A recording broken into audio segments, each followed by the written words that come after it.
Hello, hello, hello, everybody. Welcome to the stream. Hello, welcome, welcome, hello. Today, we are going to be celebrating another year in the bag. And as a way to celebrate that, I'd like to thank everybody who has joined membership. And I'd like to thank everybody in general for, being a part of this journey. And as you can see here on the screen, we have amassed quite a community of cells, and even if you're not a member, it's just membership is the easiest way for me to honor your contribution and support to the channel, just because YouTube gives me a list. But if you've ever shared my video, if you've ever watched these videos and stuck along for the journey, if you've ever made fan art for the channel, just know that I am deeply, deeply grateful to each and every one of you. And before I get started on drawing these little guys, I just want to offer a bit of sincere reflection on the previous year and kind of admire or marvel, I guess, at how far this channel has come, right? So, 2 years ago, I started this channel just because I think there's like a meme out there that says something to the effect of, why do artists hate making art so much? Why do they do it, right? And the post said in response, the only thing that hurts more than making art is not making art. And I feel like for my channel in particular, it was the result of this feeling that I wanted to do something more. This year, however, it became more than just a little side project to funnel some creative energy into, and became an attempted full-time job, right? For those of you who have been with the channel for a while, you know that I had my academic job non-renewed for this current semester. It's just fancy talk saying, currently the situation in the US is one of where the government and universities kind of disagree with how much money the university should be getting from the government. And, that is the most neutral way I can put that. And I think one of the me getting let go from the university is one of those consequences of that kind of disagreement. And wanting, at the time when I was let go, it was pretty shocking. I actually wrote this whole video and almost hit publish on it, just being very angry and sad about that situation, because I loved that previous job so much, even though, like, for all the things that were happening in the world at the time, it was stressing me out a lot not to know whether or not I would be able to come in the following semester to be able to teach students. But I think it's important to also acknowledge that in my initial meeting with my career counselor, I had told them that my actual dream job was to be like Neil deGrasse Tyson. Like, I wanted to be a public science communicator. That's not like a job that you can just go on LinkedIn and sign up for. For most people, it's something that you kind of have to create for yourself. And this YouTube channel that was a hobby, eventually I started to view it more as something that I would love to do full time. And so I wanted to extend my sincere gratitude to those of you who have decided that this channel is worth a bit of your money every month, because what that tells me is that this is possible. I don't make enough on this channel right now to have it be like a full paycheck, but it is getting there. And the momentum behind the channel and the hope that I have that I can dedicate every ounce of blood, sweat, and tears to this channel is possible through the support of not only members, but everybody who enjoys this kind of content. And so with that being said, I want to thank you all. Yeah. With that being said, hey Flying Taco, hello. Ellie Dewey, hey Cleo, thanks for joining membership. Welcome Toxo and Surprise Pants. Hello Ajantis Food World, hello, welcome. Hello Dreamless, welcome. Hello ZZZ. Isoln, welcome. Trenton the Dragon, welcome, and thank you for joining membership. Hello Jay and Polsky, welcome. Zard Nerd. Not sure how to read your name, but welcome, welcome. Welcome, Sunny. Welcome, hello. Yeah. All right. Thank you, thank you. Thank you for loving this sweater. It's one of the assets that you can get on VTube Studio for free. So, with all this happiness out of the way, let's get started. Let me know if the Christmas music needs to be turned up a bit. If you can't hear it, there is actually Christmas music in the background. But today what we are going to be doing is we are going to be honoring the members and drawing a little guy for every one of them. I didn't want to draw them from scratch because I want to end stream today too. So we have these little templates that I drew, but I will be hand drawing everything here and maybe just reflecting on the journey thus far. And you know, this can also be something to the effect of like biology office hours. If there's anything that you want to share or ask questions about biology, I'm very happy to do so. The first member we have here is Engine Crafter, the first ever member on this channel. I believe the first member to ever have joined and has kept membership since the very beginning, which is crazy. Which is crazy. And I appreciate the support from the very beginning. So to honor Engine Crafter, let's go ahead and oh, by the way, I'm like not an artist at all. Let's turn smoothing on. I'm not an artist at all. Toxo, my lovely wife, does all the art for the channel. And so if your cell doesn't come out quite the quality of the channel, you know, the art of the channel, the quality that you are used to on the channel, that is because I don't do the drawings myself. My wife does. But you know, I wanted to thank you all, so it is important that I be the one to put all of this together. So Engine Crafter, let's go ahead and honor the crafter part of your name. Let's give you a diamond pickaxe. Why not? Let's go ahead and give you a diamond pickaxe for the crafting part, or I guess this is the mining part. Engine, again, with my limited art ability, I don't know that I'll be able to do justice for an engine. Yeah. Maybe let's do diamond sword. Sure.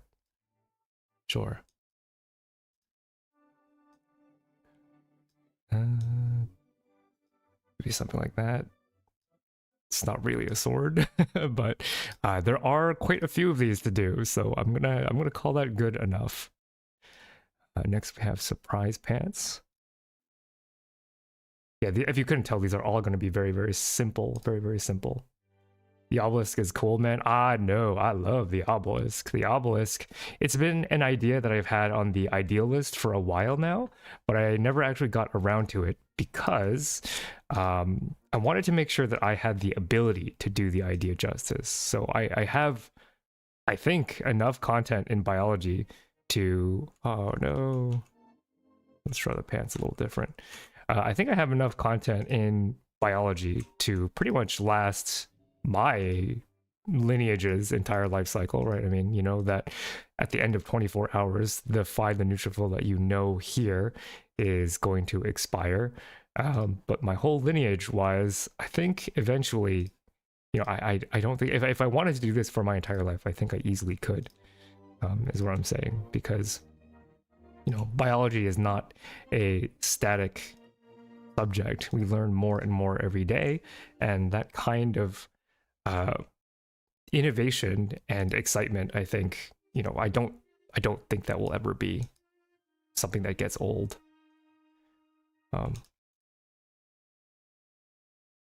I don't know why this reminds me of Surprise, but this to me is Surprise. Maybe it's surprising that pants have faces.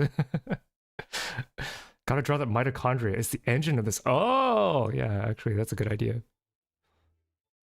Yeah, let's honor the engine by drawing a little mitochondria real quick. For me, I don't know why, but I always view the mitochondria as orange. So let's draw quick mitochondria in here.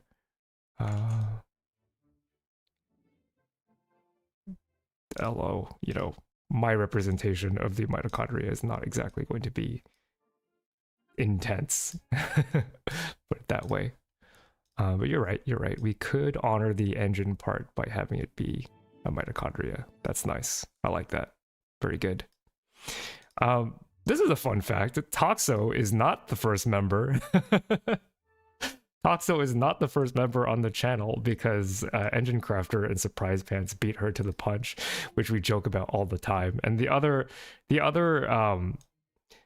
injustice with regards to this is the fact that Toxo draws all the emotes, and in order for her to be able to use any of them, she has to pay YouTube a little fee every month, which I think is really, really funny. So we're going to go ahead and try and do my best with my mouse to make this cat-like or Toxo-like. Yeah. How would a sell plush? Are you referring to whether or not I will have plushies in the future? In which case, the answer is I sure hope so. I would love to have plushies in the future. Can't really do that right now, though. Not with the way that merch sales have gone, to be honest. I think in order to justify selling plushies, I'm going to have to sell a bit more merch to know that there is an actual real demand for something like a Find the Neutrophil plush. And it's a little different than selling something like a hoodie, because a hoodie can be made to print, whereas if I invest in selling a plush, I actually have to fork over the initial cost of the like I'd have to buy a bulk like 300 plushies and then hope that they sell. And right now I'm a little nervous that they won't exactly sell. So I know people have been wanting a Fi plush for a while, and I do too, but you know, eventually, I think eventually we will get there, but not now, I think. Not now. Angie pants, exactly. That looks exactly like me. Thanks, streamer. You are welcome. Thank you for being a member.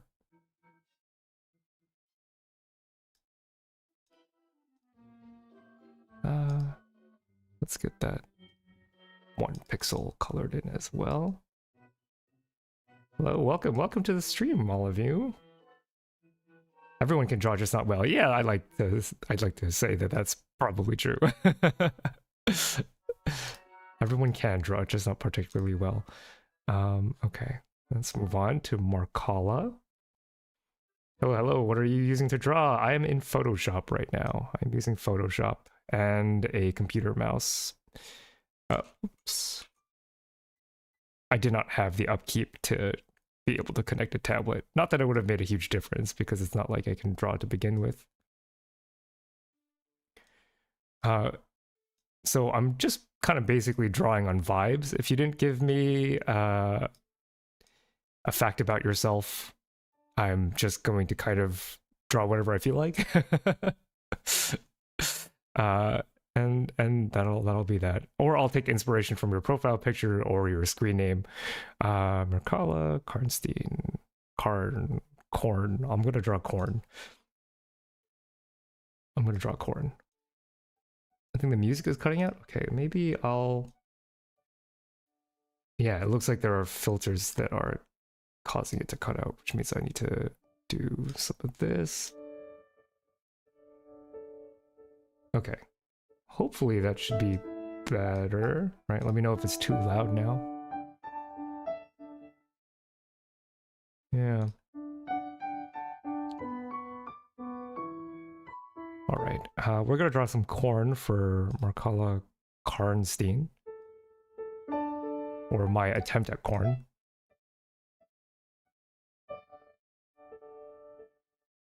Yeah. The recent developments on the channel, I think, have been really, really exciting. And it's also why, like, you know, I don't really want to talk about things like state of the channel, because it's very, like, numbers focused, and I don't want to, like, focus on stuff like numbers. But I think when things are good, I can talk about it, right? This half year that I've been doing YouTube full time, This looks more like a honeycomb, but whatever.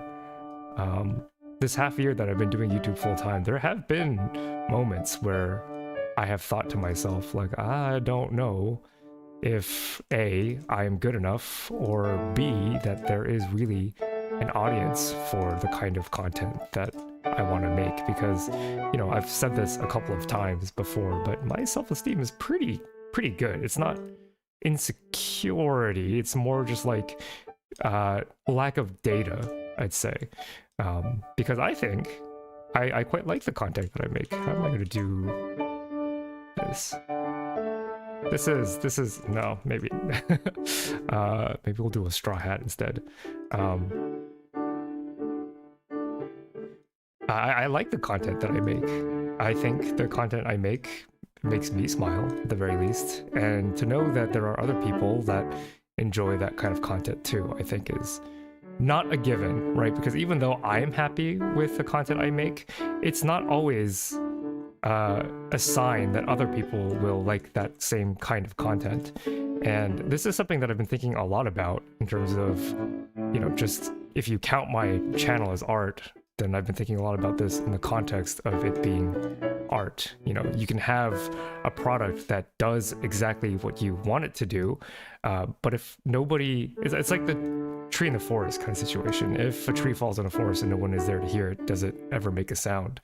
And similarly, I think if you make a channel and there is no audience for it, did you make a good channel? Even if you yourself are quite happy with the content, it can be kind of spooky when you are viewing it as something that you would like to do, you know, that you want to pour a full-time effort into, you know? Yeah. Okay. Read chat. The music seems to only be picked up half the time. Okay, I think there's something wrong with these filters that I have on here, so let me just delete the filters.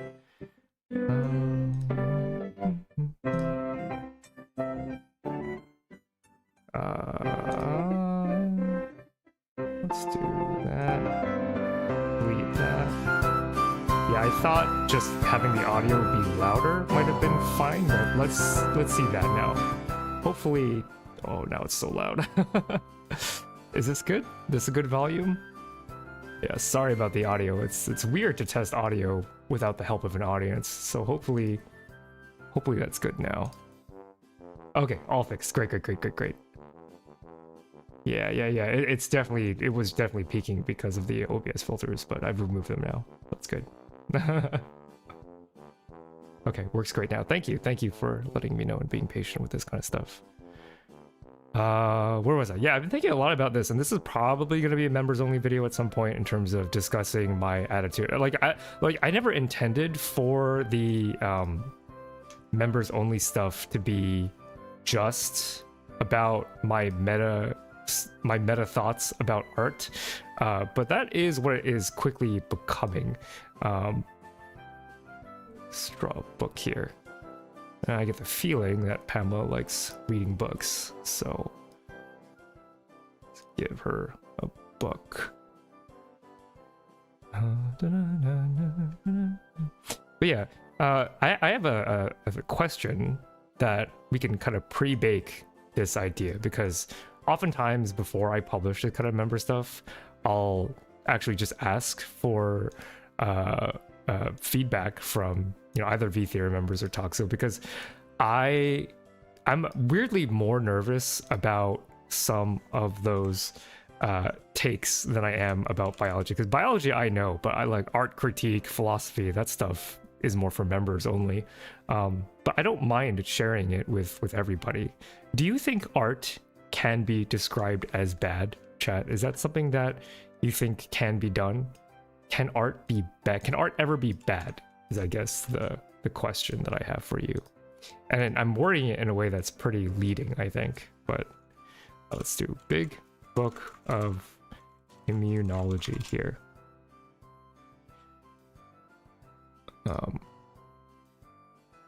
Objectively bad? Yeah. Would you use, if you had to be very disciplined about your usage of language, would you ever describe any kind of art as bad? And if so, what piece of art would you consider bad? Like, can you give me an example of a piece of art media that you would describe as bad? And I do have a point here. That I'm half baking. It's not fully baked yet. So I'm hedging for it being something actually interesting.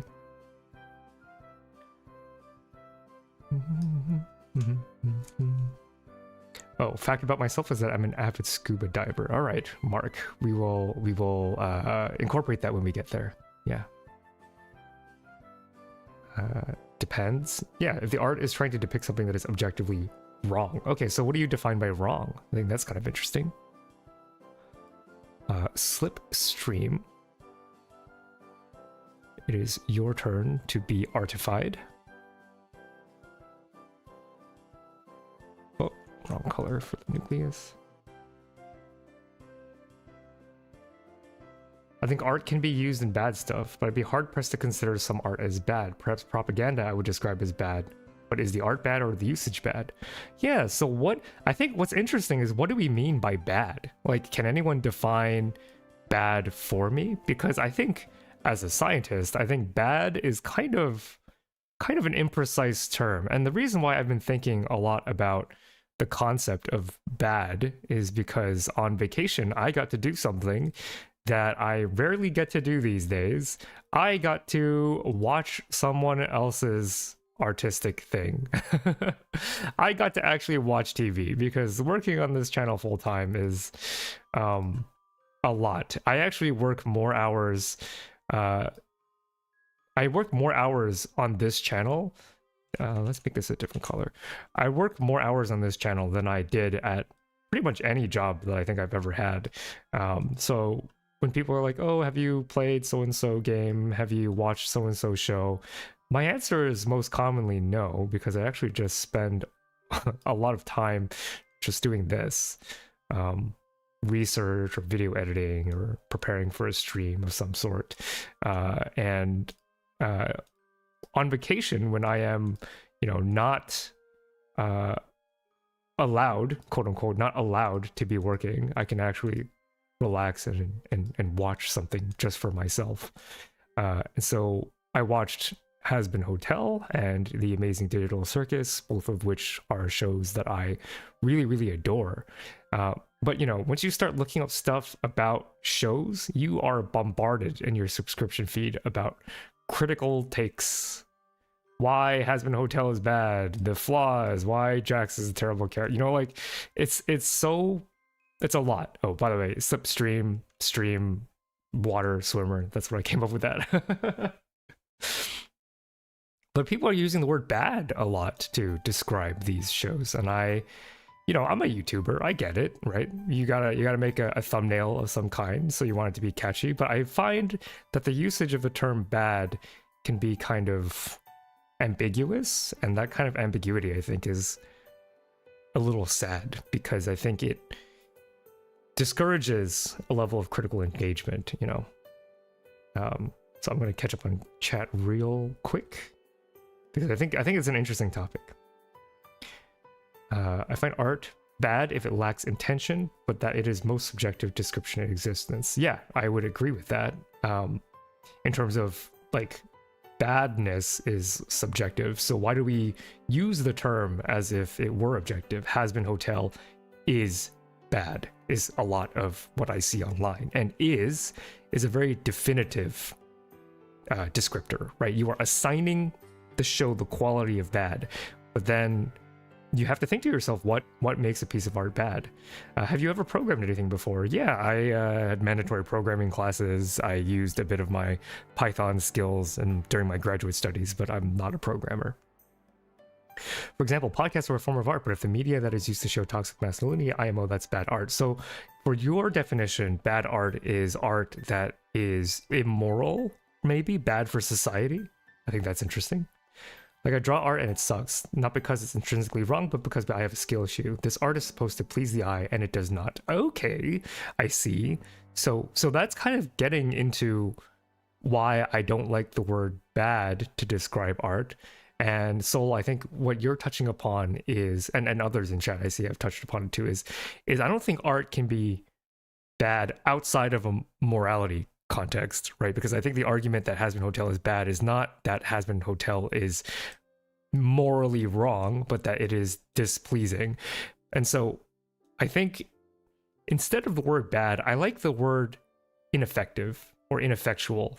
You know, you had an intention as the artist, and the audience, you know, if you intended the audience to feel a certain way, they did not.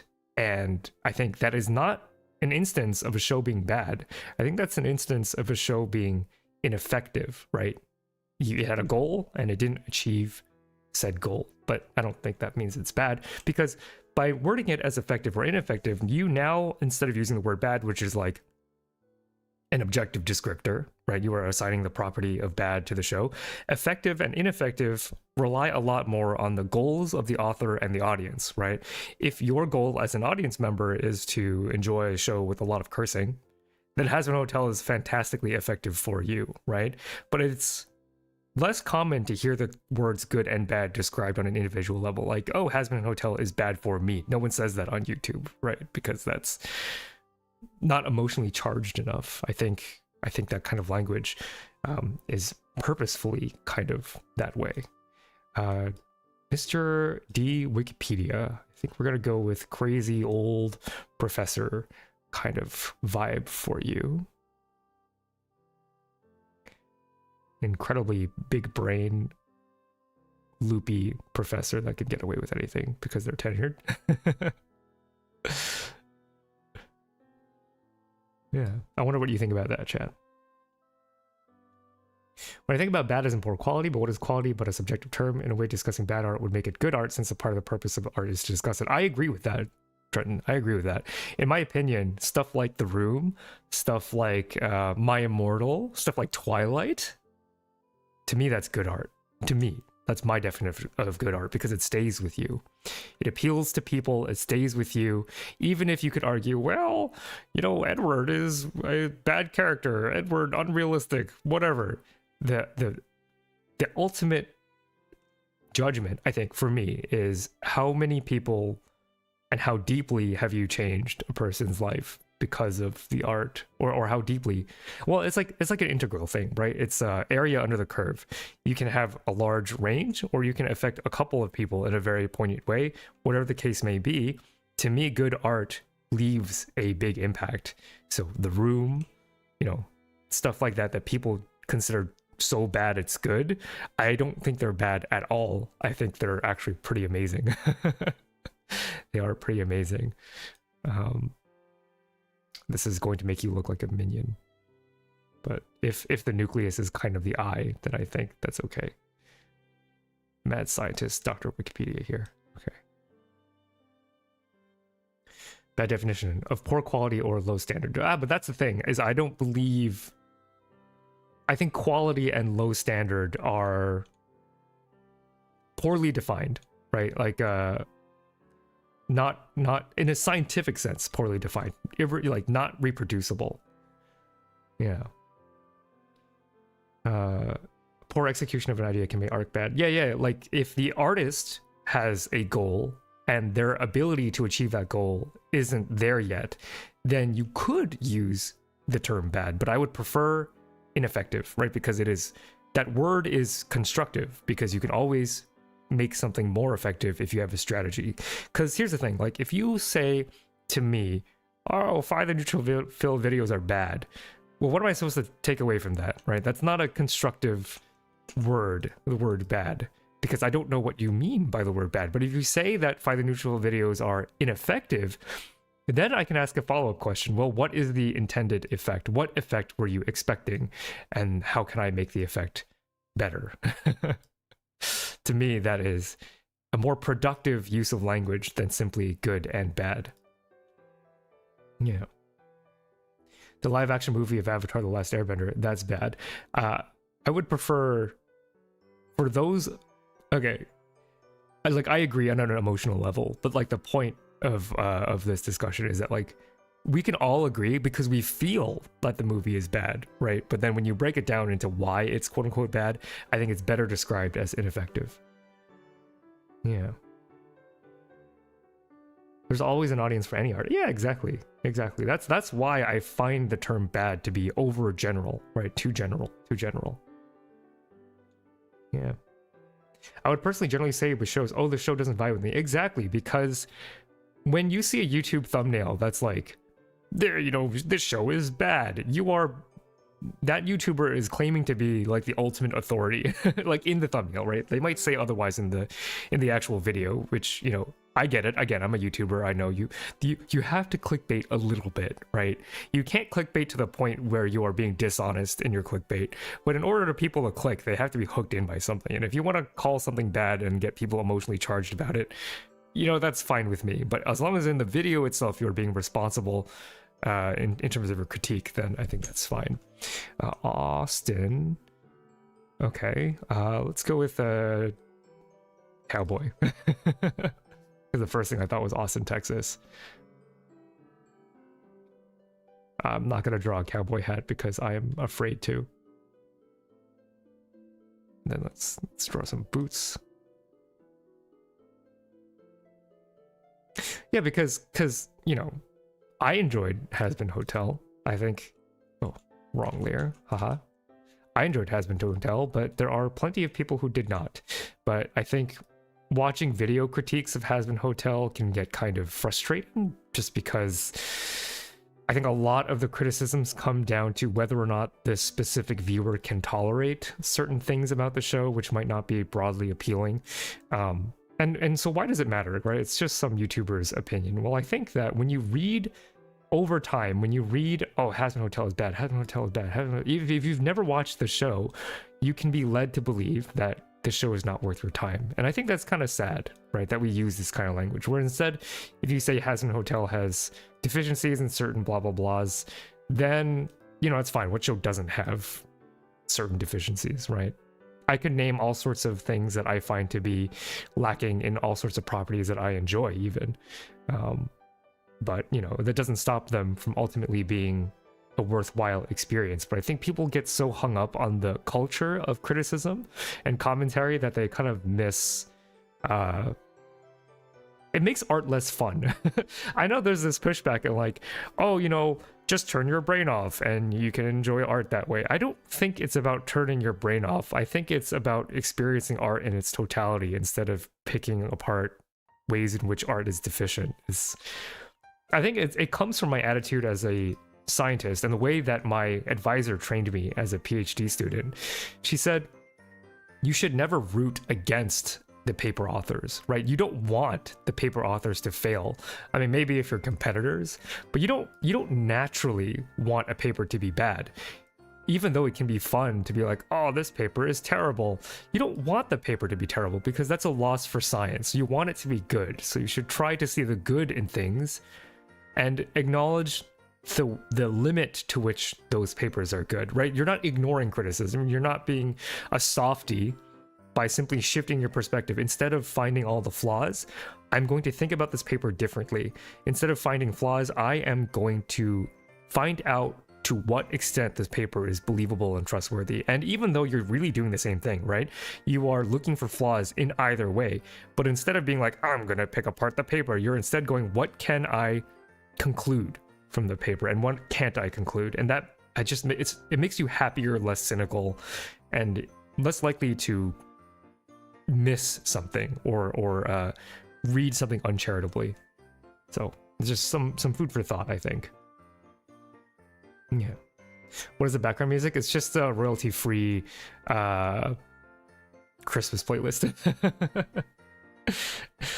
Very well said. Thank you. What about art is simply something the majority of our collective consciousness finds displeasing? That's why I feel like it's about integral under the curve and not about the mass popularity. Because you can say that there's a lot of popular art out there that I think most people would hesitate to call good. Because I think once you start making things more widely appealing, you start to make it less meaningful for certain people, right? If you make something that is good for everybody, I think because the human experience is so different from person to person, it just becomes good for everybody instead of amazing for certain people, which is kind of the philosophy behind this channel, right?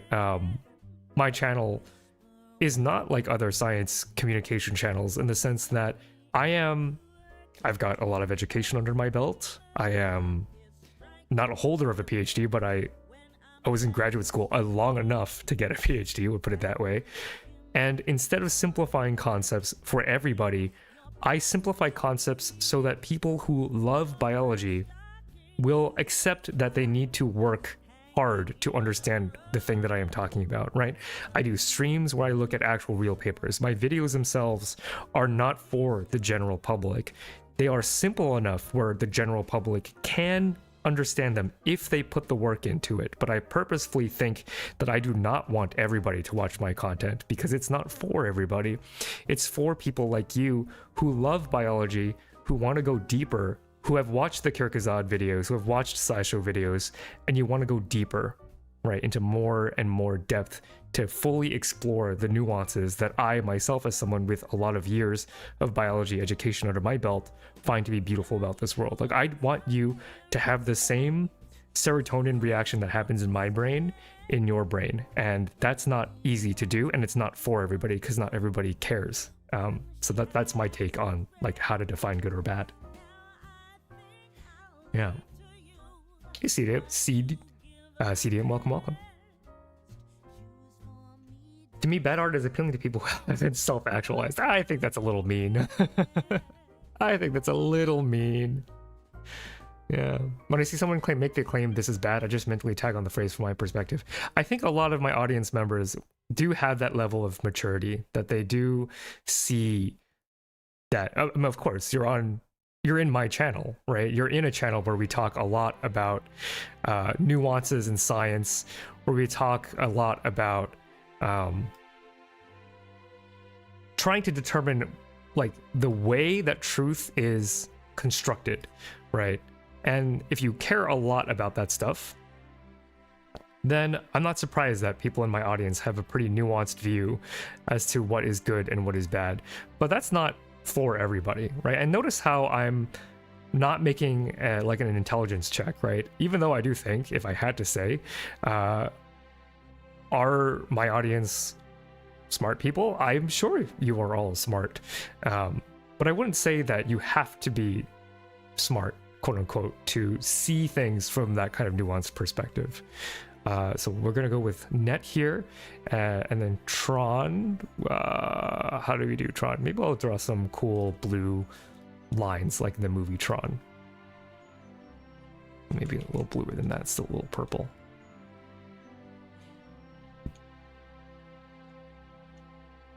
Welcome to the membership, Cryptic. Let's go ahead and, before I forget, let's go ahead and add you to the list. Welcome to membership. Welcome.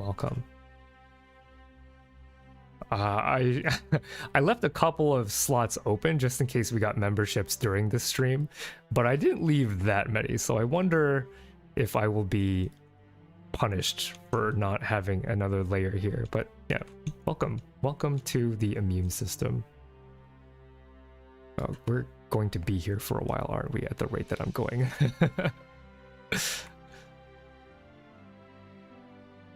All right, I'm gonna have to pick things up, but the thing is that, you know, it's a little hard to yap and draw at the same time. Yeah, here you go, Tron net. Super Soyogen. I love that screen name, by the way. Super Soyogen is the funniest. It's just so good. Let's try our best to do some Goku hair, I think. Oh god, I'm so bad. Oh, this is nothing, man. This is nothing. I'm sorry, Super Soyogen. This is nothing. If I wanted to make that good, I would be here all day trying to do the hair, but you get it.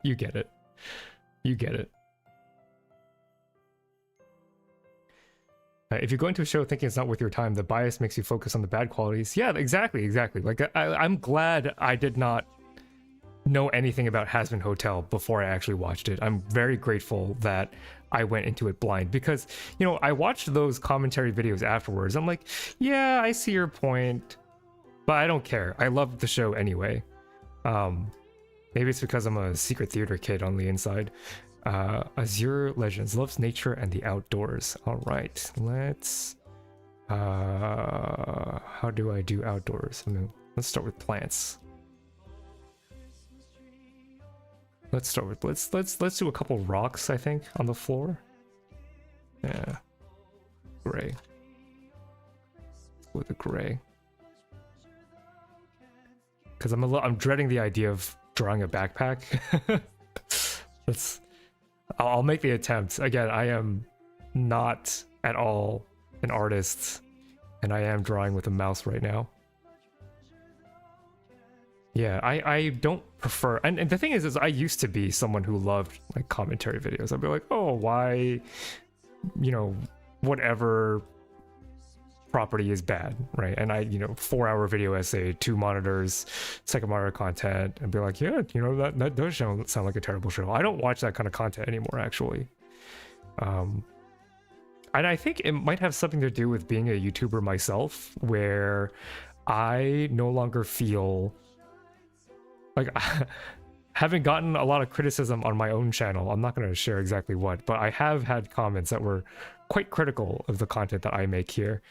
And having had that, I can safely say, like, I get it. I get not wanting to read that kind of negativity surrounding your own stuff. That's not to say that I ignore it, because sometimes commenters have a good point. That my content isn't necessarily perfect, but it can be kind of draining. And having like the perspective of someone who does make something, like there are certain critiques that I would like mull over, but not in a constructive way. And so I think having like started a YouTube channel, I find a lot of those commentary videos to be not as pleasurable as they used to be when I was mostly consuming stuff. And I wonder if anybody in the chat who does do art can relate to that feeling of disillusionment of art critique. Yeah. We live in a content society. There's so much of it and so little time, so our expectations are also very high. That's also true, right? You don't want to waste your time, especially because time is so precious, right? If there's anything that you have, it is some amount of time. Not to mention waste of time. I despise comment culture. Yeah. I've been listening to Fio's old videos recently while doing my graduation thesis. That's awesome. That's awesome. I think some of those old videos still have some level of charm, I think. Some level of charm. Sorry, I'm like really behind on chat because I've been drawing. I'm gonna take a little bit of a break and just read chat for a little bit. I went deep enough to do bacteria isolation. I think all my isolates are contaminated. Rip my thesis. Hey, that's life, baby. That happens to everybody. You can be thankful that it's your bacteria contaminated and not your cell culture, because bacteria, you know, you do a quick bleaching and you're good. You can continue on. If you get your mammalian cell culture contaminated, ooh, the misery that is decontaminating an incubator. Not to say that it doesn't feel bad. Like I don't want to invalidate your experience. It does suck. But the thing is that it is suck at a stage of your career that it is acceptable to have it suck. Like, people will understand. It is very common to have your stuff contaminated. Sometimes I like things exactly because it's bad. I think so too. I think it is more of an intellectual challenge to enjoy bad things, and there's something satisfying about finding the good in the bad, and I think that'd be cool. I think I could follow along with your videos, and that's thanks to other science channels. Exactly, like, I don't think that I am better than Kirkazad or SciShow or any of these other big YouTube channels. I think that when you are done with them, you are ready to watch my stuff. I think we exist in an ecosphere where we're all a part of the same, we all want each other to succeed, right? We're not in direct competition. we actually help each other, because once you finish the Kyrgyzstan video, you can watch my stuff. And if you find a topic that I do that you don't quite understand, you can go back to Kyrgyzstan stuff and then watch it from there, get up to speed, and then come back for the more intense stuff. Like, it is very nice how I don't feel, because a lot of people who do YouTube will like worry about competition and like, oh, my numbers aren't high enough. But I actually don't feel competitive at all, because I think what I do is so unique. My closest competitor, if you want to call them that, is Clockwork. And if you've watched my content and Clockwork's content, you know that we're like completely different. You can enjoy my content in a very different way that you enjoy Clockwork's content. And even when we cover the same topic, our perspectives are very different. And so I felt very fortunate that I don't have to chase and compete in that stressful space, because thanks to you all, like thanks to your membership, thanks to your binging my old stuff or recommending me to people that you think might enjoy my content, thanks to you, I feel pretty okay in covering whatever the heck I want to cover, because I think I've built up some level of trust that if I make something, that there will be something for you in there. And I think that's very nice and not something to be taken for granted. I look at art the same way I look at engineering designs. Whenever asked to criticize something, the first thing I think is, what do I want to achieve with the criticism, and work from there. I think that's a very mature way to think about it, the way that my professor used to teach me to do it as well. Being smart does not mean you are wise. Is that what you mean? Yeah, in a way. I have like a whole thing that I'm not quite done wording the difference between intelligence and wisdom yet, but I do want to talk about it because it is very near and dear to my heart. As someone who does not, I don't view myself as particularly intelligent or particularly wise, even though like it's not a, okay, you could interpret it as a humble brag, right? I've had very good education. I'm good at books and reading and doing well on tests, and that requires some level of intelligence and wisdom, sure. But I think I am no more intelligent than many people on this planet, just because like I know how much work I had to do to achieve those accomplishments, and I know the way my brain is wired, and the way my brain is wired is I can do a lot when I care, right? When I deeply am invested in something, then because it is fun, I can achieve, right? That's my understanding of my own brain. Whereas there are some people who I think are so naturally high achieving at baseline that even if they don't care about something, they can muster up enough brain horsepower to like do things competently. Whereas I'm not that way at all. In fact, like when people know how much education I've had in the institutions that I've been a part of, when they actually get to know me as a human, I think they're often surprised at how dumb I can be. And I think that's because, like, you know, academia rewards this kind of hyper focus, whereas other jobs want you to have more general competence, right? Like I think of medical doctors, like you have to know how the entire human body functions to a pretty decent degree, and then you have to specialize. And like the ability to force yourself to learn about the entire human body, that requires a lot of baseline performance that I don't actually have. Like I'm not a medical YouTuber, right? I'm a molecular biology YouTuber. I'm good at one pony trick, and that's why people show up to watch. Yeah.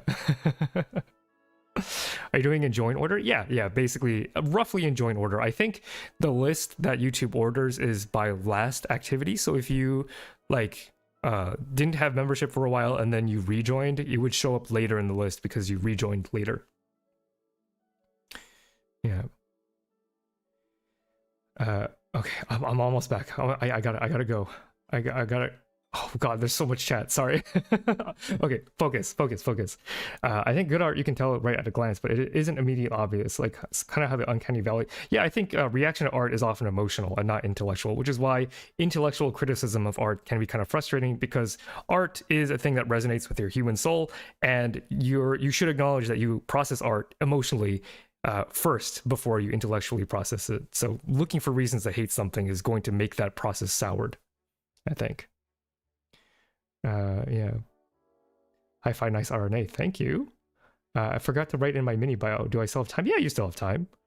Circular RNA, does that still have an obelisk? Potentially. You can do the Starstone flying back. Yeah. We're supposed to write a mini bio. I had a community post. YouTube is so bad with the community posts, but if you want, you can tell me a thing about you now, and then I will write it in for later. What can someone even criticize about a channel that talks biology? The worst thing I think is misinformation, and other than that, everything is secondary and needs at most improvement. There are people who are very upset that I didn't cover every little detail of their favorite topic, right? Oh, I'm disappointed in you that you didn't cover this aspect of this disease. And I'm like, okay, you can be disappointed in me. I'm not disappointed in me, though. It's well-intentioned criticism, right? I think that another piece of something to chew on is the fact that, like, people who often rag on these art pieces, they don't hate the art in a way that they don't care about the art. They hate it because they actually see the potential and they love it, but it hurts them that the art isn't exactly the way that they wanted it to be. So I don't take offense to the quality of what I do. Those comments I kind of view as more, okay, I didn't do them justice, individual commenters justice, which I do, accept. You can't please everybody, but over time, when you start reading comments in that kind of volume, every YouTuber says this, right? Like, how many good comments does it take to outweigh one negative comment that your brain gets stuck on all day? And, we're YouTubers. It's natural. We are people pleasers. We are making videos for you to consume. It is, I think, a part of the general phenotype of YouTuber to be concerned with people's opinions. Yeah, critique can be brutal, and sometimes those who write about that don't even mean it to be so brutal. That is true. Why do you want a Mona Lisa Labubu mug? Yes, sorry, I was so behind in chat. Sorry, I do want a Mona Lisa Labubu mug. Oh, Toxo, hopefully you knew that about me. Hopefully you knew that that was something that I would immediately like. Is it more satisfying to find bad and good, or the other way around? I think it is more intellectually stimulating to find the bad in the good. The good in the bad. Because finding the bad in the good is easy, right? You can look it up in Nature paper, a great Nature paper, not just any Nature paper, and you can pinpoint pretty easily, this is not done perfectly. It's not that hard. But to take the intellectual time to root out the things that are appreciable about something that makes you feel bad, I think is harder work, I'd say. You're definitely better than all those. So I don't agree. I mean, I used to watch them myself, and it's different, right? SciShow, Kirkazad, any other YouTube science. Like, I will say this here because I don't want my audience to develop a kind of superiority culture. We all do different things differently. And again, this discussion of art is good and bad, right? I don't think we're good. I don't think we're bad. I think we are effective in different roles for different people. If you want a general overview that is very well animated, beautifully explained, right? Eye candy, Kirkazad is great, right? I think Kirkazad is great. I still watch Kirkazad occasionally. I've stopped mostly because I'm like, I don't want them to like pollute the way I talk about certain things. But like, it's just very, very appealing, very, very high. The funniest comment I heard the other day on my channel was like, ragging on the fact that I'm using stock photos. Like, this channel looks bad. Just stop using stock photos. It looks like crap. And I'm like, dude, it's just me and Toxo. And Toxo has a full-time job. Like, I'm the full-time YouTuber here. Toxo donates art, essentially. And as you can tell from this stream, I'm not a great artist. If you want that high quality production, well, go to Kirkazad. They have, multi-million-dollar company with a full team of artists. So like, I don't know, don't come to a bakery if you don't like bread. Yeah. Honestly, I find your videos are super detailed and comprehensive. Thank you. I kind of view the videos as like video review papers. Yeah. Yes, Dreamless. That is correct, right? I enable Toxo to get the mug. Thank you for getting the mug, Toxo. That sounds amazing. That sounds like Christmas to me, baby. Oh, Cynical, you're here. Okay, maybe I should get going on drawing your cell real quick because I have been yapping quite a bit. Cynical Copycat. Thank you for being a member. It must have been pretty frustrating for me to just hover over this cell while you're in the audience and then having me not do anything about it. Let's get yours done here. I like your your profile picture. I think it's cool. Let's try to honor it in some kind of way. Nice. I wonder how many cats we'll end up with on this stream. Okay. Now I'll just stay here so that we don't have that situation happen again as I attempt to catch up on chat. For the mini bio, I'll just send it here. I like dragons, engineering, and science. Okay, I think I can remember that.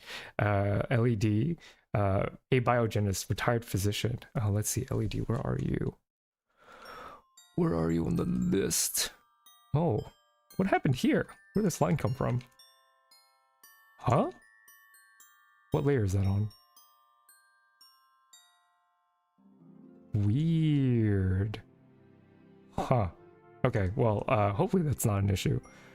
I don't have a great way to sort.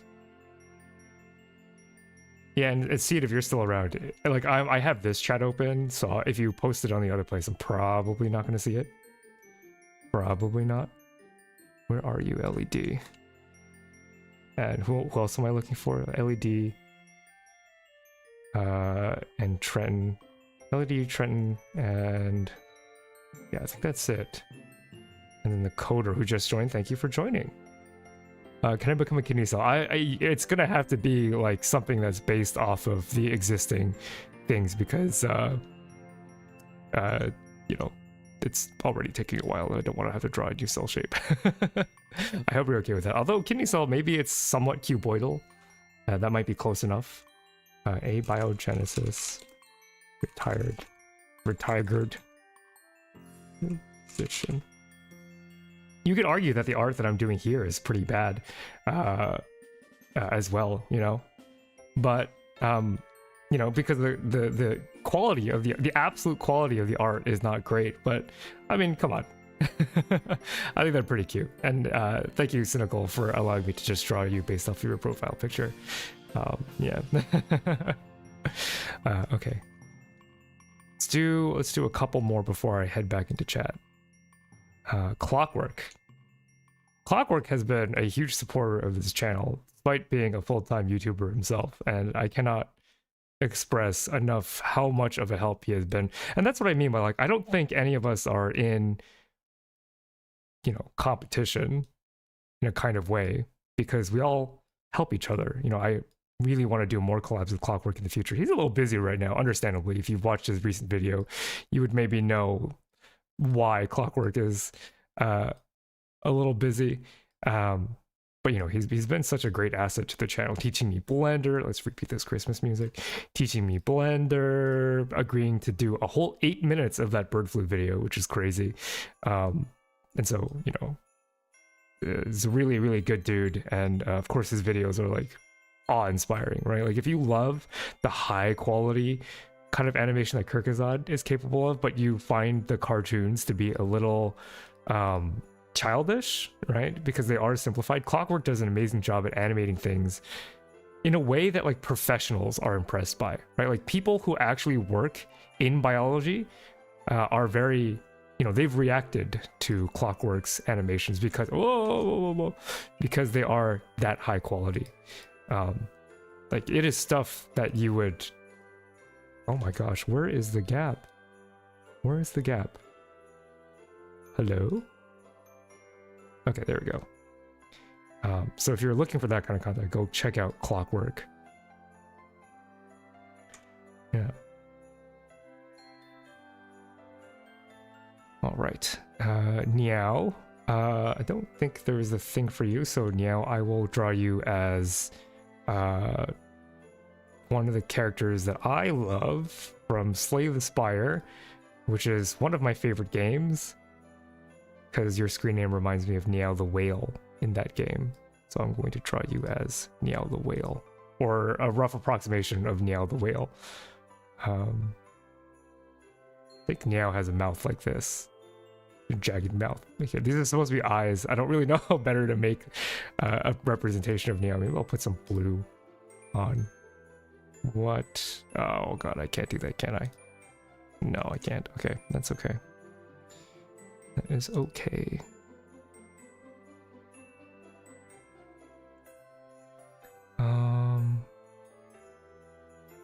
can I be cute and clever about it?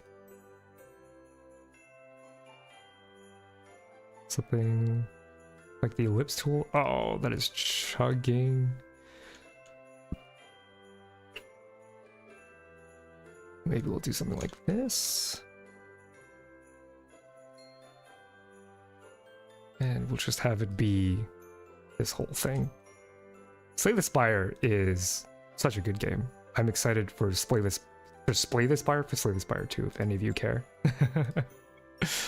I've actually streamed the game before, but like I know like in my initial membership incentives, I'd be like, oh, I'll do gaming, but I think people don't really care when I game. And that's fair. You're probably here for the biology content and not my gaming prowess. But if you are curious, maybe I will play more in the future. But I don't know, probably not. Right. This is Meow. This is Cell, I think.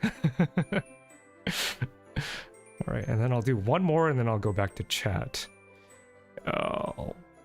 This one is tough because I'm not entirely sure what to make out of this username, but I like your profile picture. It reminds me of that bodyguard meme. The one with the dude with the glasses. So let's put some shades on you. The bouncer meme. Hey fellas, anybody remember the bouncer meme? This kind of just looks like Dream. The Minecrafter Dream a little bit.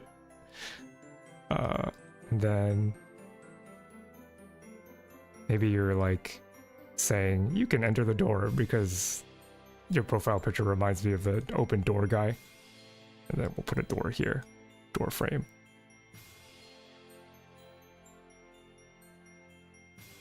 God, how do I do an open door? That's not quite right. No, how do you do an open door? Doorknob. Okay. I'm gonna call that a door. I did 3, right? Okay, I'll do 3 at a time, and then I'll try to catch up on chat. Okay. You appeal to a specific niche of internet attention, different to Kirkazad or SciShow. Yeah, exactly. We all live in the same ecosphere, but we all have a different ecological role. I'm here because of the genuine love for microbiology and cutesy art. That's awesome. Thank you for joining me. When's the epigenetics video coming out? Inquisitor. I have a video idea that I am thinking about taking a look at biology through the lens of Lamarck. I wanted to, do a little bit of clickbait. Like, was Lamarck right? Which was going to be my excuse to talk about epigenetics. So I again, there's just so much in biology that's fun to talk about. So, yeah. Merry Christmas from Malaysia. Thank you. Welcome from Malaysia. Awesome. That's awesome. I love how multicultural the audience is too, showing that, biology is for everybody. So cool. So cool. By the most talkative neutrophil I know on the internet. Well, how many of them do you know? Second year molecular biology student here. Really love your stuff. Discovered you via your gigantic virus video. We talked about them in class. Do you personally consider viruses alive or not? I consider them...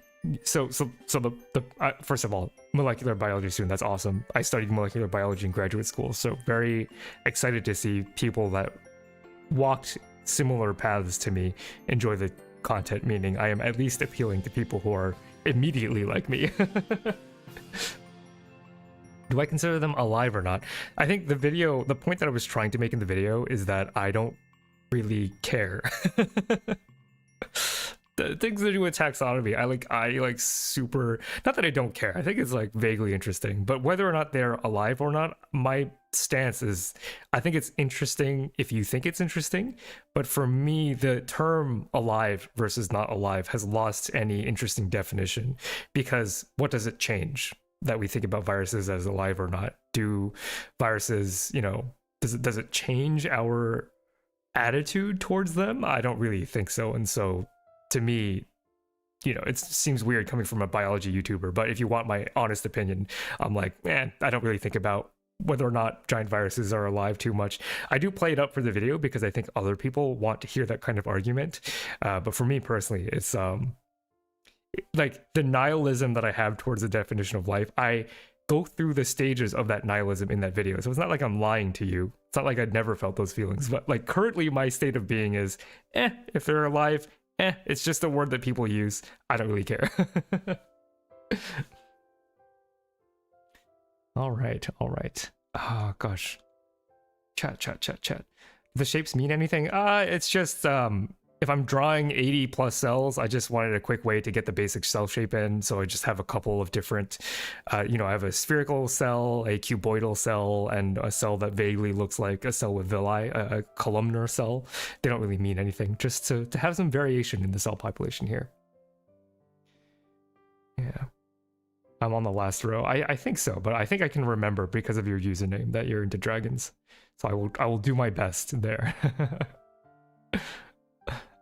Yeah. Kidney cell. My mind went to a cell in the shape of a kidney for a moment. That could be cute, but I'm not redrawing cell bodies. Hey Astral, welcome. Just got back from a lovely Christmas Eve dinner with my family. How is this working? I have a list of all the cells, all of the members. Oh my god, you can see how little progress I have made. But yeah, I in the order in which you joined, I am drawing you all a little thing based off of either your profile picture, your username, or something that you tell me about yourself. Clockwork does rock. Yeah. The game was like Doom, but you are bacteria and trying to infect the human body. That's pretty cool. Maybe one day. Maybe one day. I'd like to see more gaming stuff, not gonna lie. Maybe in the big 2026, maybe. If the game, I found the game I talked about, it's called Pathogenic, it's fun to play. I mean, sounds interesting. Looks like Baymax, green Baymax. That's true, that does look like Baymax, actually. Very, very cool. We're all a bunch of tiny particles bumping into other particles after all. Thank you. Preach. That's awesome. 2 dragons. I think there'll probably be more dragons. Yeah, something tells me dragons are represented in the Find the Neutrophil audience. All right, let's get back to this. Idri. Don't really know what to do from here, so I'll just start off by doing the chromosome. Yeah, this username's a toughie. What do I do? Idri, drip. Let's do drip. Let's drip. Let's give you a singular tier.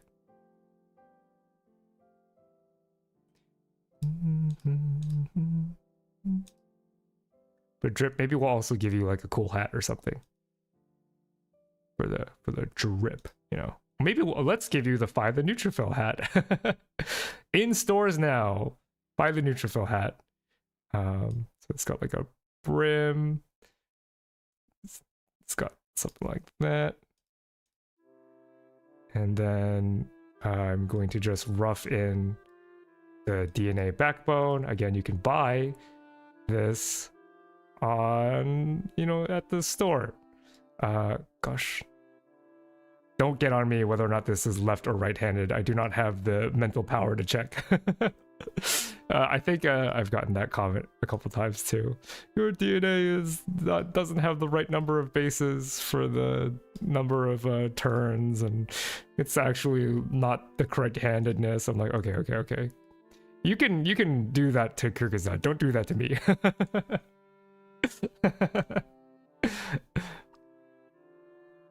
Yeah. Merry Christmas from Iceland. Welcome in from Iceland. That's awesome.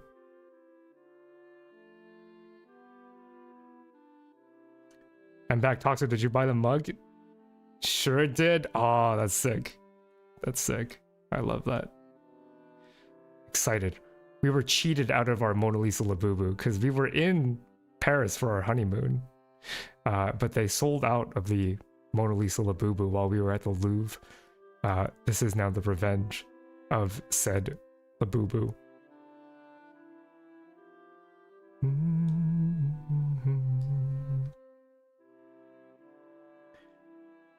Wish dragons are real. I want to taste their meat. I had a phase as a kid. Maybe this was the content creator in me, but I wanted to make a video at some point. As I was when I was a kid, so I had this like ambition for a very long time. But like, wouldn't it be cool to make a video on how you could biologically engineer a Charmander, because I loved Pokemon so much. Like what would you do if you had to? And I think I honored that a little bit. I think it's been so long since I did shorts. I think I made a short about the Bombardier beetle at some point, or no, I didn't. I never made a video about the Bombardier beetle.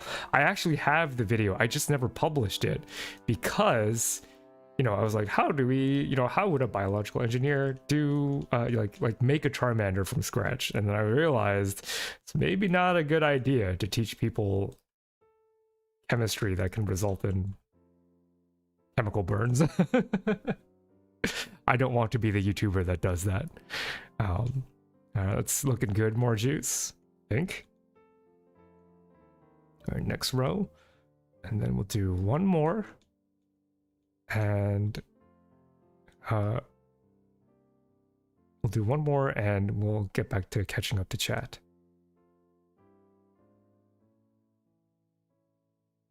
Do one more. Zach Carpenter.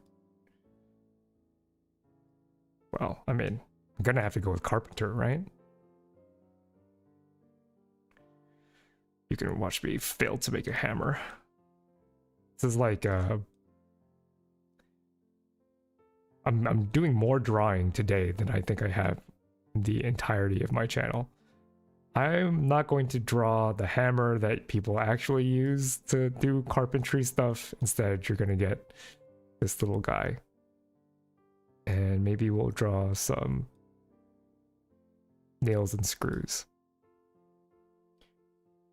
Again, you could describe my art as bad, but I'm doing it anyway. And that's, I think, something beautiful about the Freerun meme. How many of you are familiar with the Freerun meme? Like this artist had posted, let's give you a tool belt too, had posted their attempts at drawing a very challenging angle of Freerun, and it was very, very funny. Because a lot of artists could relate to having a lot of difficulty with that particular angle. And there's something about the Freerun meme that I think is very optimistic about art. Because I think a lot of people will be discouraged from attempting to draw because of stuff like AI.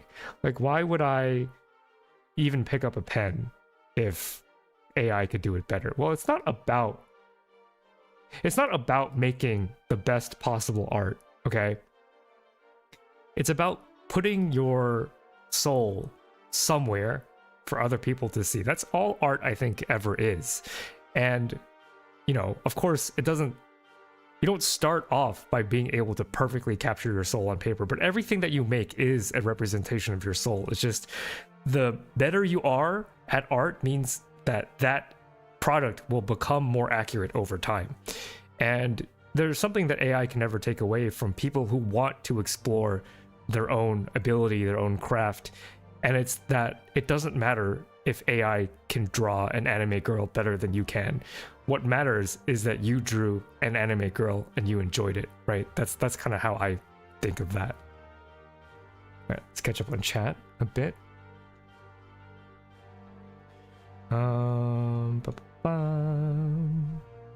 Why is he crying with weird hat?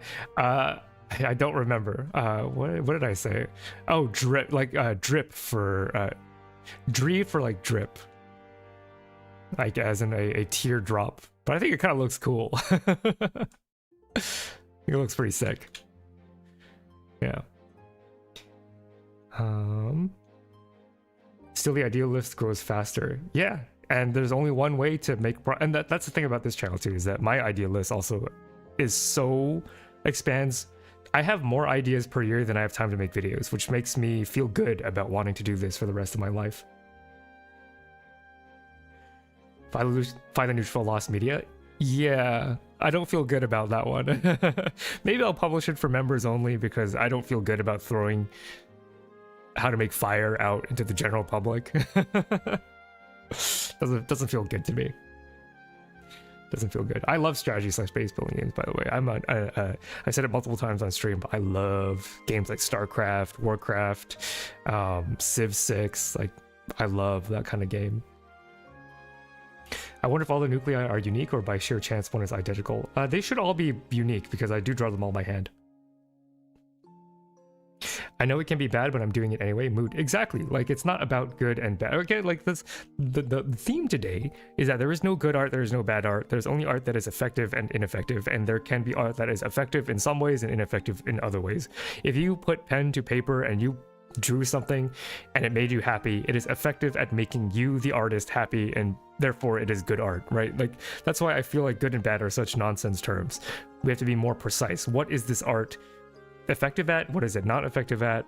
You know, and then it becomes a lot more interesting, right? It's not just an emotional reaction, but you should acknowledge the emotional reaction, right? You can hold both ideas in your head simultaneously. You can internalize the fact that your reaction art should be emotion first, intellectual second, but also acknowledge that when you are describing art, that you should be objective as possible, because you don't want to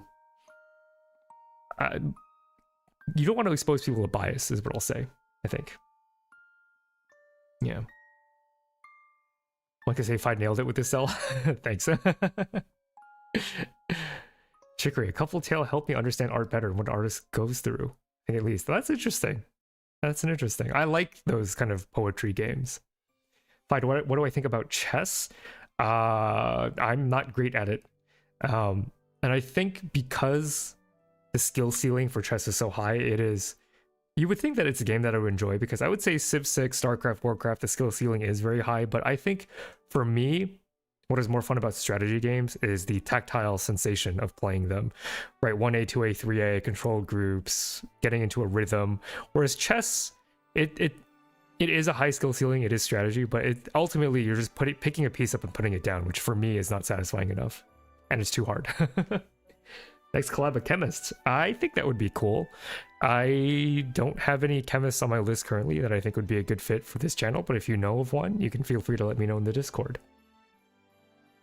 Unfortunately, I have a bad habit of overanalyzing my own emotions instead of just feeling them. I do too, which is why I got therapy, and therapy helped a lot with, you know, I think the dominoes of therapy like led in part due to, well, like the dominoes of therapy addressing my own intellectual insecurities, because again, as I said earlier in stream, I don't consider myself to be all that smart, but I feel like because I went to fancy universities that I have this very high standard I have to live up to, that I must perform intellectualism, that I must perform being high function, otherwise people will be disappointed in me. And acknowledging that emotion and intellectualism are not mutually exclusive, that they can live in harmony, I think part of that helped with acknowledging the more emotional, softer side of being someone who is so committed to the ways of science. What do I think? What do you think might give someone the right to critique art? Everybody has the right to critique art. I think the more accurate, the better conversation to have is, should you listen to a certain person who is critiquing art? Because say you cloned me, and that clone made a YouTube video about Hazbin Hotel. Well, I would probably listen to that video because I identify with the criticizer, right? The commentator. Everybody has the right to critique art. You could say that they're all equally valid as long as they themselves are being true to themselves. And there will be a non-zero number of people who will resonate with whatever they say. You have to make the determination on your own to determine individually whether or not you should take someone's word into consideration. Do you identify with this person? Do they have a good track record of thinking in ways that you agree with? Even if they don't have a track record of thinking the way you do you still find their opinion to be interesting to mull over? Maybe you don't agree with them, but maybe it causes you to come up with a new interpretation or even learn something about yourself, because art Like, consuming art is a reflective experience, right? And I think when you describe art as bad, you are denying an audience member the opportunity to reflect on art. So when you say Hazbin Hotel is bad, well, okay, that means there's something objective about the art that is displeasing, which is not necessarily true. When you watch it and you have a negative emotion, that's an opportunity to learn a little bit more about yourself. Why do I not like this show? What does it say about me that I don't like something? Or what does it say about me that I do like something? So that's why it annoys me to see thumbnails that are like, this show is bad, this show is good. No, this show made me feel happy. This show frustrated me. I think those are better because people have more lateral ability to relate and also to disagree. And I think that is more constructive for healthy art conversation. I think that'd be cool. Okay. I hail from a lineage of chess players. I'm a disgrace to my legacy. My dad was a math PhD. I'm terrible at math. But I think where we are united is in that we are both like pretty obsessive people, I think.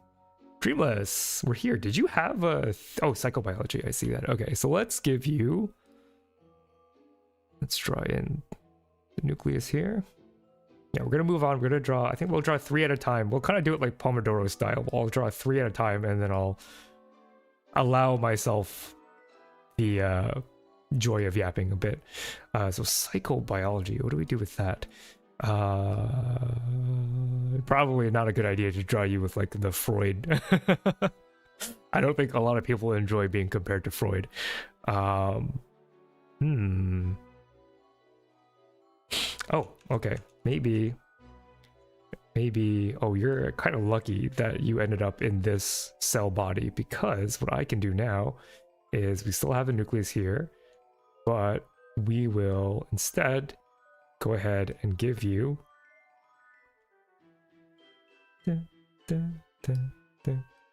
we'll give you an axon body for a neuron. This is going to be a terrible... Do not... God. Okay, hold on. Let me fix that.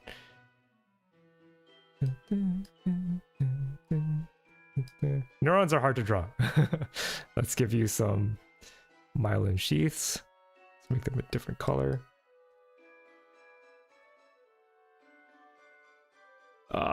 It's all the same layer. Okay, let's draw a new layer.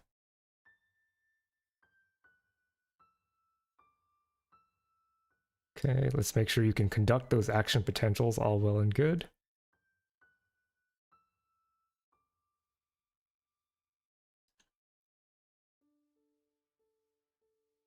I think that's psychobiology. That looks pretty good to me.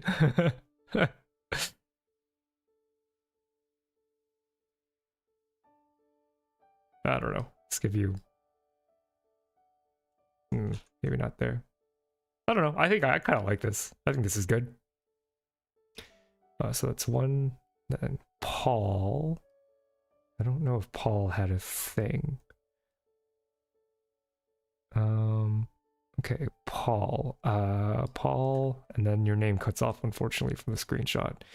We're gonna make you Paul Hollywood, I think. We're gonna make you Paul Hollywood. I'm a great fan of the Great British Bake Off. So much so that I named my car after Paul Hollywood. So Paul's got some of this going on. The silverback gorilla, affectionately named.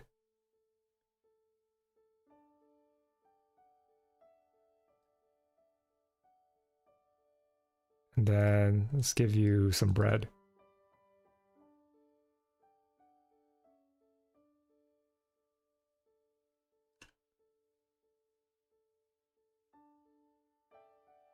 Oh, that kind of looks like you've punched through the bread.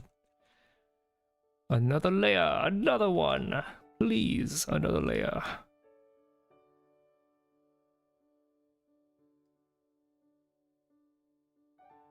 And then let's make this a bit darker for the cuts on top of this lovely loaf. Okay, that's recognizably bread. Onward.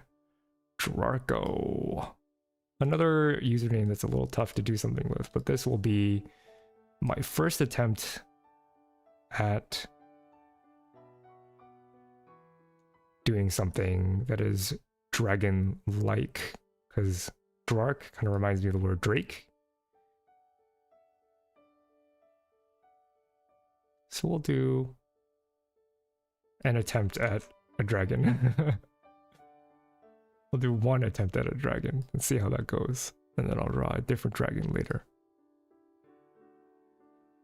Let's make it purple, I think. Is this too Barney coded? Maybe it's a little Barney coded.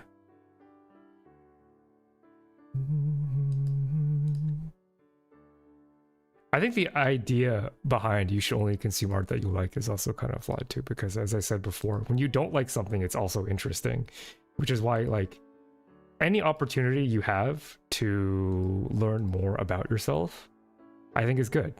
And if you only consume media that makes you feel good, that you like, I think you are losing out on the ability to have the experience where like, why does this upset me so much?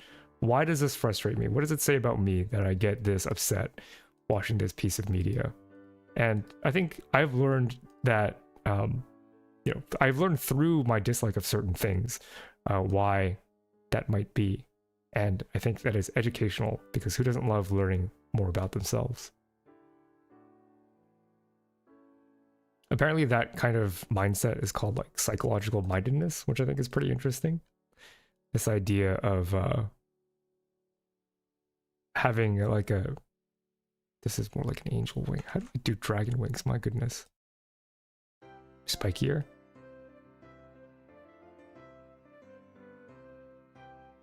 Kind of looks like a bat. Hmm.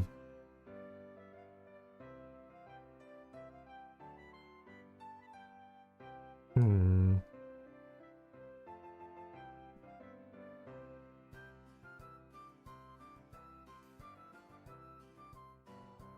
Now, did I put this on the same layer as the tail? We're about to find out. Ooh, I didn't. Very cool. Genius me.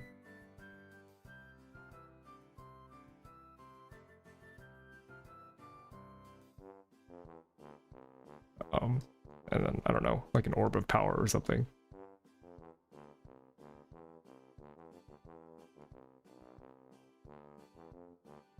Okay. Alright, that's 3 done. Let's catch up on chat. Where are we in chat? Where are we in chat?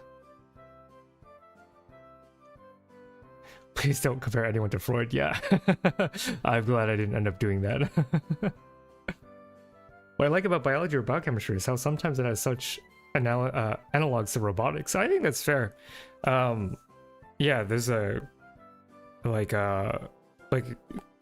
there's this growing movement is kind of a weird way to put it, but like there are more people who are advertising biology as like molecular machines, and I think that's very apt.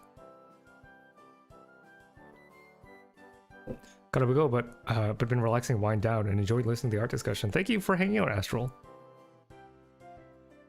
Astral, another artist in the vtheorem community, produced a very excellent Minecraft texture pack for us to use. So if you want to see me game, I'll be getting back into Minecraft Mondays starting next week. Taking this as a neuron, drawing neurons. So true actually.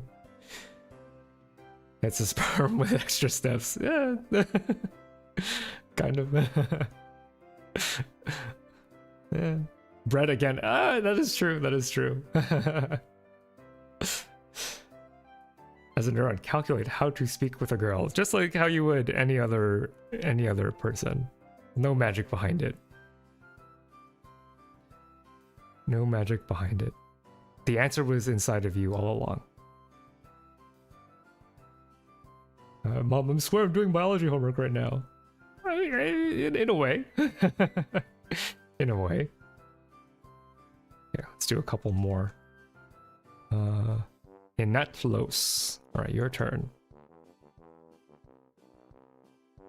Speaking of games that I enjoy, I did have like a Kingdom Hearts phase a while back when Toxo started to get into the game. So let's draw A very jank kingdom key for in Atlos.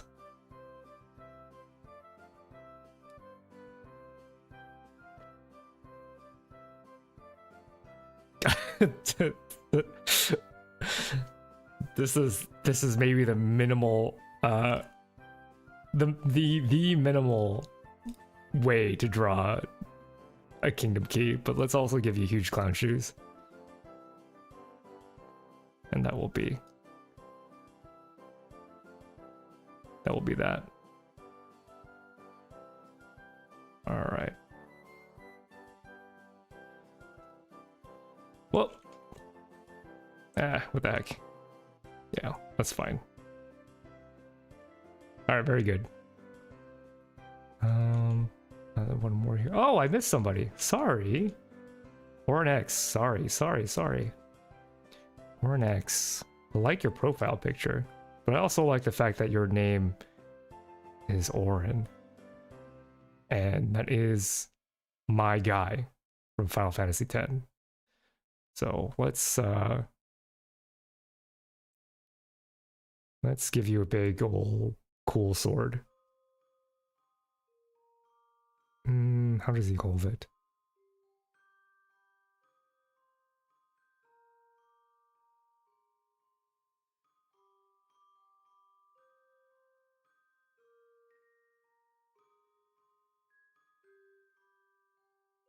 This is so... Now you know why I prefer to use stock photos. It's more of a hike. Maybe we can give you like a...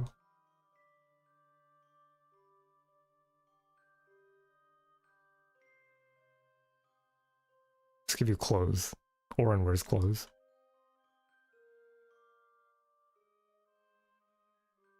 Okay. Oh, glasses. Yeah. Yeah, maybe maybe the thing that was missing was just glasses, and then the entire thing will make sense, right?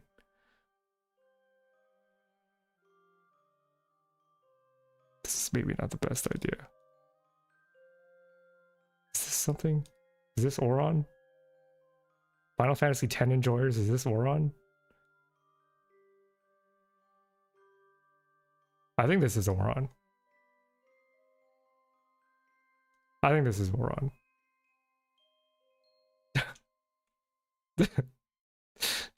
I think that's Oron. Okay, Flying Taco wanted to be represented by Reimu Hakure. I had never actually played Touhou myself, so I'm going to do my best at doing so. So Reimu's got like a big old bow thing, right? And it's like behind her head, so it'll have to be something like that, at least to start. Oh god, I think I need to pull a reference. But you're gonna get a very quick version of Reimu, I think. That's part of that. And then what else she got? She got like a little yellow tie. Let's do that. Legally distinct, copyright-free Reimu here.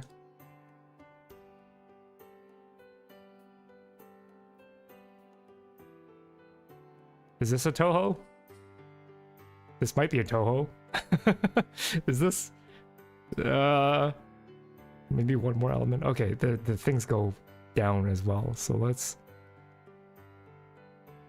Suggestion of a bow that comes down here.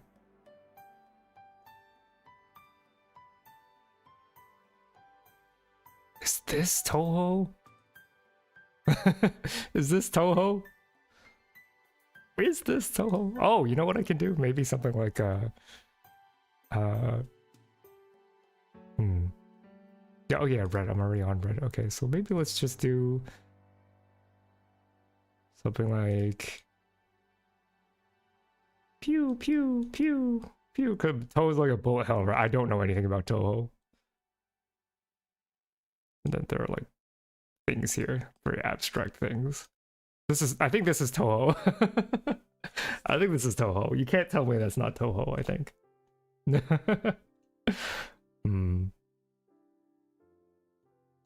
I think this is Toho. You just draw a hat for in Atlas, you just draw the most basic key. I mean, Sora doesn't wear a hat, I don't think.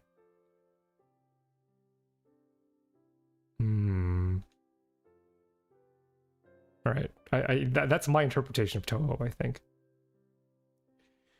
All right, we did 3. All right, so now let's do 3 more. Ah, Astral left before I could get to his. That's okay.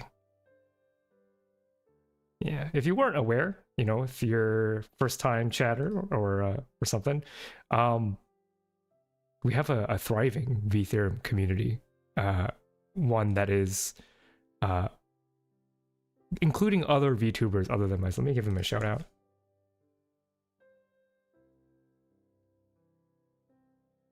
That is if okay, there we go. Stream Elements is working. Very, very cool. Yeah. We have a VTuber group who is that's the wrong. Let me just grab the right color here. A bunch of different VTubers, including myself, are very dedicated to using VTubing as a platform for education. I am so not an artist, but here, I'm going to do my best. And there are many in the community who contribute wonderful art of all the members and stuff like that. And I guess it's time for me to do a little bit of a return, an art exchange, if you will. Let's give you the ears.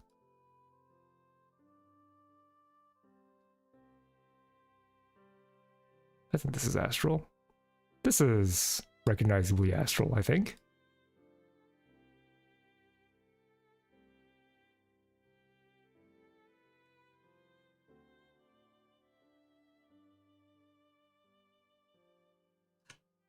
Yeah, that makes sense to me. Fire Rainbow is amazing. Thank you. Thank you for being a member. Thank you for being a member.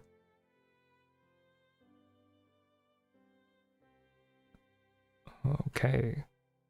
Isan, guitarist. You got it. You got it. Tough because guitars, maybe not the easiest to draw, but I'll do my best here.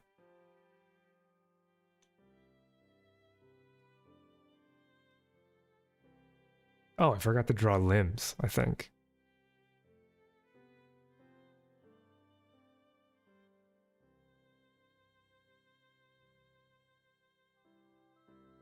Just back up and see how much we've done. How far are we? Oh boy. I mean, we've gotten some serious progress done. You know, look at these guys.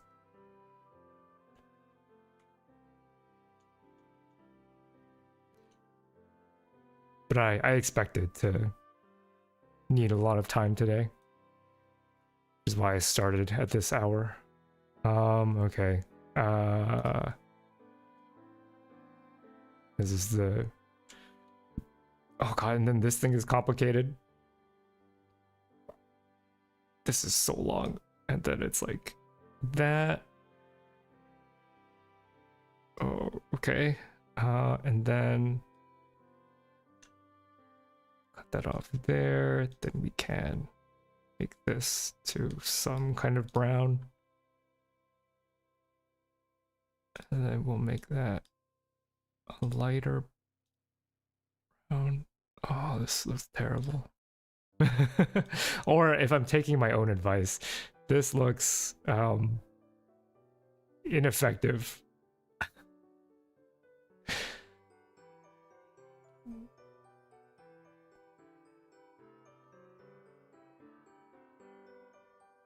Some of this, some of that.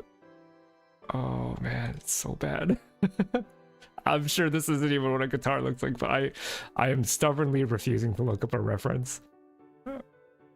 You can forgive me by, you know, a truthless apology smile for you. Okay, guitarist. Let's give you a cool cool guy leaf.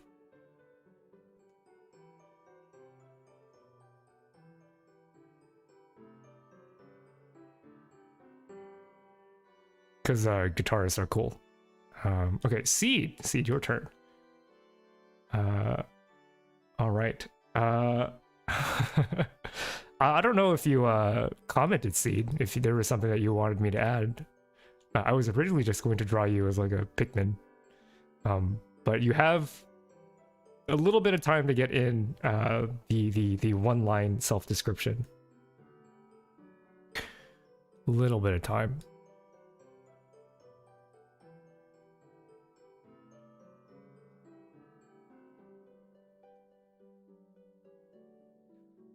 And if not, then I'm going to go ahead and do something a little like this.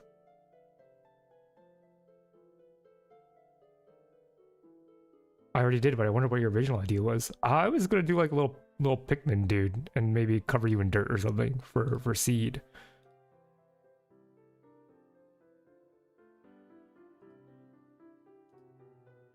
I mean, it would be kind of funny. Let's do something like this, maybe. And maybe let's do that. Fill this with dirt.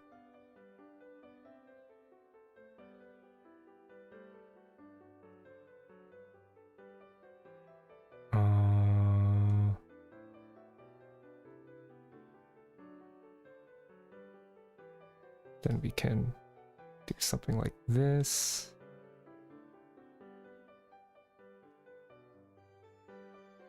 Kind of looks like Minecraft.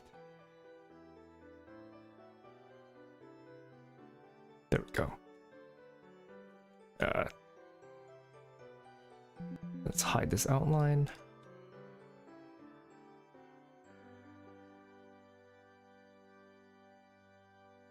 Okay. I think that's Seed.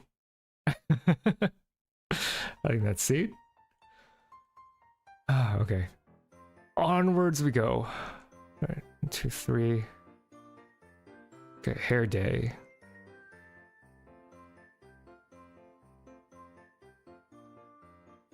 See, there are jokes that I want to do that I'm just not like good enough to pull off. I think hair day, like I don't know how to draw hair. But I'm gonna do my best to make this something.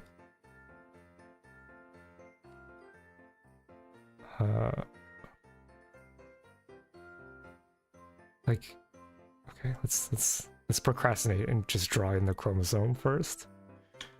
Oh god, how am I gonna do hair?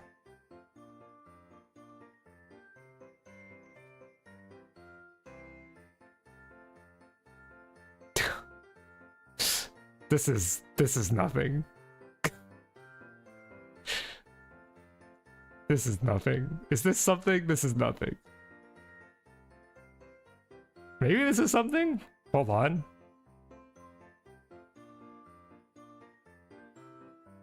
Is this something?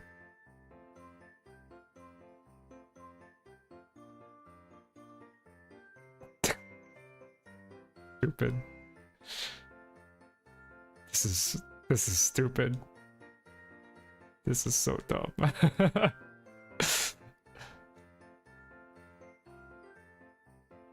Oh my god. This looks wrong. Or is it so right? I don't know.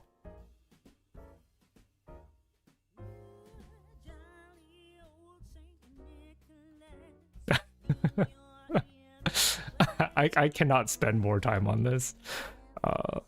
Give you beautiful kissy lips.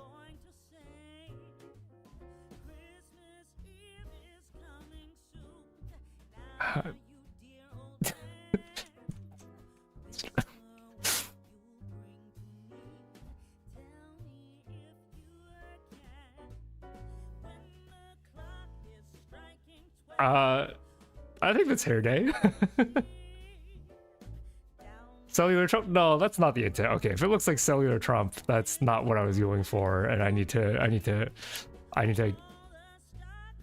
make this even more beautiful, if possible. Although this might be a little far gone.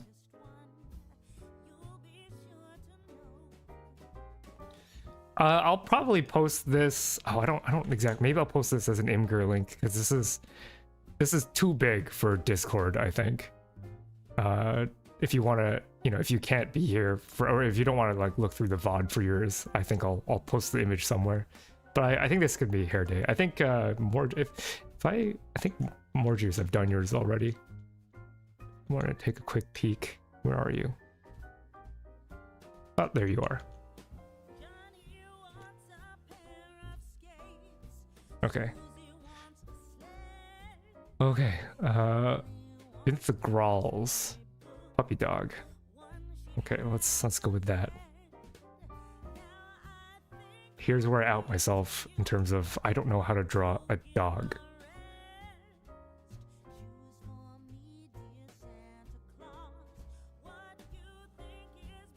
I fully do not know how to draw a dog. We're gonna try though. We're gonna try. How convenient that this one comes already with these ear-like protrusions.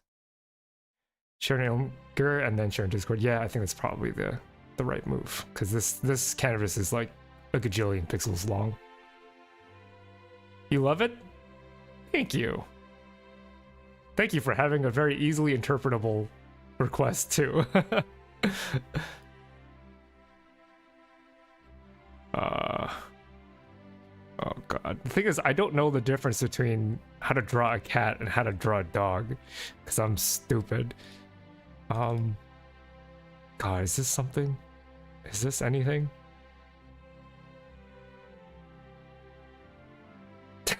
This doesn't interpret as anything. That's better. Maybe make the nose a bit bigger.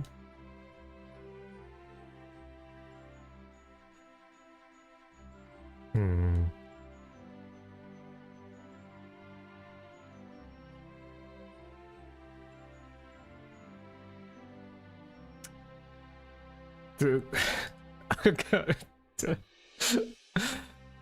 Oh, this is something. You have a lovely dog, or the dog in your profile picture is lovely. This yeah. Okay.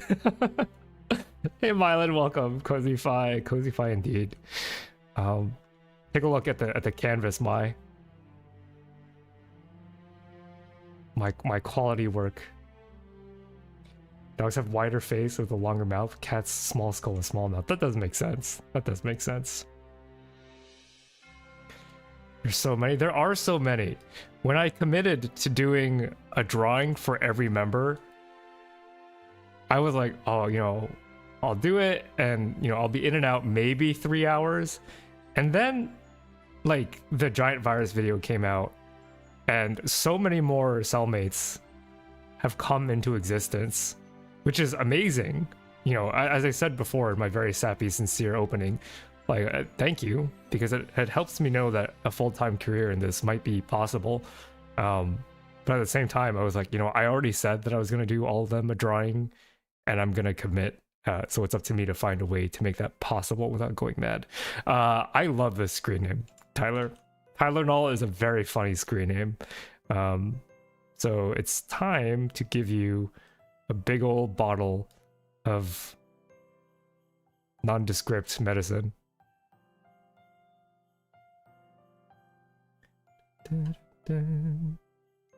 What program is this? It is Photoshop. Photoshop, and I'm doing it with my computer mouse.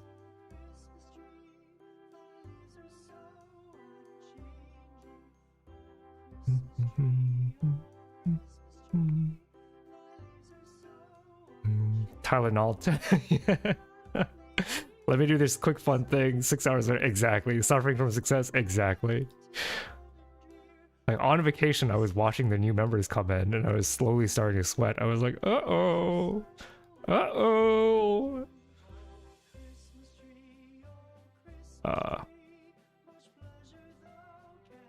This one can be a pill of some kind. This doesn't read as a pill, whatever. Just know, Tyler, I really like your username. This is very, very funny. This is Tyler and all.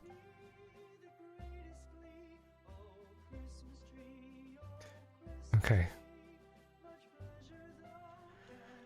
Stoned dragons. Yeah, I knew there was going to be more dragon stuff. Oh, where are we?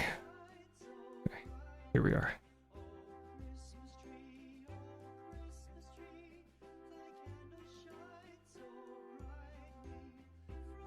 Okay, let's get this in here. What? That's what I get for reading chat at the same time as doing this. Am I going to be the donor guy or the programmer guy? Probably programmer guy. I feel weird about incorporating nationality into any of these designs.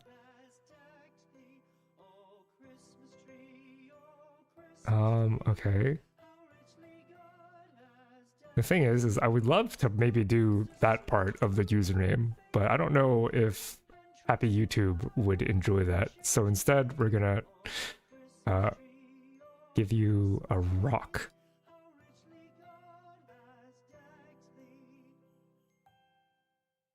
This is a stone.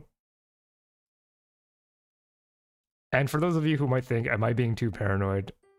If you've listened to creators this past week, YouTube's AI moderation system is like crazy, and I would prefer not to mess or even think about triggering YouTube's AI nonsense.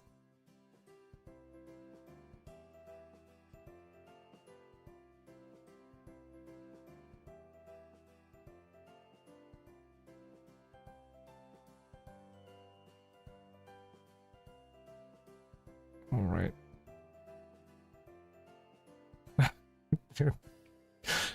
I think that's pretty good. All right, Yan Yan.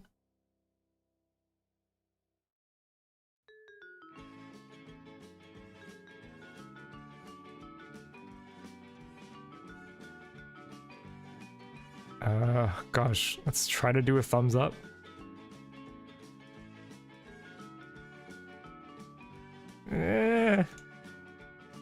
Try that one more time.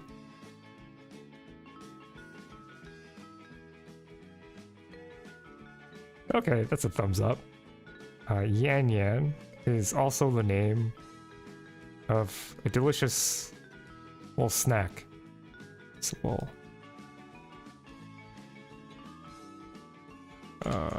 God, it's like a thin cone. They're like Pockies, kind of. That's drawn way too far from the hand.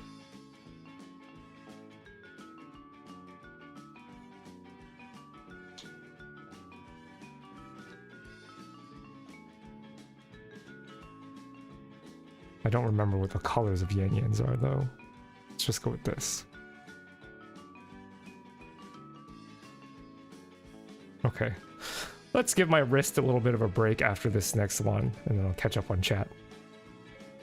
Moss on the stone. Oh, that's a good idea.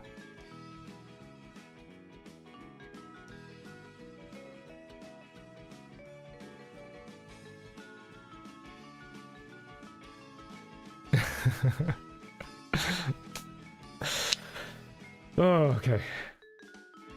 Yan Yan, the DIY pocket. Yeah, exactly. More Juice knows what's up. More Juice knows what's up. Okay, this one, and then I will be giving my wrist a break. Bogdan Kokonen. What do I do for this one?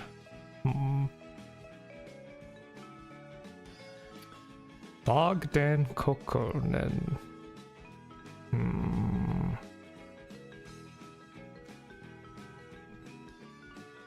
Bog. Alligator? Maybe it's an alligator angle? Like a bog? I don't know. my creative juices are starting to run a little dry, I think.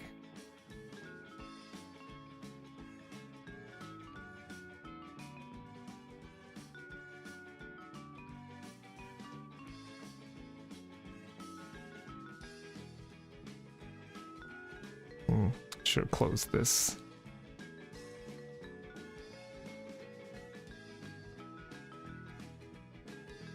Okay. Okay. Yeah. Then how do we feel about just like that?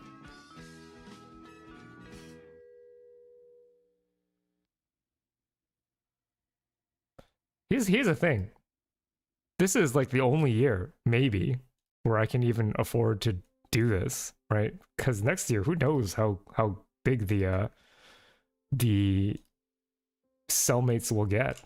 Like there is a very real chance that there are actually too many members, and that would be a great accomplishment if that were the case next year. But I would like to do this as long as it is feasible, just because I think for a streamer, I'm not actually that good at what streamers are typically good at. Like, I don't think I'm the best like chat reader.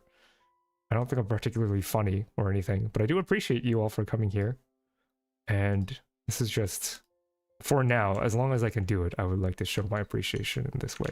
Thank you for renewing Clockwork membership for 9 months. Parenting crushing my time, but wanted to drop in and say hi. Thank you so much, Clockwork, for your continued support of the channel in more ways than just having membership. Everybody, if you like those high-level biology animations, please do go check Clockwork out.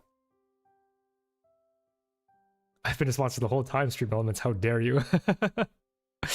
It's true. It's true. But was it like a redeem for like a highlighted message? Because I think YouTube does that too. Oh. Okay. Let's give a check. Oh, we are almost at the halfway point. My goodness. Let me take a little bit of a sip of my tea.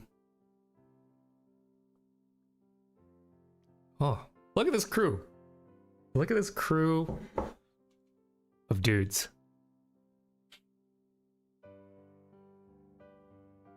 How far we have come, but we have still so many more, and these little guys aren't going to draw themselves.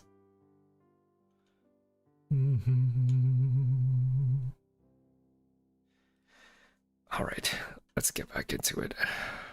Oof. I don't know how artists do it, man. I'm so glad to be able to just use stock footage all the time. Although I do say with my Adobe membership expiring, it's been pretty hard to find a lot of good stock photos. Like if I were to allocate what percent of time is spent on a video just trying to find good stock footage, it's like an embarrassing amount of time. I don't even want to like say, because it really makes it feel like I'm not being very productive when I'm just like, oh, I just need like a stock photo of like this one thing, but the free stuff, because you know, until I can make some like life-sustaining money off of YouTube, I don't think I'll be paying for stock photo repositories. So I've been relying exclusively on stuff that I can get for free. Okay, Sir Pizzas. I think this one's pretty obvious. I think just go with this.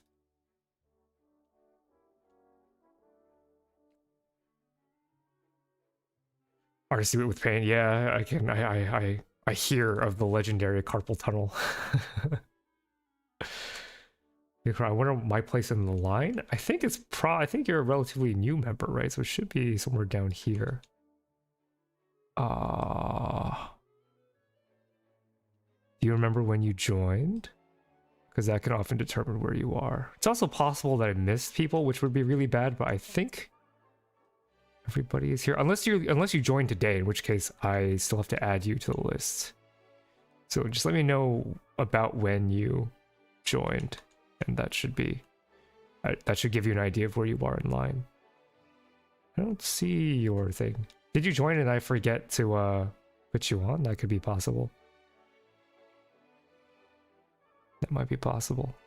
Don't let me forget though. Like if you join today, please say something, because then I'll just add you.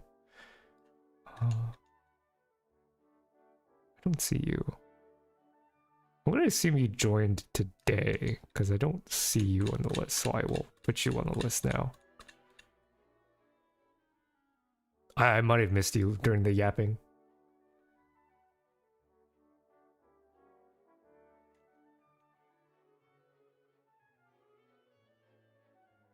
Okay.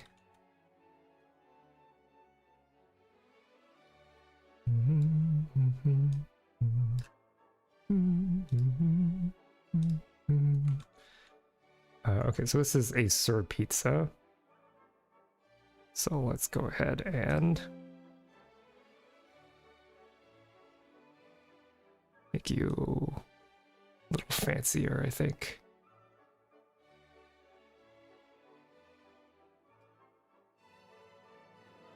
I think this is Sir Pizza.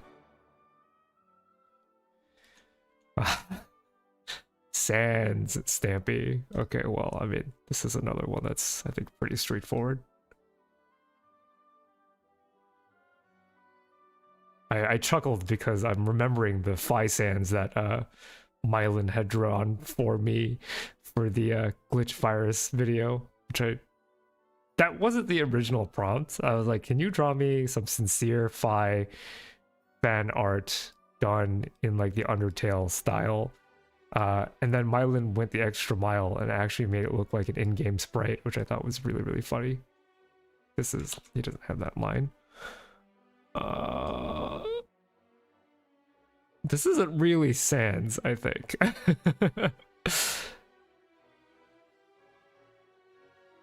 That you can tell the difference between an actual artist like Mylan and me. Not that you needed help.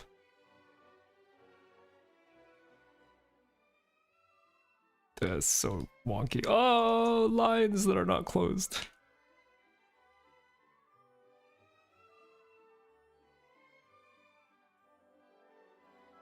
Oh, it's got a mean lean, but you know what? That's okay.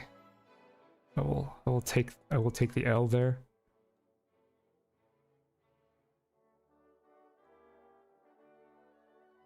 Come on, fill these in.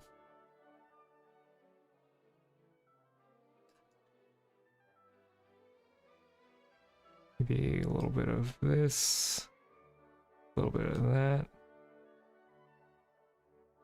Then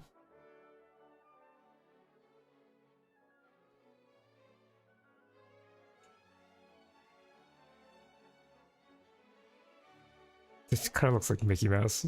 You know what? That's okay. You know what? We're all here for the slippers anyway. So let's just get the slippers in and call it a Sans.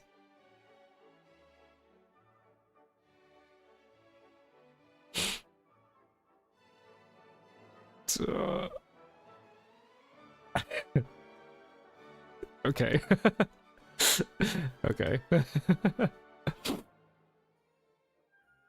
Happy holidays. Thank you, Pamela. Oh, Pamela, you are here. Let me show you, because you're one of the first ever members. I drew you with a big book of immunology. There you go. But thank you for being a member, and for so long, too. Skylar Feather. Anytime I see the word Skylar now, I think of Breaking Bad, a show that I have watched exclusively through YouTube Shorts. There's no way I'm portraying Breaking Bad on this channel, though, but instead, we'll go for Sky. And we are going to... Perfect for the librarian. Thanks. You're welcome. Thank you for again being a member and for being a member for so long. Isn't it crazy? We're actually about to run out of unique badges because I think the Galaxy badge or I don't remember. I don't remember when people get the galaxy. Maybe 3 years. In terms of the badge type you get. And then after that, there's like nothing. We're gonna have to get real creative because, I mean, when we had planned for this, we did not expect people to have been members for that long, right? Because if I go up here,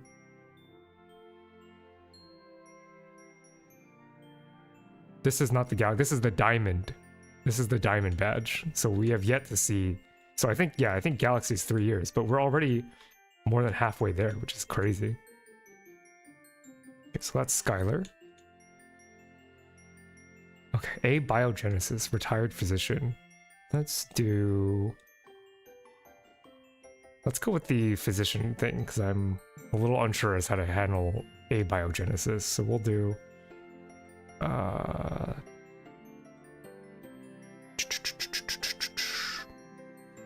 what type of physician were you? That's kind of interesting. You might not be in chat anymore, but we'll give you the thing. This thing that I'm told costs like $1 billion. The listen to your heart thing.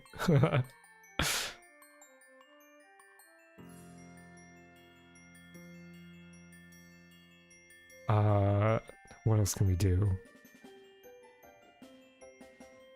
I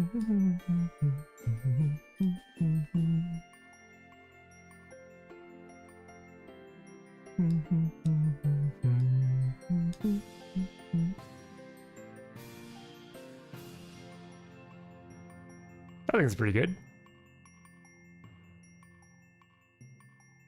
The cheap ones are like $60. Yeah, the stethoscope. Right. But doctors will, I think, often splurge for better ones. There's a high ceiling for physician equipment, I am led to believe. Frog. This one's a fun one. And straightforward.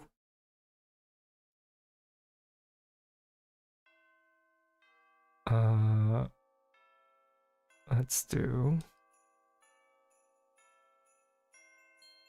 I watch Star Wars? I do not. I don't really watch much of anything these days.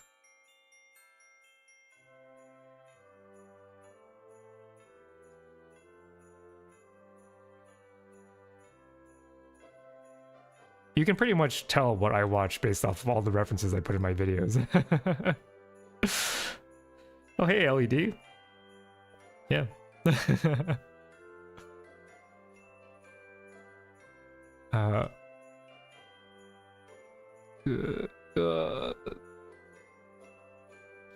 Frog feet, baby. It's so cursed. It's okay. See, it's convenient for me because when I say bad art doesn't exist, it gives me cover for myself. I would say this is ineffective at portraying a frog. Definitely ineffective, I think. Yeah, this is not a frog. This is not a frog.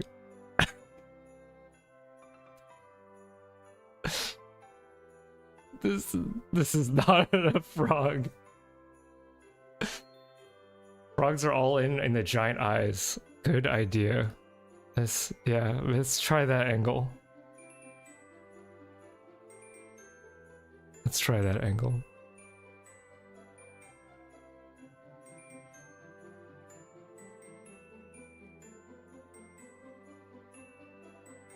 Thank you, Mylan, for providing me advice.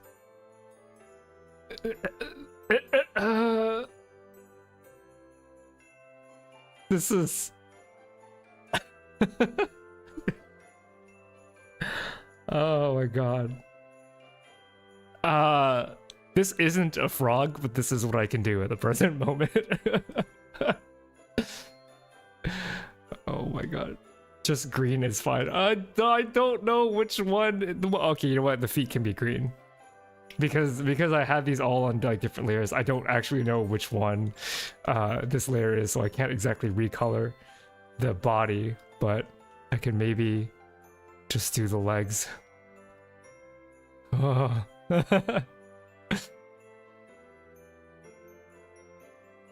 ineffective at portraying a frog. I will steal that quote. Yeah, I think that is accurate to this situation here. Okay. As long as the people have people subbing, the stream will be on editing. That is technically true. I wouldn't be mad at that, honestly. I don't really have Christmas Eve plans otherwise. My wrists might not be very happy with me, but, you know, I don't draw for a living, so whatever pain will be temporary, hopefully. Megu Ka Lily. Which one is a lily? What flower is a lily? I am not good at botany stuff. Oh, okay. 1, 2, 3, 4, 5, 6. We'll do a lily. 1, 2. 1 leaf. 2 leaves. 3 leaves. 4 leaves. 5 leaves. 6 leaves. And we'll do this.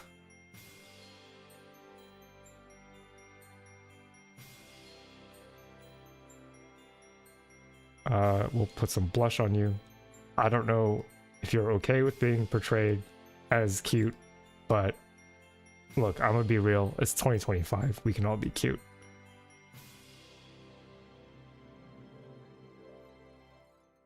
I think that's Meguko Lily.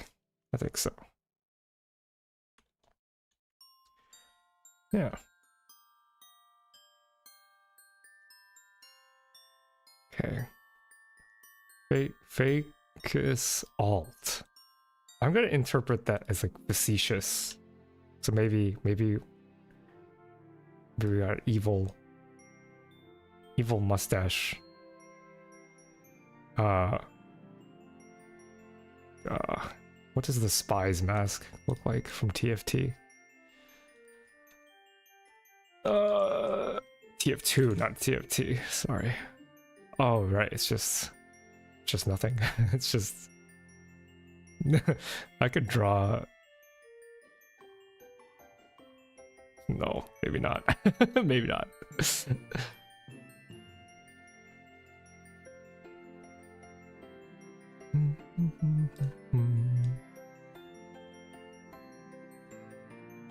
Let's draw a hat.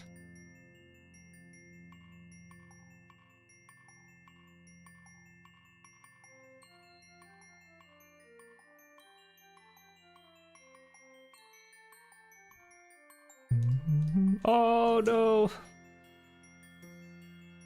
Ah.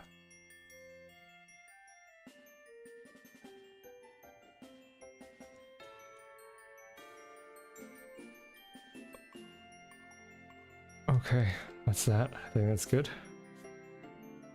It took me drawing a fully rendered piece every day, like 25 days straight, to get a screwed up wrist. We'll probably be fine. That's good. That's good. Good to know. Oh. Ceres White. So Ceres reminds me of Ceres Fauna by Hololive Oshi. But instead, I think I'm gonna go with the fact that Ceres is a moon, a planet, a celestial body of some sort.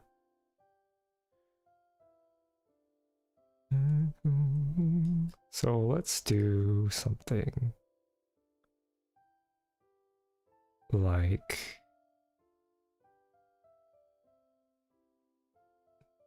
this, maybe.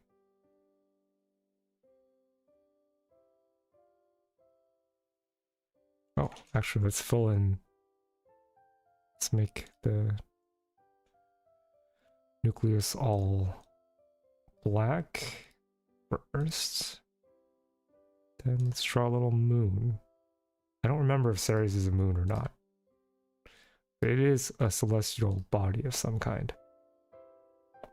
Sapling strung together, yeah! Oh, I need to get rid of that stroke.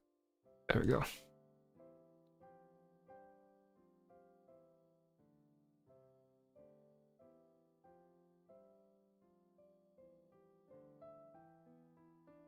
Because you're a croissant-shaped moon.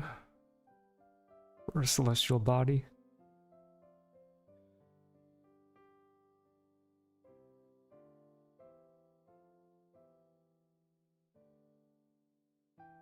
And double peace signs, I think. That feels right. Look away from it, return to a void cell. True. Banana in space, that is also true. Mark. Oh, you said something about something. Oh, now I have to find it in the YouTube chat. Oh gosh, can anybody remember what Mark wanted this thing to be? I'm so punished for not having written it down immediately. Give me a second while I try to find that. Can I control F within the YouTube chat? Is that possible? Oh god, it's been so long. Oh, Mark, I'm sorry. Oh, I can't even scroll up that high. No! No! I'm sorry, Mark, if you had said, because I know you were in chat earlier. I don't see... Damn. I am deeply sorry. I'll try to do a very faithful recreation of your profile picture, though. Am I too late? Have you drawn me yet? Let's see. Where are you, Brady? I mean, I could draw yours real quick. As a special thank you. Sorry, Brady gets slightly special treatment because he did make molecular nodes, which is the Blender program that makes it possible for us to do our work and not have it look terrible like it did in PDB. So we're gonna do Brady's real quick, which I think, like, I already knew what I was gonna do with Brady. We're gonna make you 3D. That's what you get, Brady, is you get 3 dimensions.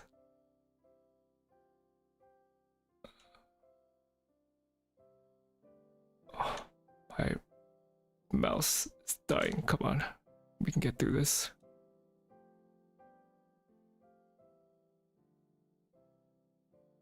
You look like a mahjong tile. Look at this beautifully rendered 3D cell. Would not have been possible without Brady's work. So Brady gets to skip the line.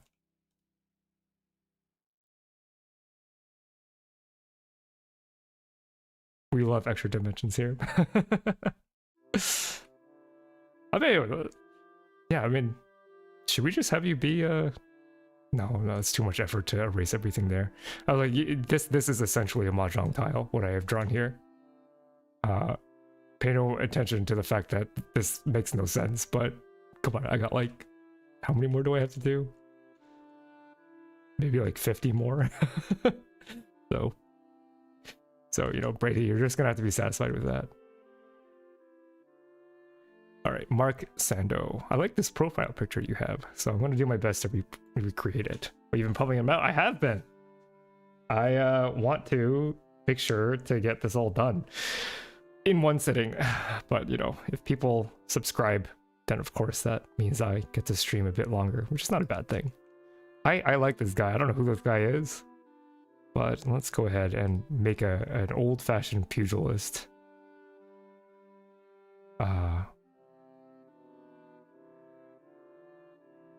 Brown. Hello. Oh wait, I can just grab the color because I'm in Photoshop. Ha ha ha ha ha ha. Less brown than I thought. Okay. So the mustache is like this. Like that.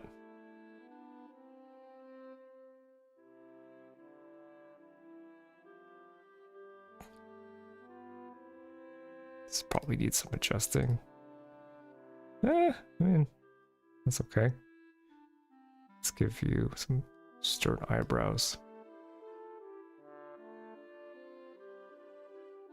And we'll have you stanced up.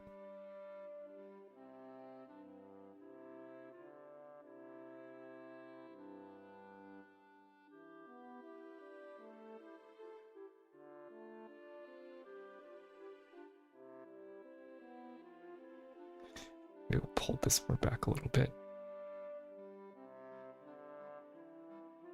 Meh, see? Meh. I think that's Mark Sando. I think so. Oh, all right, I gotta do a Meat Space holiday stuff now. Thanks again, and Merry Christmas, Fi. Thank you. Merry Christmas to you. Happy holidays. A 3D cell visits flatnet. That is true. That is true. Okay. But when, I don't really have a lot to go off of there. Besides Vietnamese, but again, I'm not gonna do ethnic nationality things. Oh my god.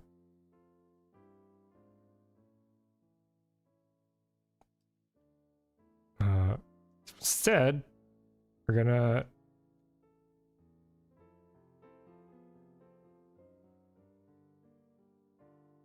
give you a fun pose.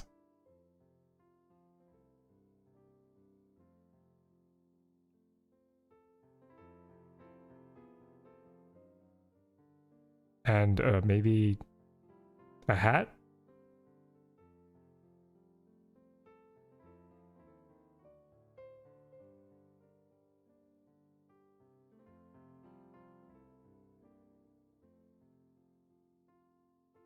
Hmm.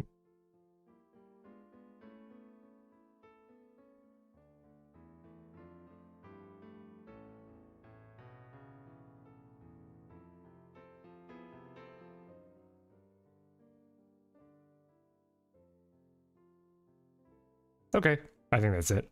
I think that's good. Oh, okay. Who's next? Sky Whale. What a fun screen name. How am I going to do a Sky Whale?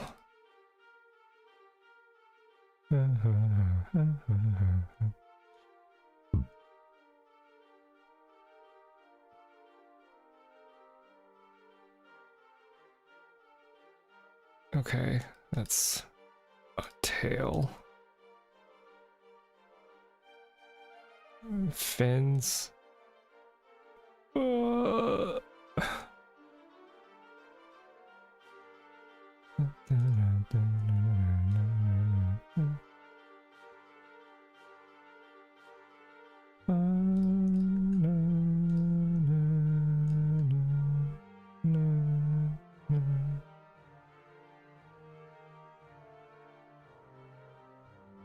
Okay.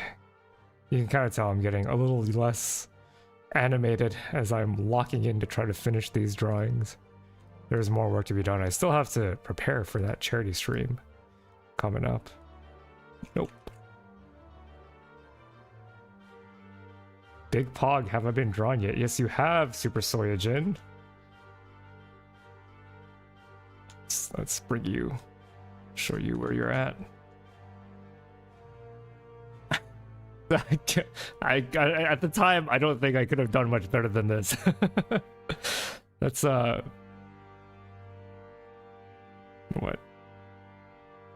Let's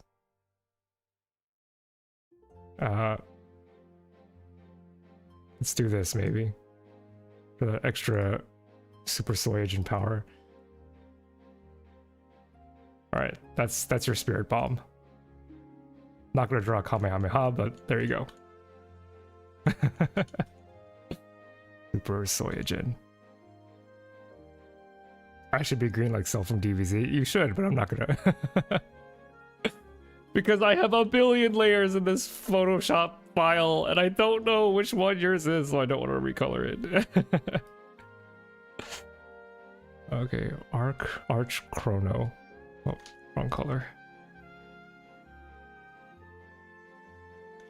Are you ready for a dumb bio question from me? Absolutely, go right ahead. Go right ahead, Surprise Pants. Oh. Perfect Cell, yeah. that would have been funnier, but I didn't think about that. That would have been funnier. Perfect Cell. That's so good.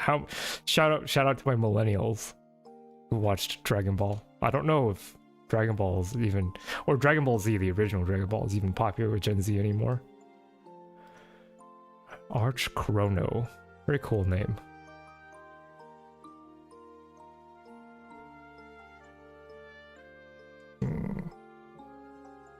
What living thing could all your cells technically make?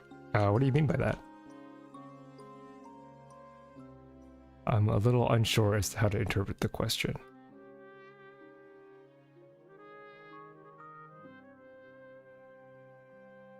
Let's do this for Chrono.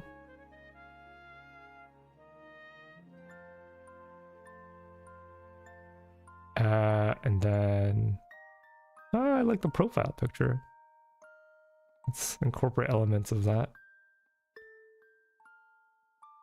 I can't exactly tell from the thing, but it looks like maybe a sheep.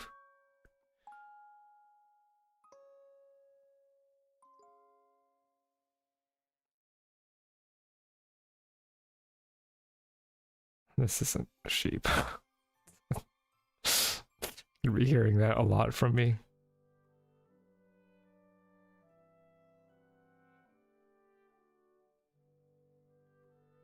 This looks like this looks like grandma. This does not read as sheep. What if I add in the ears?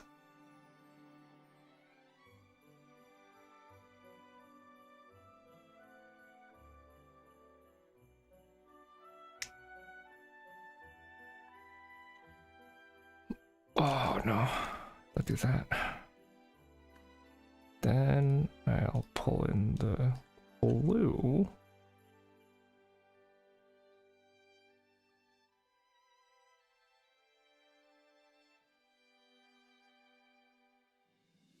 I don't know that this is better.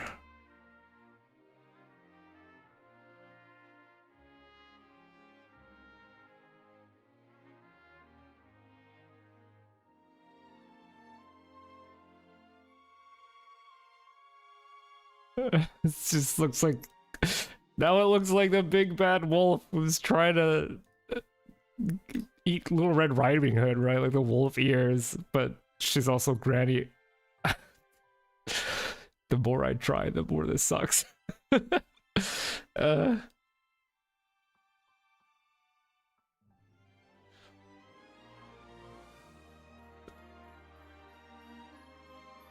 You know what? It's okay. I made an honest attempt, and that's what matters, I think. Okay, I'm not the happiest with this one, but we are gonna move on.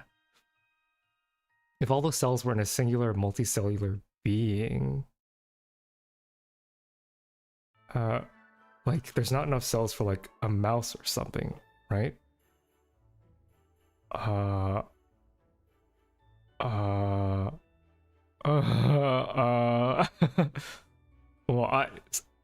sorry, I'm not to put you on the spot. Like there's not enough cells for a mouse or something.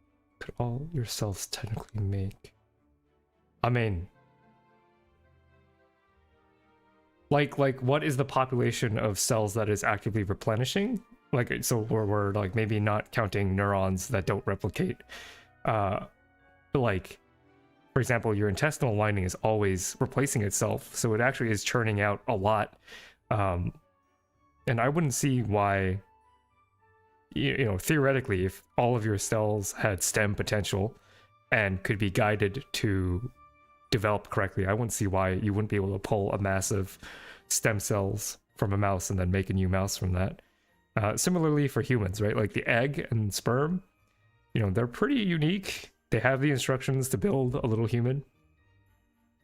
But theoretically, if you had a stem cell and you had the exact cocktail to be able to put the stem cell through replication in a way that consistent with life, you know, theoretically possible to reconstruct a human from that. Freehand in Photoshop, I'm impressed. I don't really know if impressive is the word that I would use. Numbers are too hard. Yeah, I'm a little confused. That doesn't mean it's not a good question. I'm just a little confused. Was I gone for a while? Was I drawn? Musical Skelly. How long have you been a member for? I don't remember putting you on the list. which means you might either be coming up or I missed you potentially. Do you remember when you joined Musical Skelly?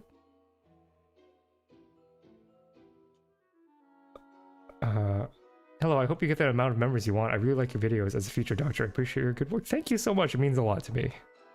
I love the fact that there are people who are into medicine looking at my stuff. And good luck in getting there, future doctor. So we have Agumon here, Digimon, in a hoodie, which is fun. So let's maybe do that.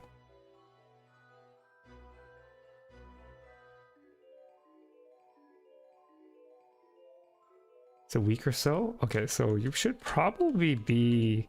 Because this is in order of when people joined, so you should probably be somewhere down here.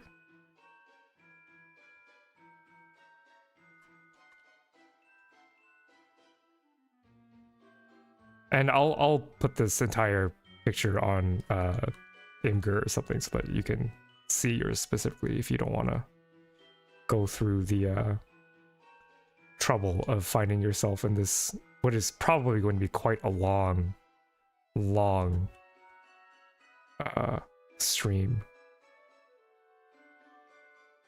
Oh, there you are. There you are. There you are. Musical Skelly. So you're right there. Yeah, it's going to be a bit of time. I think we're halfway through. Very exciting. That took 2.5 hours, so we're looking at potentially a 5-hour stream today.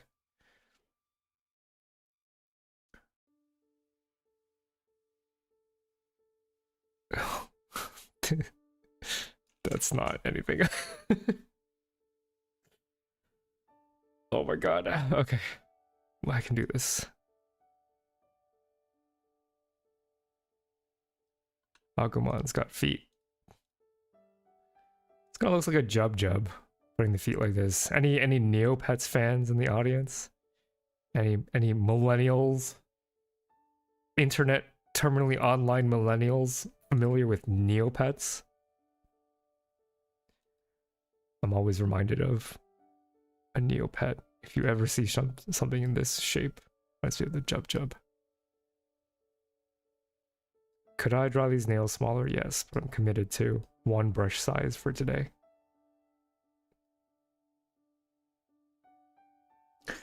Giant omelet, nice. Neopets, and that's a name I haven't heard in a long time. Yeah.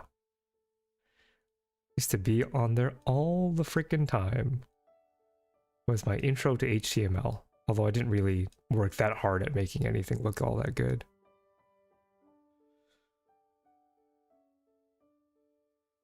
Oh my goodness.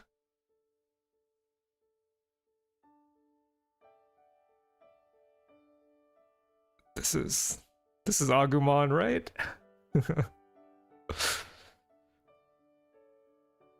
I think that's Agumon. Okay.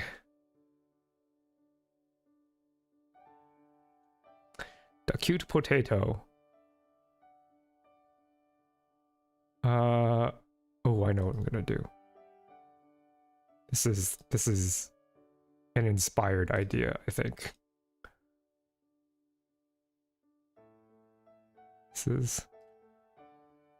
Stream is not sponsored by any company in particular. I'll have you know.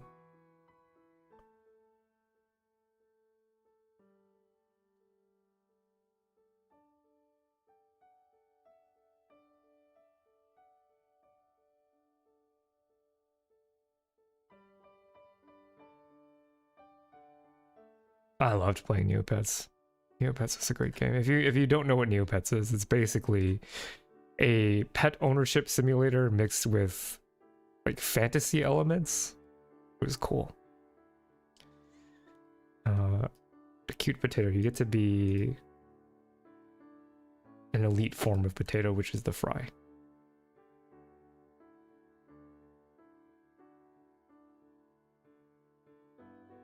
Oh, my hubris.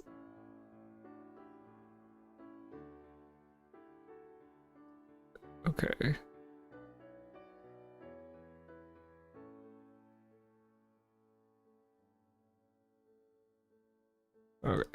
That's pretty good.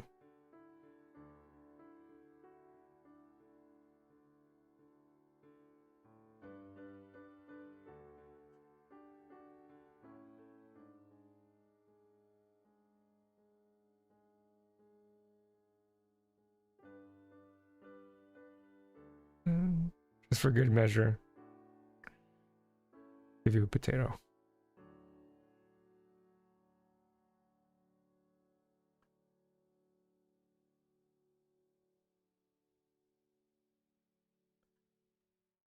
Hold on. I've got to check something real quick.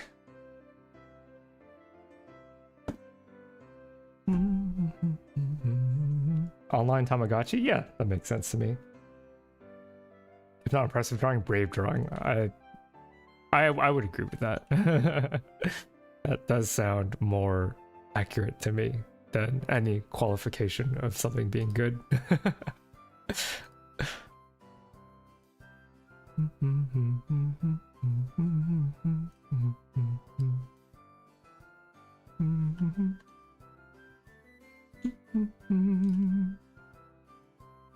Okay, let's continue.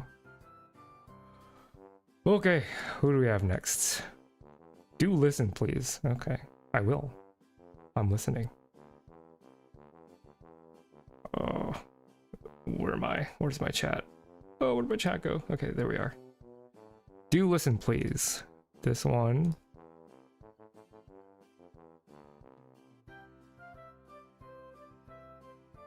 Do something like this.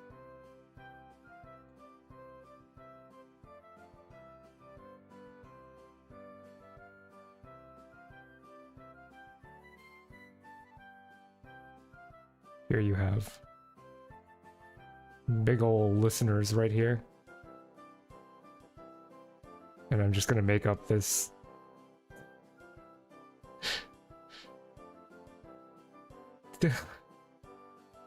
But that reads as ears, right? That reads as ears, I think.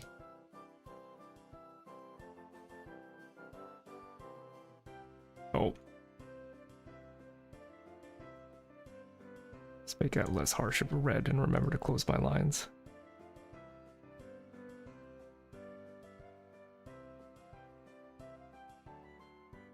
Yeah, yeah. I think that's do listen, please. Oh, step back and appreciate how far it is we have come for all the members. And let's keep going. Josh Connor.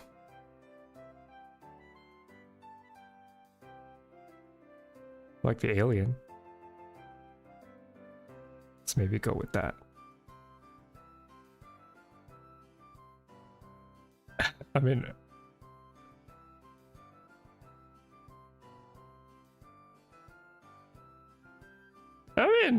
honestly, I'm okay with that. It's pretty good. Sometimes it is that simple. Mithun Balaj.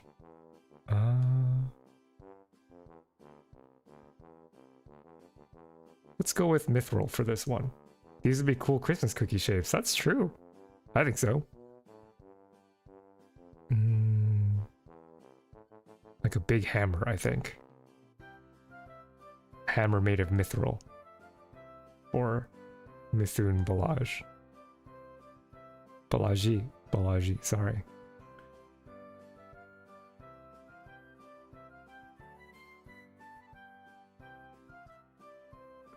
Let's fill this in with like a...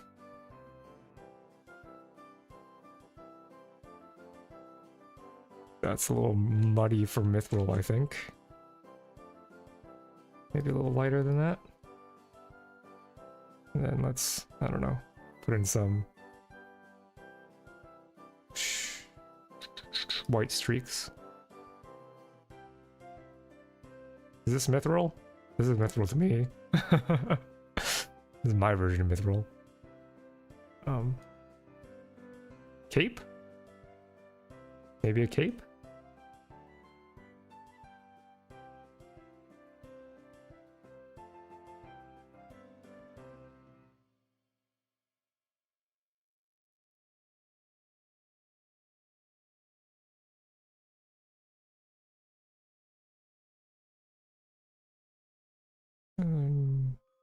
come over this way too.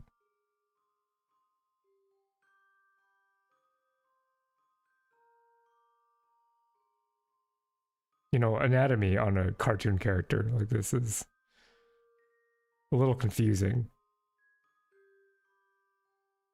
I guess it comes down all the way, doesn't it? I guess it's more like this.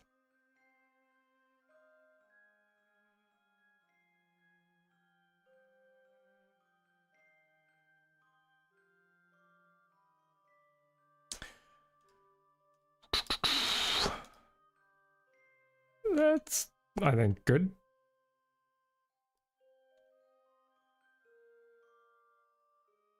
Neopets is more of a Zillennial thing, I guess? I think so. I think so. Off to do holiday prep. Cheers to you all. Thank you for stopping by, Pamela. Wall pancake. Okay, let's do that.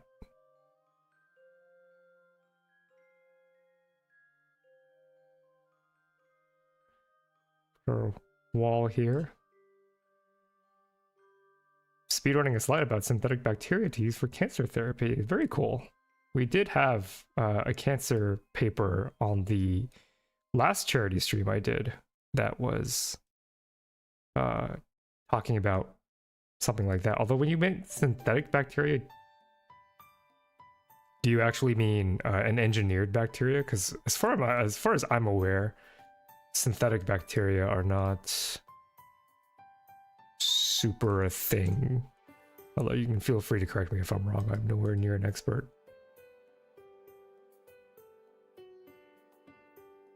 Oh god, why did I commit to drawing a stack of pancakes? Let's just do something like, oh, like that. Then we'll fill that in. Then we'll do this to separate them.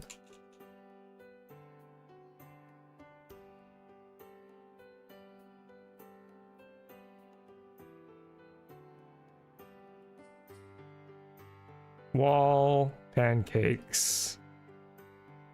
We'll do like a knob of butter.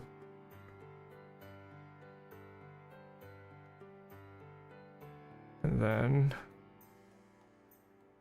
it's like a drizzle of maple syrup.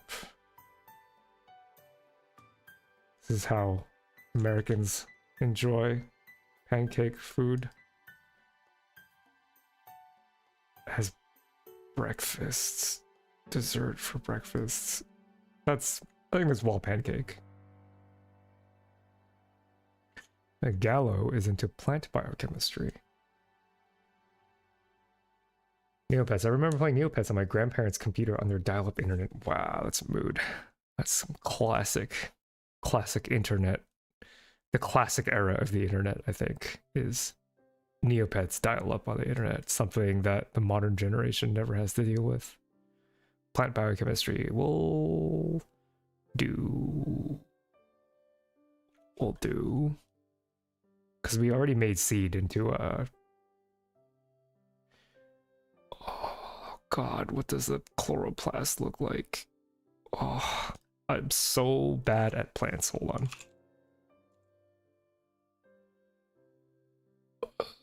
Okay, yeah, that's what I thought. Okay. How am I gonna pull that off? We'll do this. Then inside the stack, is it like the thylakoids?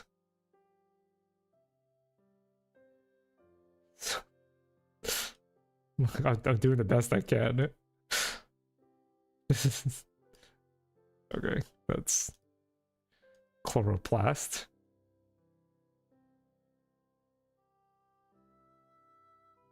And then we'll do, maybe instead of a little hat, we'll make like a little stem leaf, little bow tie thing. I think that's cute. Right. I love motifs that could be interpreted two ways. Like this could be a little stem, it could be a little bow tie. I think that's cute. I think that's good.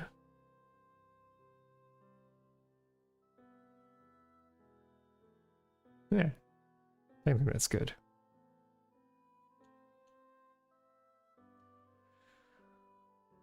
Aragon Awesome. It's another dragon-esque reference. Can't tell, it's just pixels. I am going to actually BRB real quick. I'll go ahead and put the away screen so I can refresh on water, refresh myself. Be right back, y'all. Be right back. Pause the Christmas music. You can enjoy the be right back screen, which is so very rarely get to use, but I will be back in just a second. Don't have your audio up too high because it's a little loud.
All right, we are back. Hello, everybody. I've had the chance to refresh, a good chance to stretch and hydrate. Of course, this is a very long stream, which I'm very grateful for. I'm happy that drawing every member is taking me this long, because it just shows how far this community has come since starting. Cute BRB animations, what the heck? Thank you. I animated it myself, as I do with pretty much everything, because I'm too cheap to hire anybody for anything. I mentioned it before, but I think it is, you know, I might change my mind in the future, but to me right now, it is important that I do everything, because I mean, you know, a lot of YouTubers have like teams, editors, stuff like that, that they can pump out more content, and you know, if they pump out more content, they can get paid more, then they can pay other people to offload the animation and all that stuff. But for me, like, again, I'm aiming to make a product that a few people will really, really love, which is why membership was always going to be a part of my content strategy, right? Because I don't want to make content that is like super broadly appealing, because that would require hiring an animator, right? My stuff is very cheaply made. It's just me and Toxo never takes any money from the project. It's goes directly. I mean, we're married, so it is our money, but I don't like pay her to do anything. All the labor comes from like me and the free assets I can get for free online, and then like whatever art Mylan can donate. And I think it's important because it is, I would like for my product to be a pure representation, because I said before, like, art is like your representation is a representation of your soul, and if you practice enough, that representation gets more and more accurate over time. And I think doing everything myself, and you know, with a little bit of help, is the most accurate portrayal I can have of the content that I actually want to make. Like, if you were to give me a lot of money, I still might do everything by hand, because every little dumb joke, every little vibe I have with these animations, it's from me, and I think that is valuable in a kind of way. But it does make me question some YouTube comments I get, because while I think that like the animation is charming on a lot of my videos, I've had a lot of comments say that like, oh, you know, I'm so surprised at how high quality the video is, or I'm amazed by the production value. And I'm like, are you? It's really just moving things in Premiere Pro. Like, it's not that. Again, good, bad, you know, you're allowed to think whatever. I am surprised at the positive perception with regards to the production value, because I've always looked at my stuff as being kind of, to me, it looks very budget. You know, it doesn't look very high budget at all. It's but I don't think that's a bad thing. I'm not talking down to myself. I'm just surprised at the choice of the language that some people use to describe my content, and high production value. It's just not. It's just not a word that I would use. It's almost like the person making it gives a hoot. That's true. If you want to define high production value as, does it look like someone cared a lot? I think that is true.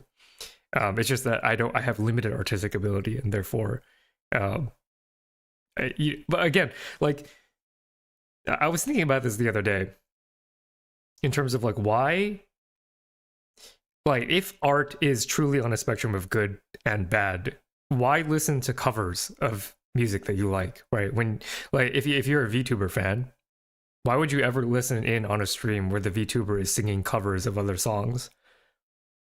You know, a lot of VTubers, I'm gonna be brave about it. A lot of VTubers are not professional singers. They are objectively on a skill level that is not the same as someone who feeds themselves by making music. It's not comparable.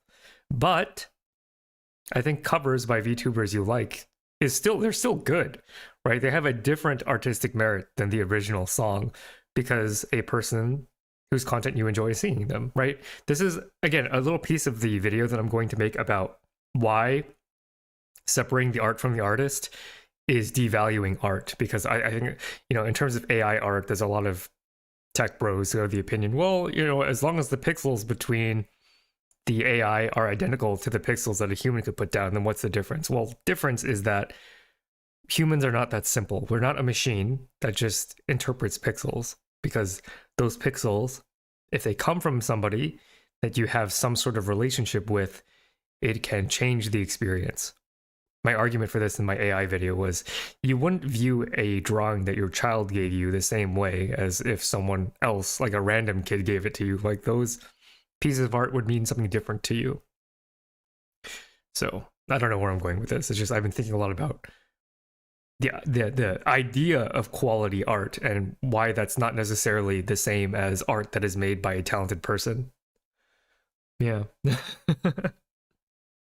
There's a lot of slop out there. There is. And I got called out for using a slop thumbnail. Like, I saw those. In my defense, I actually never watch any of those 8 things videos. Like, 8, I don't know, 8 types of cheese. And then they have the little bubbles. I always saw them on my feed and they always get like millions of views. So I thought to myself, this particular video fits in that format and that thumbnail looks attractive enough for millions of people to click. And then I got comments that were like, your thumbnail looks like AI slop, you can do better. And I was like, okay, but the thumbnail does really well, right? Like, the YouTube greed, like, oh, but I mean, it's okay if a few people think it's AI slop. But then like the comments kept on coming. It was frequent enough where I was like, oh, okay, I may have made a mistake here where I took a popular thumbnail format and that's not what my audience wants, because again, you guys are smart. It looks like AI slop. You don't want AI slop. I apologize for that thumbnail. In my defense, again, I have actually never clicked on one of those videos. I just looked at the thumbnail and thought it looked good, but I didn't know that they were the visual brand of these AI slop channels. But thank you for calling me out on it. And the new thumbnail did do better anyway. So that's fine. Being serious, you know how to make use of the ability that you do have. Thank you. I think about that concept a lot too, where people get in their head a lot about, oh, I'm not good at art and therefore I can't make anything good. And that's just not true. Everybody has a unique soul, so everybody's artistry is going to have a unique fingerprint. And humans are wacky enough where your fingerprint will be attractive to somebody.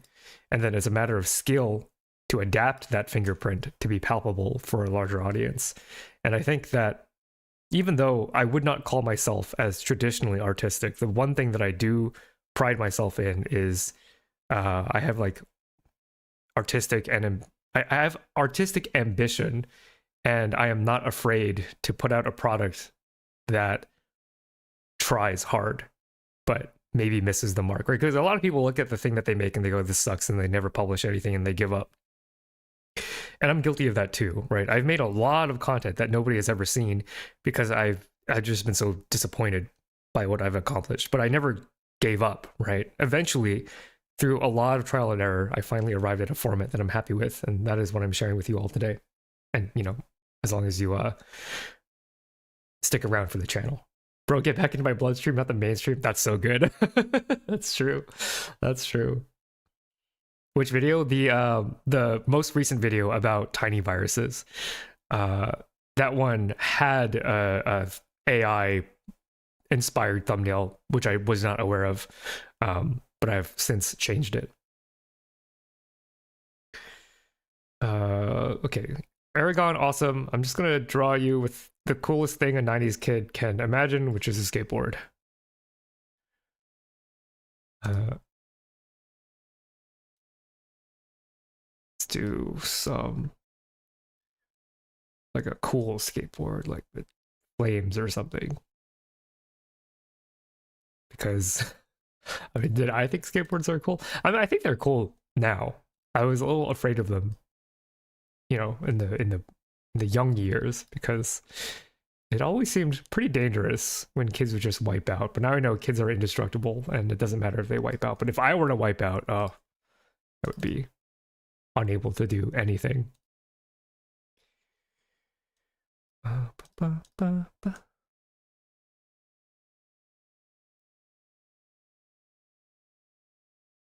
Okay, I think this is totally rad, totally tubular, and totally awesome. And let's give you a hat too. Why not? Drawing a lot of hats today for some reason.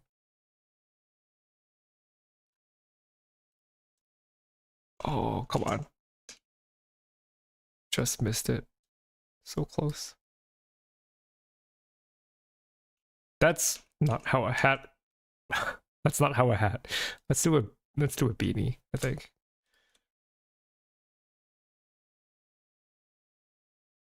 Okay. Yeah. Yeah. I covered the name up here, so let's just relabel this. Okay. It's a weird shaped beanie. Maybe I can do this to suggest beanie dub.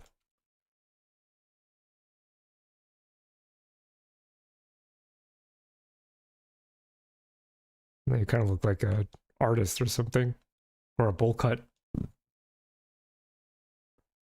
Maybe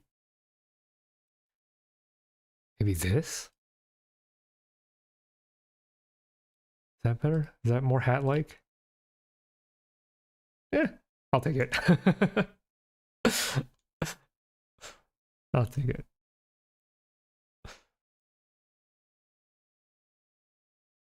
Oh, the S logo, the cool. I can't do that though. I've never actually made the cool S. I'm too dumb for that. I've never once. No, I don't know how to make the cool S.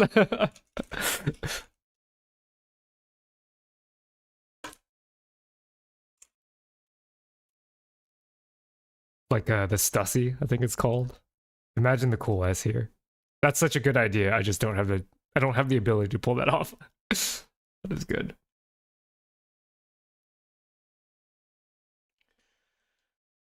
Just approximate the cool S. Oh, dude. All right, that's about it. Okay. 1, 2, 3, well, guy. Okay. Let's do this. And let's do something like this, maybe. Nah, dog, bro is beyond unk status. People my age were doing the S. They were. I watched them do it, but I never participated. I was not cool enough to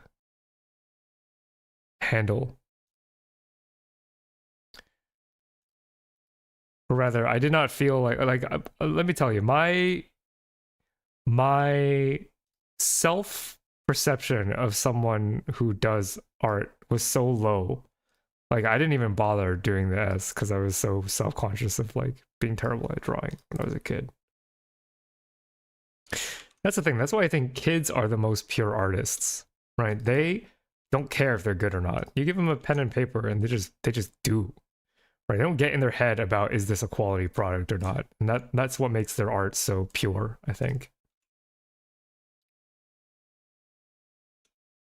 Ah, I have to remove the strokes on these. Oh, well, I gotta put the Christmas music back on. Hold on. There we go. Now we're back in peak cozy.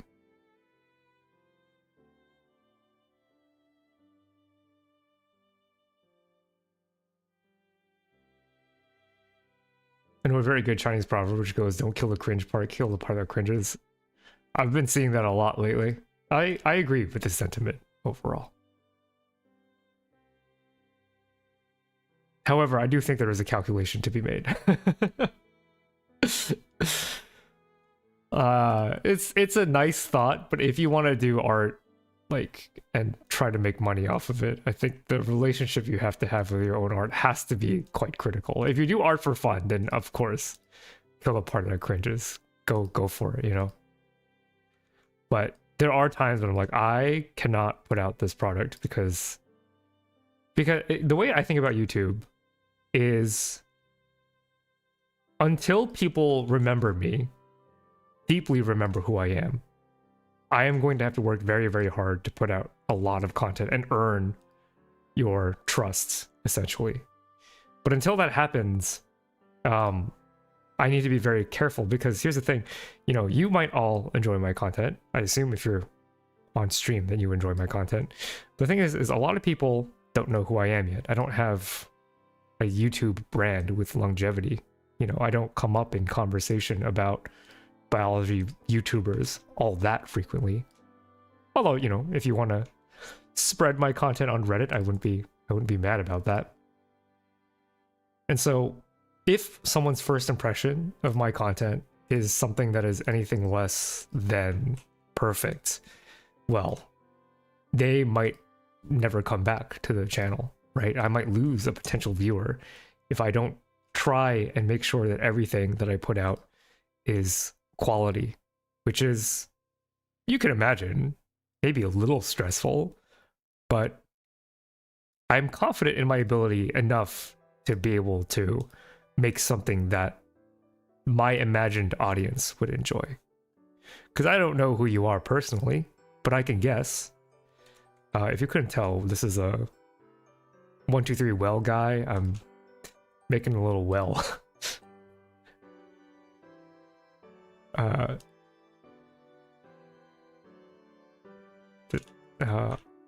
Then maybe we'll, instead of that, maybe we'll do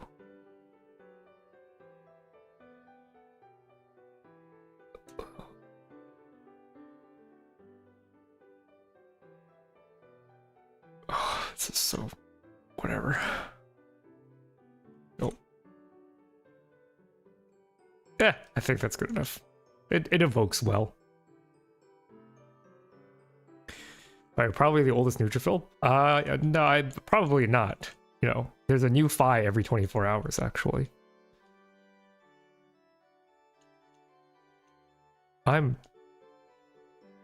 So this is looking pretty good.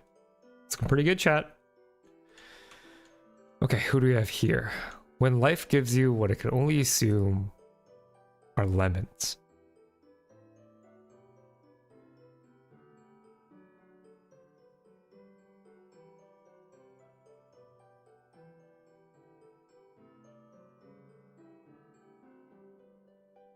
This is the world's worst lemon.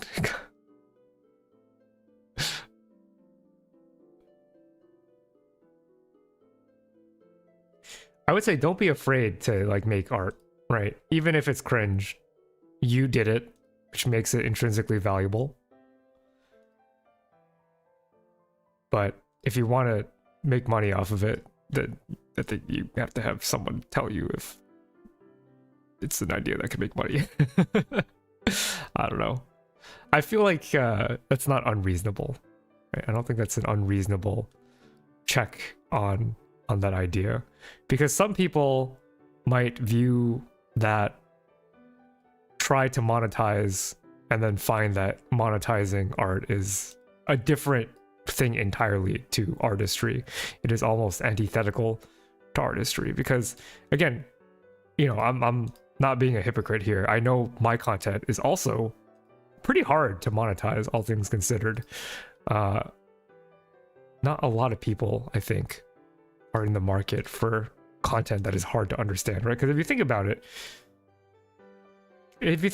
this channel should not work like at all. This is a little darkly yellow for lemonade. It just shouldn't work. It's still a continuous experiment in how far I can push the YouTube format of Guy Explains graduate level research. Because yeah, but then again, you know, maybe I'm changing my mind, because I've said this in a previous stream before, but if you want to like make content for a living, I think you have to have a little bit of delusion in you, because statistically it's just not going to happen, right? And I know that, and I know that even now. I know that my success is not guaranteed, that I am extremely fortunate and lucky. I mean, I worked hard for it too, but like, people could just get tired of this kind of content one day, or maybe, you know, all sorts of things could happen. And that delusion, I think you need that, because a non-zero number of people do end up being able to do content for a living. But to think that you have a shot, you have to be entertaining the delusional, which is kind of lovely in a kind of way, right? Just because something is delusional, in theory, doesn't make it impossible. It just makes it unlikely. And overcoming the odds, I think it's a good story. I wish you could all be a part of that story, right? Part of these streams and these meta reflections is like, one day if I ever get as big as, say, Tirzu or Kierkegaard, or SciShow, I think it'd be cool to look back on this stream at the current size that I am and be like, yeah, you know, this is a YouTube channel in evolution. You can witness it live, kind of.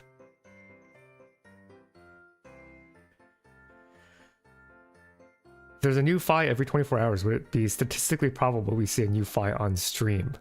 You might, because the 24... So I'm going to... I haven't made an official announcement on YouTube yet in terms of like a dedicated post or anything, but on the 10th of January, I will be doing a 24-hour live stream to help raise money for the Breast Cancer Research Foundation. Thank you for giving me the chance to plug. I've always found that donating to charity can be kind of tricky in certain regards because you are never fully aware of how your charity dollars are spent. I mean, there are press releases and stuff, and you know, I think that's good for most people, but for me, I've always been curious as to like, where did my dollar go specifically? And the nice thing about the stream that I'm holding on the 10th is that I will be in 24 hours. I think, I don't remember, 6 or 7 of the papers I will be talking about were directly funded by the Breast Cancer Research Foundation. So you can get like a very clear idea of exactly the type of research that your dollars will contribute. So it's more than just it'll go to a cure. Like, I'll show you the papers, I will show you the science, the results, the conclusions, the data, because I think it's cool. It's cool to see where your money goes. Oh, God. Oh, God. I'm not gonna even repeat that. Horrible. Truly horrible. Welcome to the stream, General Mustache. Welcome, welcome. I know, it's probably your due diligence to have to be able to do that. Name. Did you have... I feel like I recognize that. Did you have a thing that I just didn't get to? Let me quickly double check the community post to see if that is the case.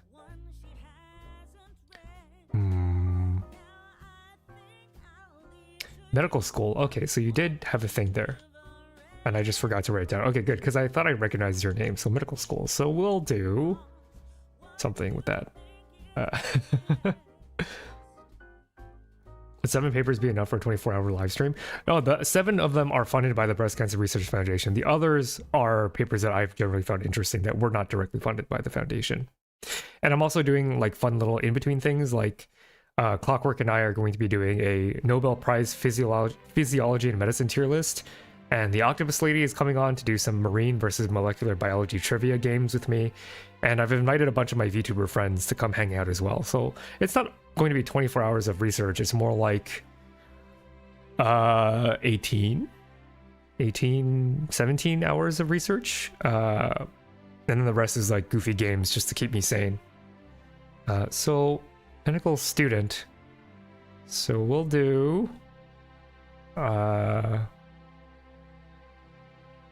we'll do the rod, the medicine rod, which I believe only has 1 snake, so we'll do 1 snake. The rod of I don't remember what it's called. But you are a student, so we are also going to make sure that you get one of these guys.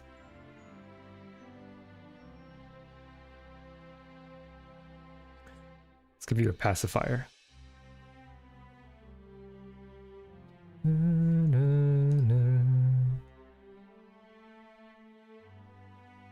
Because one day you will spit that pacifier out and be a full doctor or whatever it is that you wish to do with your medical degree.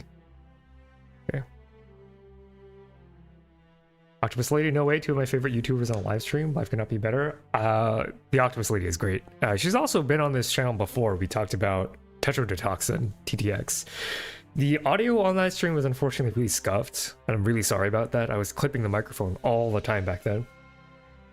But if you are interested in Fi the Neutrophil and Octopus Lady collabs, there's already a stream that I've done on this channel. And you can go ahead and check the VODs for that. She's just such a funny and charming person. Like, I love having her on.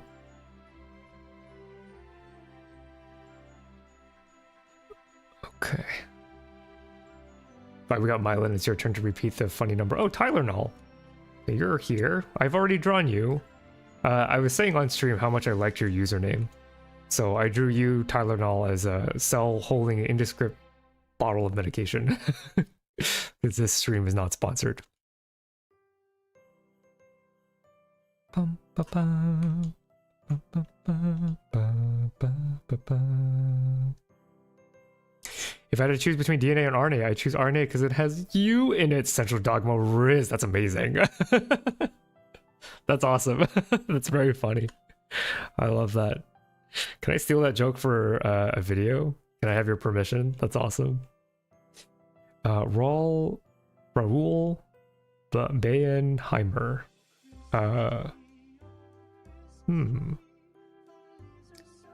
Let's go. Heimer. It kind of reminds me of helmet. So let's go with a helmet of some kind. Oh.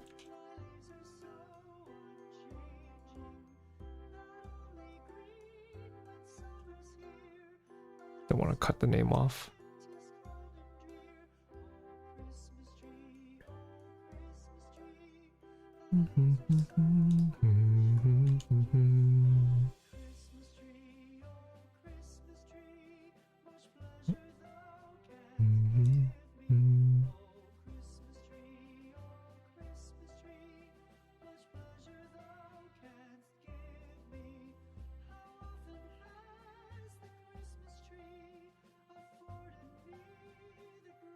This is a helmet, I think.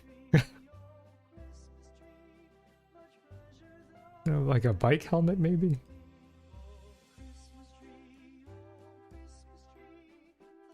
I am not going to draw a bike, though. Maybe rollerblading. Let's do rollerblading. A bike, I don't know. That would kill me, I think.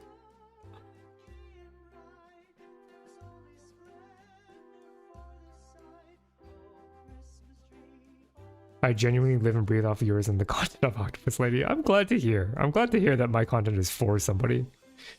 Yeah, I've mentioned this on a previous stream, but like my biggest insecurity making content is I'm like, I think, yeah, I've said this earlier on stream even, like I think I like my content. I think it's good. But good, again, as I've been saying this entire time, not exactly a precise term. Good can mean many things. I was a little worried that there wouldn't be anybody who would like the content I make. So it's been very heartening that we've had this little community here.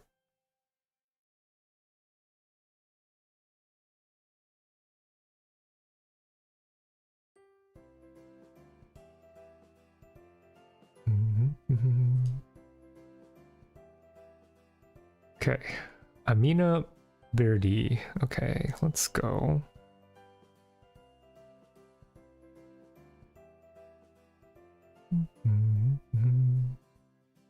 Gonna do another one with wings.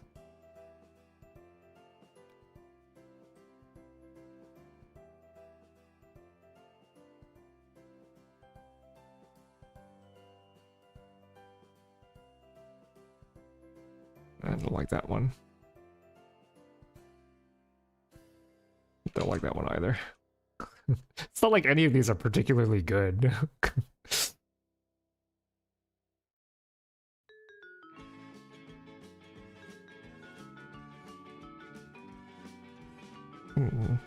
It's a little disconnected from the body.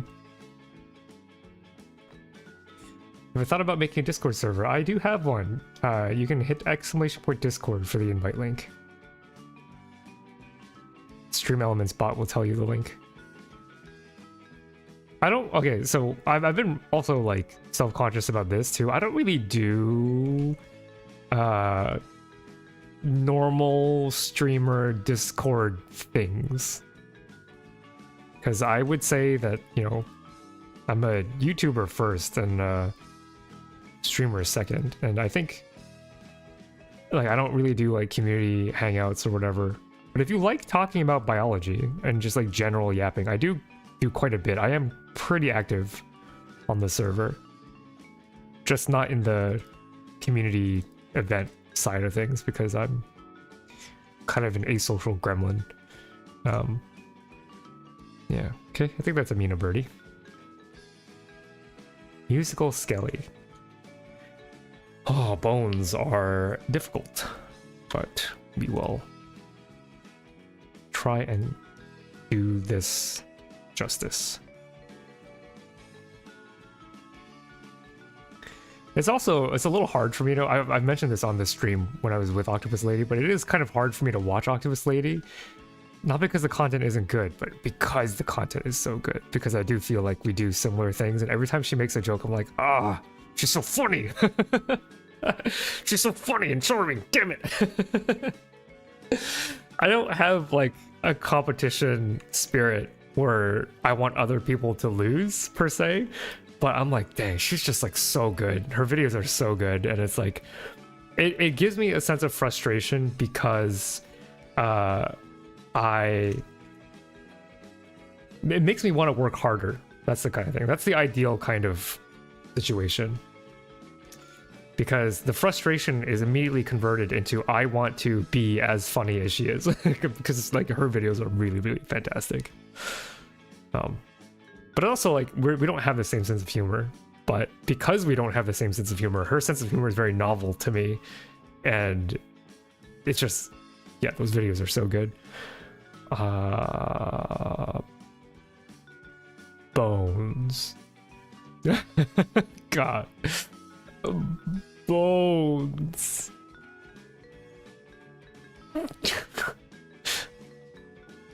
Bones?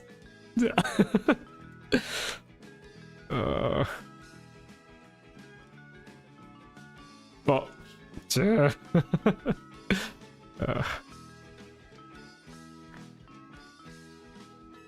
look, this is why I didn't become a medical doctor, okay?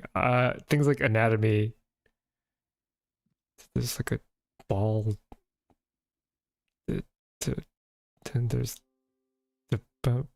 the smaller one that comes here, and the forearm. You know what? Yeah, you're an incomplete skeleton. It's about as much as I am willing to entertain the thought of drawing a bone on stream. And then a ball, and then this one, and then the smaller one come up here, and then you lost your hands because there's no way I'm drawing hands. And then you just have the regular feet here. And maybe an automaton. I got an automaton as a gift the other day, the Miku one, which maybe will make an appearance on stream at some point. That would be fun.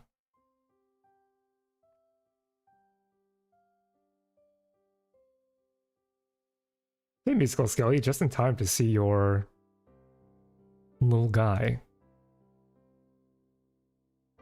That is a lot of brushes. I think I got it, man. I'm doing this by hand, and I need that.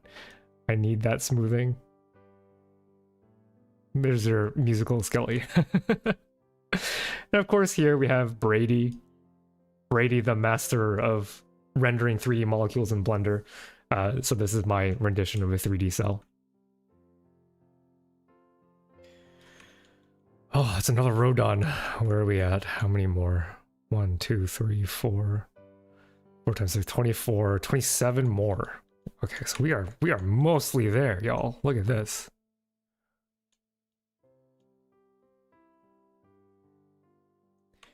Okay. Athena's Realms system. I'm assuming that's system. Let's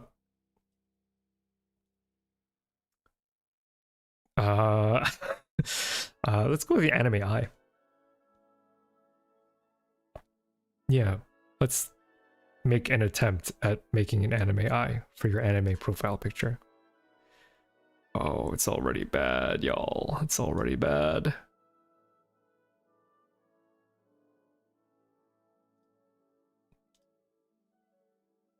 give it this pink color that's in the background. Nope, didn't close my lines.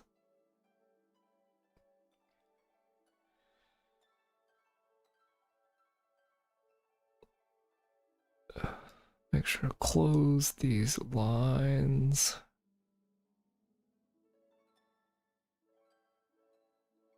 And then bring back this pink. That doesn't really look that good. Brighter pink. Maybe it's too similar to the color of the cell.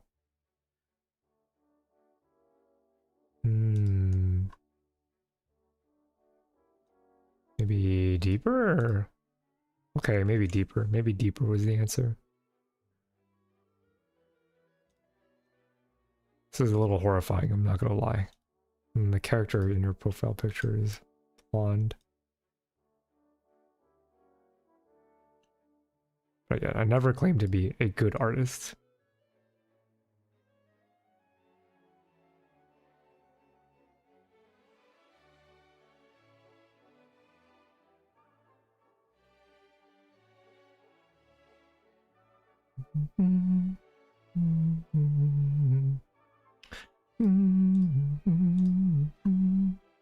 I think that's Athena.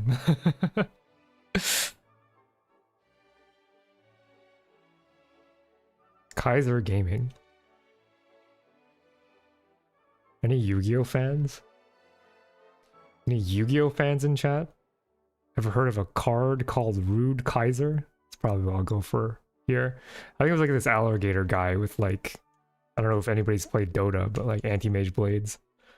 So I am going to do Rude Kaiser as a cell from memory.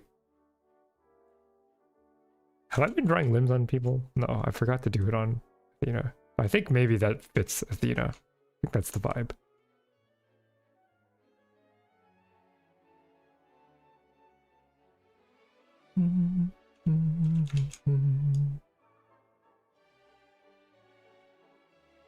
And he's got like blades. That's like my sound effects helping. And another one here.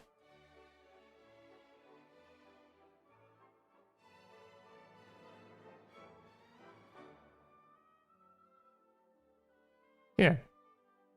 I think that's Rude Kaiser.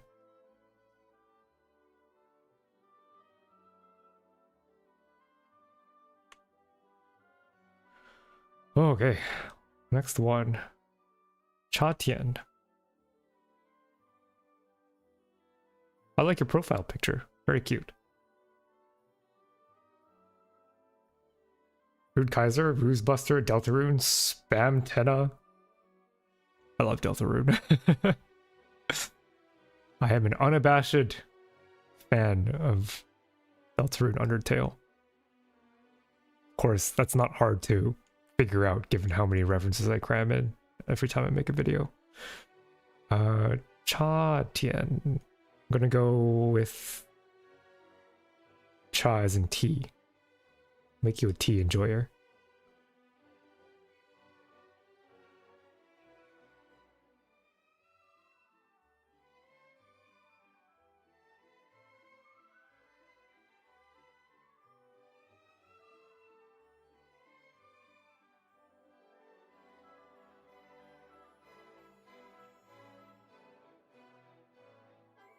I'll either go for a walk and come back and we're writing 5 fanfic. I don't know about that. But you did miss my attempt at a anime-esque eye because Athena's profile picture is an anime girl. And I want to say, I think I did a pretty good job.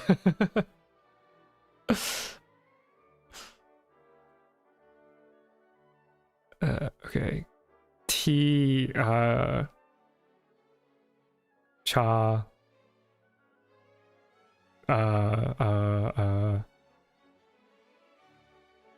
maybe a marimba for the cha-cha. or a castanet.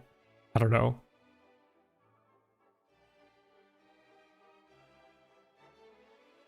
It's like a crab claw.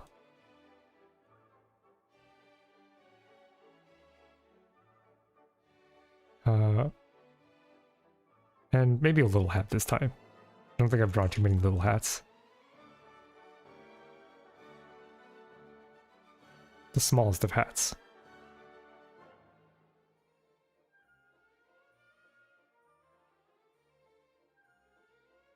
Yeah, I think so. All right, Ben W.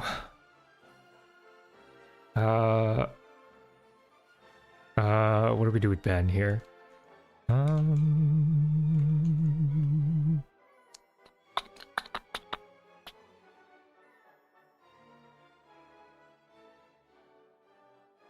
Ben, I think, is enjoyer of table tennis. Like me. I love table tennis. So make sure you throw that ball high up in the air. And let's draw you a table tennis racket.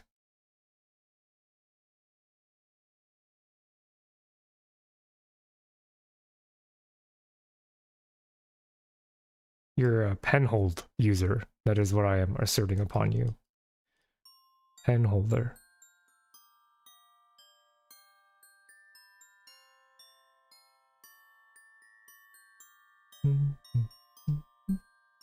Okay, I think that's Ben. Right? There's no note. Yeah, there's no note. Okay. Action lines, maybe?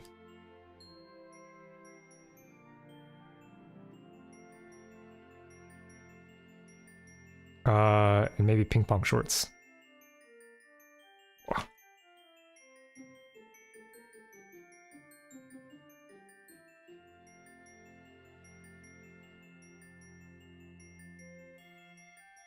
Yeah, okay. Garlic bread. Yummy. I had to eat so early today because I didn't want to take a break during stream to eat. Garlic bread sounds so good right now.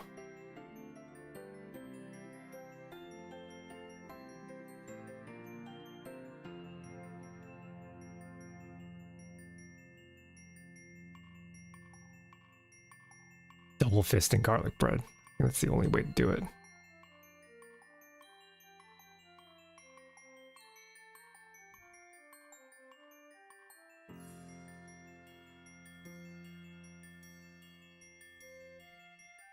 Nice old baguette like this. And then we color it in bread color. Then we get a smear. Come on, give me that smear color.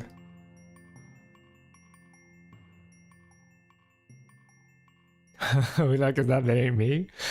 Well, you get surprised. Maybe garlic bread enjoyers are overrepresented in the Find the Neutrophil viewership. It should be like this. It's like 2 halves of that garlic bread. And this is where that butter is located. I have a butter story to tell. When I was in high school, we went to a lunch banquet for my friend's birthday. And one of the dishes that were served at this banquet was what I thought to be the most delectable. These are green onions. Was the most delectable fish I'd ever eaten. It would melt in your mouth. It was incredible. Fried, crispy, juicy. And I had asked, I was like, what is this fish? Like, this is the most delicious fish I've ever tasted my whole life. And it turns out it was just fried pats of butter. Which did not stop me from consuming another one. Because again, when you're young, your body's indestructible. But if it were to happen to me this far into the Phi lineage, I think it would have caused some serious cell damage. I'd eaten 2 full pads of butter thinking they were fish. I don't regret it. It was genuinely delicious. And now I understand why, like, fried butter is a fair food. It's sick. Okay, let's see. Pedro enjoys supply logistics. Let's go with drawing a pylon. StarCraft pylon.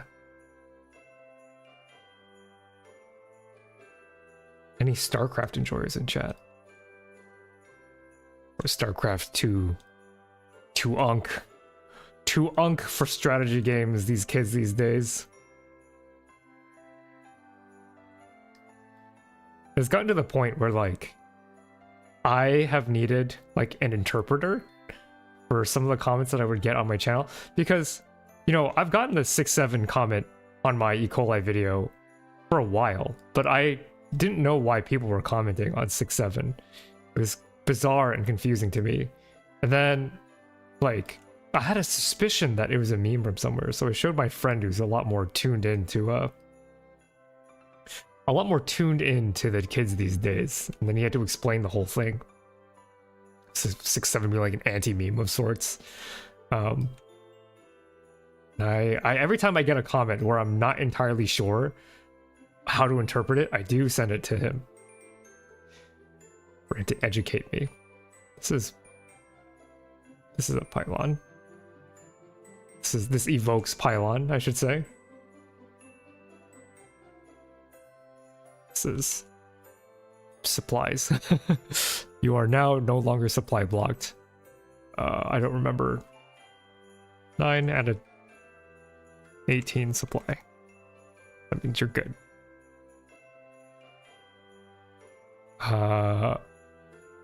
And let's go ahead and add a cool guy thing. Yeah, so for those of you who don't know, those of you who have never played StarCraft before, it's a strategy game, and if you build units, those units will take up 1 supply each, and you cannot build additional units without having sufficient supply. And so you build these pylons to give you more supply. So supply logistics, Pedro, you are in need of additional pylons.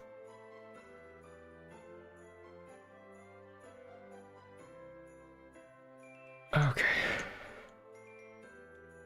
Where are we? No, I'm not a Capri Sun. I beg to differ. Lorem ipsum dolor sit. True. We must construct additional pylons. I loved the voice acting in those old Blizzard games. Loved the voice acting. We must construct additional pylons. How do you even get your voice to do that? I don't know. Oh no, the layers. I don't know which one you are, so you're just gonna have to deal with me doing a little bit of this.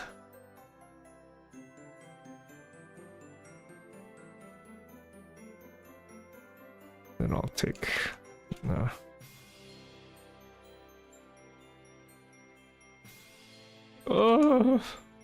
is there a smart way I can do this? There's probably a smart way I can do this.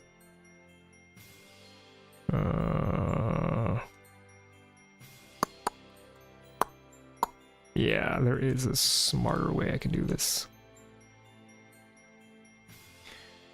Probably smarter ways, but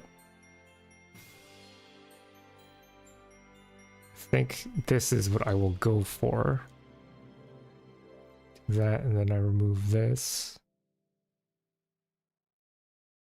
Oh no, but it's still above that layer. Ah, foiled again.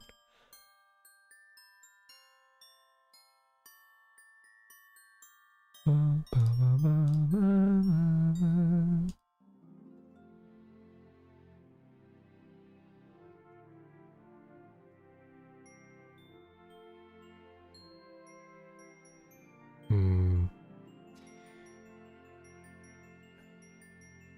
6-7 is such an unfunny meme. It shoved its nucleus up its injectosome 3 times. It became ironically funny. I mean, that's the natural life cycle of these things. Maybe you could change the selection one to go on every layer rather than just the cart one. I'm a little scared to merge everything. I think I'm just gonna color this one in by hand and make the brush size much bigger. Oh, that looks so bad too. No! Oh, but I can merge these. Yeah, I can merge these. That's maybe a little hacky of a way to do it, but I can. Okay, so why don't we do this? Because I think the magnetic lasso tool does... Aha, yep, okay, good, good, good. Yeah, this works.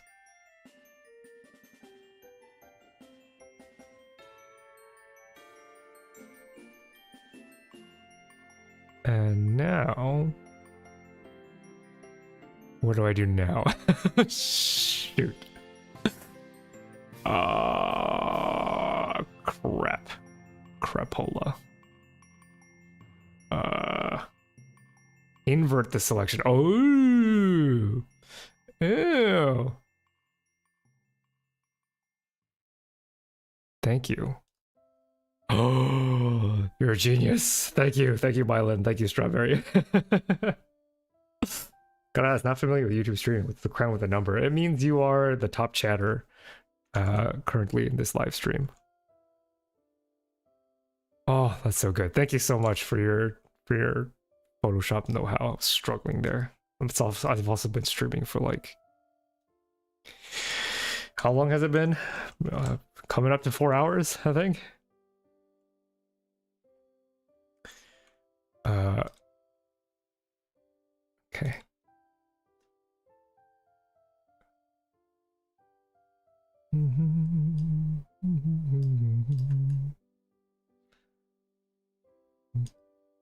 Okay, there you are, Capri Sun. Oh. Oh, we're so close, chat. Chat, we're so close. My home program is Krita, so I have to guess on a couple things with Photoshop. I tried Krita. I did not enjoy using it.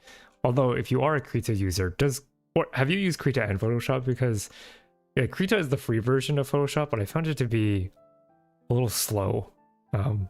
Like slow to actually do things, and I tried it enough, but I would get so irritated working with it. I'm sure it's great, but for me, Photoshop is so responsive that I find it difficult to... Yeah, I will give Adobe my money if I can have a program that is fast, but maybe I just set up Krita wrong, or is it actually a little slow? I use CSP. What does that stand for again? I don't quite remember. Johan Buret. Sounds like beret to me. So let's give you a beret.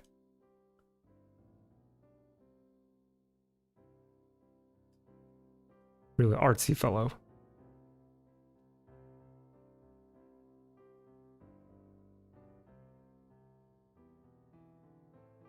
I know this is somewhat redundant with another drawing I did. Let's give you, let's make you an artist cell.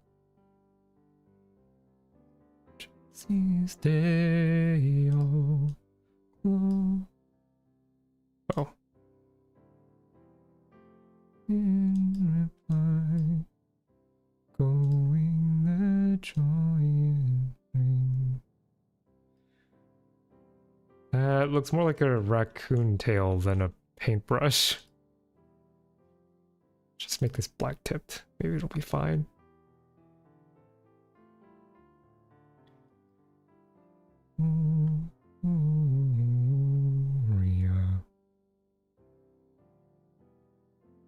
Drop to evoke paint, maybe? Oh, easel. That's probably the route.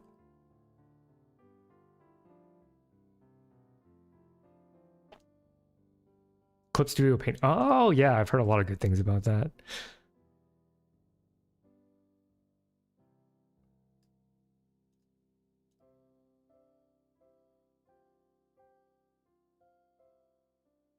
Although I do enjoy the ease in which Photoshop works for removing stuff like backgrounds to work with these stock photos. That part I'm going to have a hard time giving up.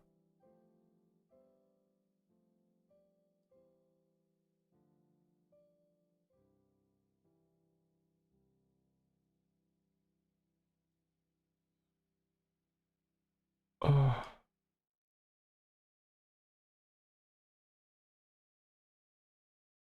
You can be sharing the the not easel. What is this thing called? Whatever this thing is. I mean, holding it together.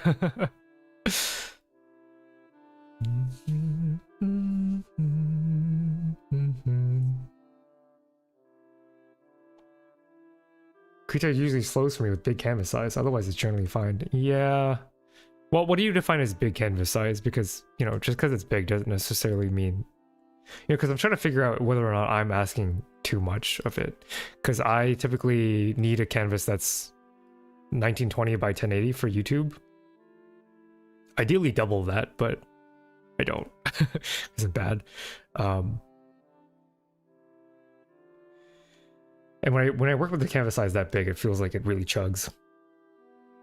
So Barimo wanted me to include something with the California nebula. So let's go ahead and just draw that picture that Barmiro had drawn. Oh, had taken. So they said that's a picture that they themselves had taken, which is very cool. The California nebula. So let's get an element of that in here.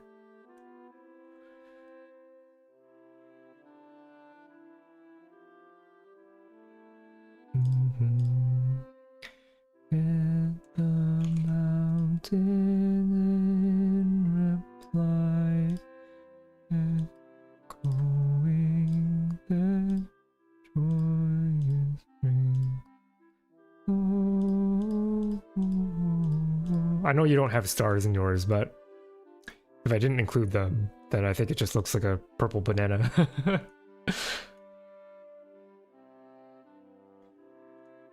I also use a drawing tablet without brush smoothing, so that's less processing of Krita's part. Yeah, for now I'm still relying a lot on smoothing. Because I'm drawing with my mouse, which I should stop doing because I just need to figure out how to connect this tablet that we have to the computer, but I have yet to do that. Okay, I think that's pretty good. Maybe you need to give it more memory? Oh, do you allocate memory for it? Maybe. I'll have to have a look at that in case I don't want to renew. But the thing is that Premiere is so good. I mean, it crashes all the time. It does crash a lot. But it is very fast for what I need it to do. Because people always say, you should move to Vegas Pro or the other thing. But I'm lazy and I'm already sucked into Adobe's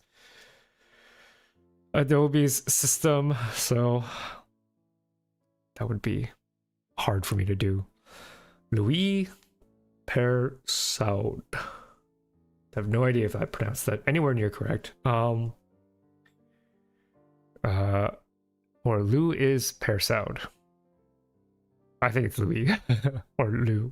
I don't know.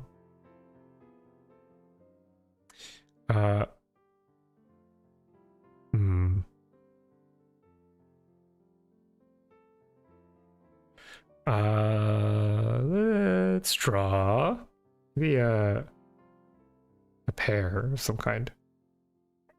California Nebula sounds some Chapel Roan song. That is true. At least Krita can import PSD files. That's nice.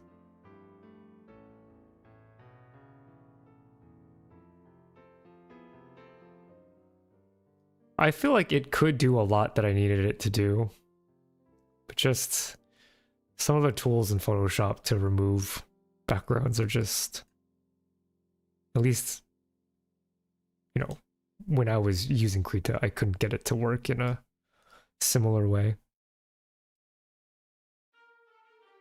Ahaha. Ah.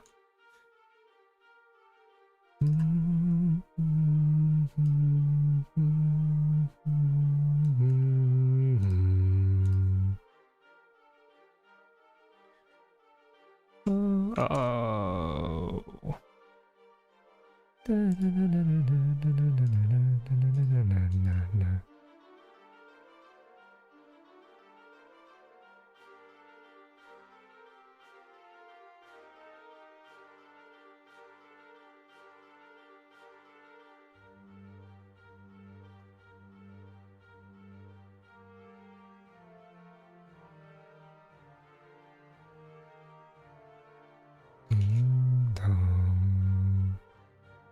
This is a pear, I think.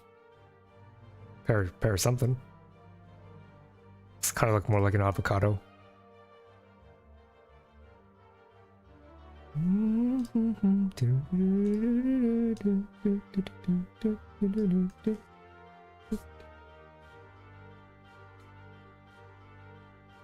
Okay. All right. Who's up next? Timnov.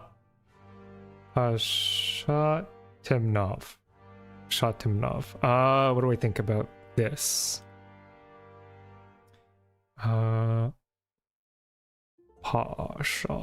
Timnov.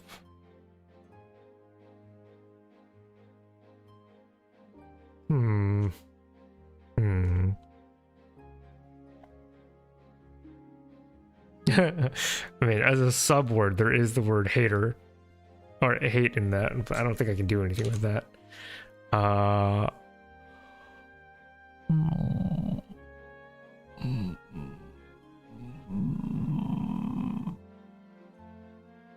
think, what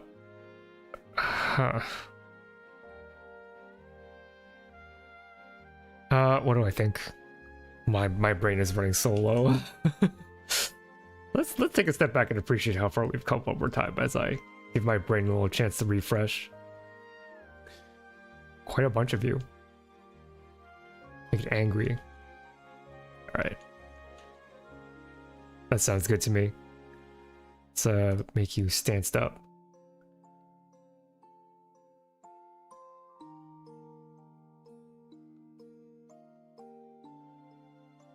Do it deep. Deep stance.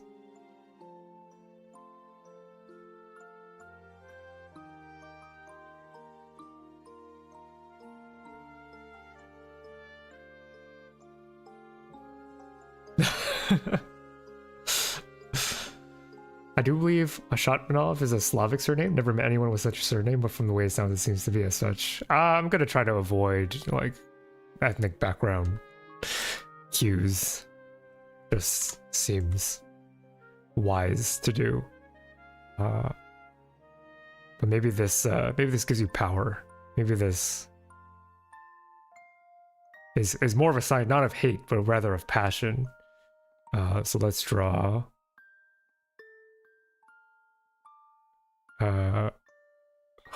brain slowing down. Little flames here. The fire of your passion is causing a little fire to erupt here. Yeah, not a hater, but a passionate lover, I think.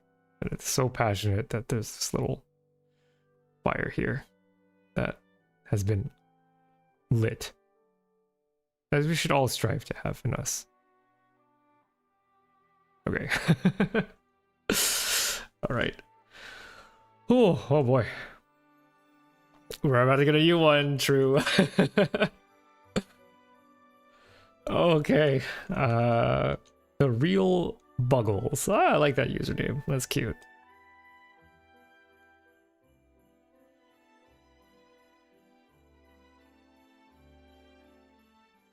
The real Buggles.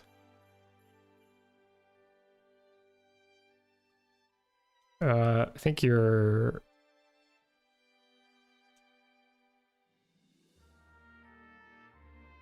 maybe like a caterpillar of some kind.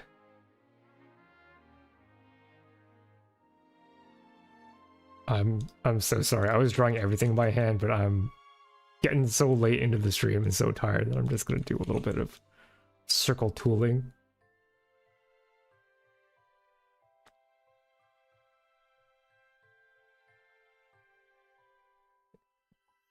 Going off screen there, and then we'll give you little feet.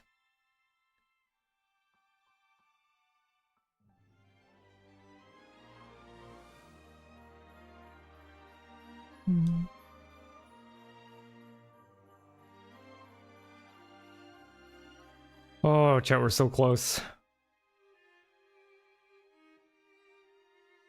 So close, chat. All right, you're the real Buggles. No one could mistake you for anything else. You are the real, authentic Buggles, as you can tell. All right, all right.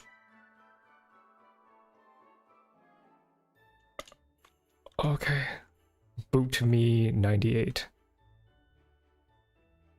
Your turn.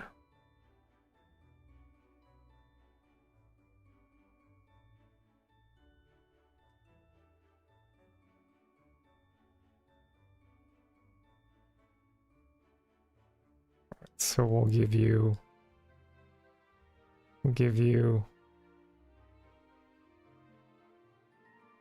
nice big ol' Timberland boots, my beloved. You are booting someone. Like so. Let's get that classic Timberland boot color.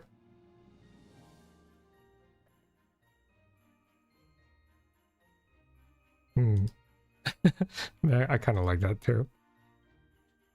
But the bottom of the boot has its own color.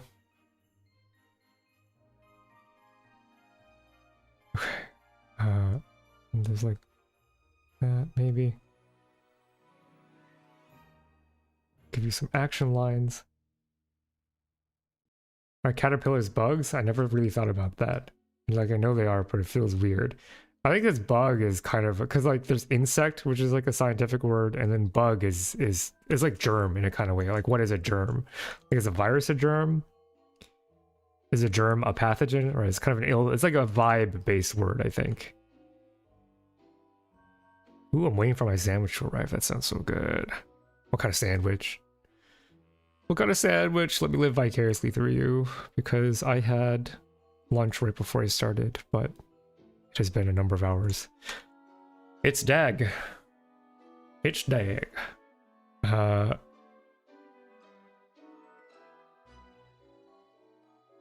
This is a celebratory guy. It's Dag. This is in celebration. We are happy that this is Dag. It's Dag's birthday, actually. Give you birthday hat. Oh.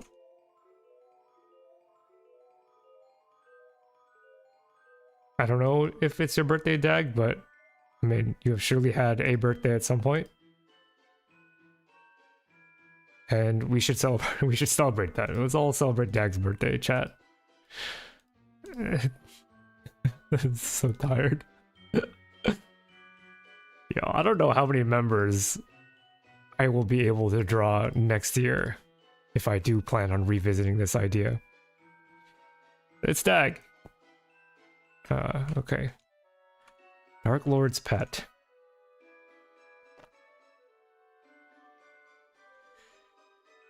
Oh, okay. There's like a group of true bugs, but yeah, caterpillars are bugs if you think that the things they turn into are. Oh, that's interesting. That's true, because caterpillars and butterflies aren't necessarily, I mean, they're not different. It's just different stages. When we talked about viruses in bio, I got so upset they were termed non-living. Like, they're so close to being alive. What even is the line? That's why, like, the whole point of my giant virus video is not to convince you that giant viruses are living. I made my opinion, I said my opinion on stream before, but like, for me, I'm kind of past the idea that living and non-living even are meaningful categories, because they don't result in things being done differently, right? I think spectrum is like the right way. You know, viruses are less alive than bacteria. I think that's fine to say. Dark Lord's pet. We'll do like a little imp kind of guy.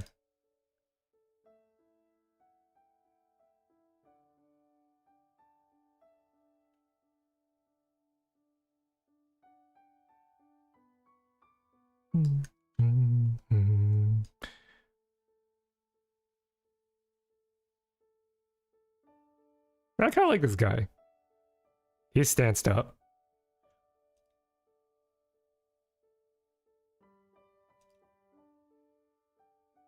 Yeah, I think this is it.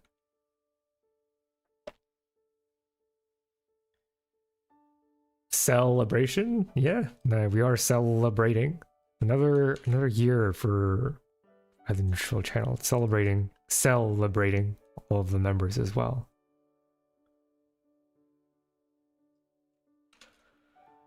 Oh, have I seen the series Pluribus? Has a funny bio concept. I have not. I do not know what Pluribus is about.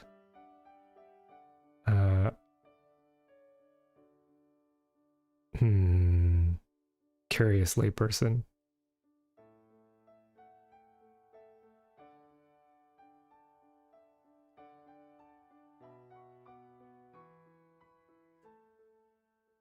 Just like scratching your head.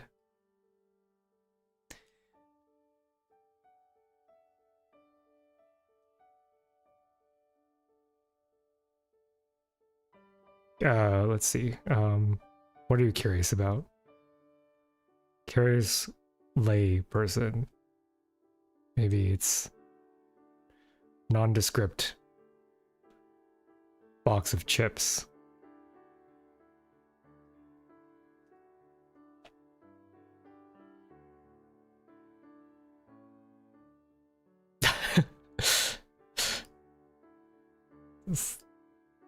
Legally distinct mustached chip mascot. There you go. Curious layperson.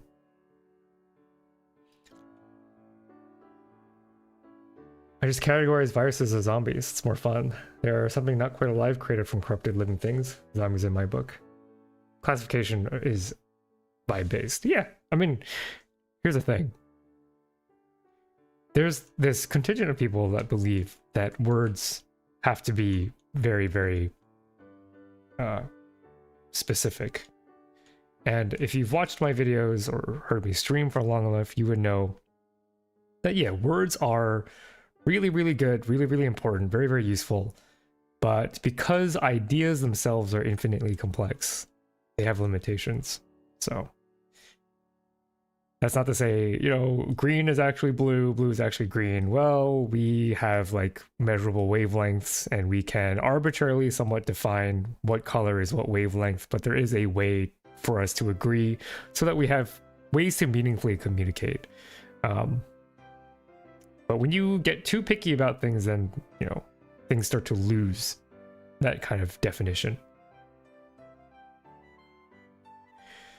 What are your opinions on bones? In my humble beetle opinion, I low-key genuinely feel they are kind of yucky and weird. We love bones here. I didn't enjoy having to learn them in physiology class, which is why I didn't drop physiology, but I did not perform as well as someone who wants to be a doctor should have done. Put it that way. But I think like one of the things that I'm interested in eventually doing is like a video on like, we'll make Rusty like a wrench guy. On how bone is constructed, because I think that could be interesting. Actually, when I was still teaching at university, a few of my students were very interested in this idea of bone regeneration to help like athletes rebuild their bones after accidents. And not just athletes, right, but most commonly athletes, because after a certain age you get a lot worse at repairing your bones. And not even just repairing, but, you know, the later you get injured, the worse the pain gets. And I think something very worthy of people's attention is developing science that helps people alleviate their pain. Pain bad. I think we can all agree on pain bad.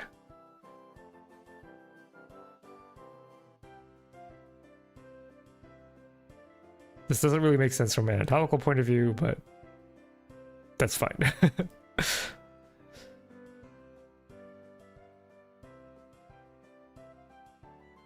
This is the vibe that Rusty gives off, I think. Good with tools, I think.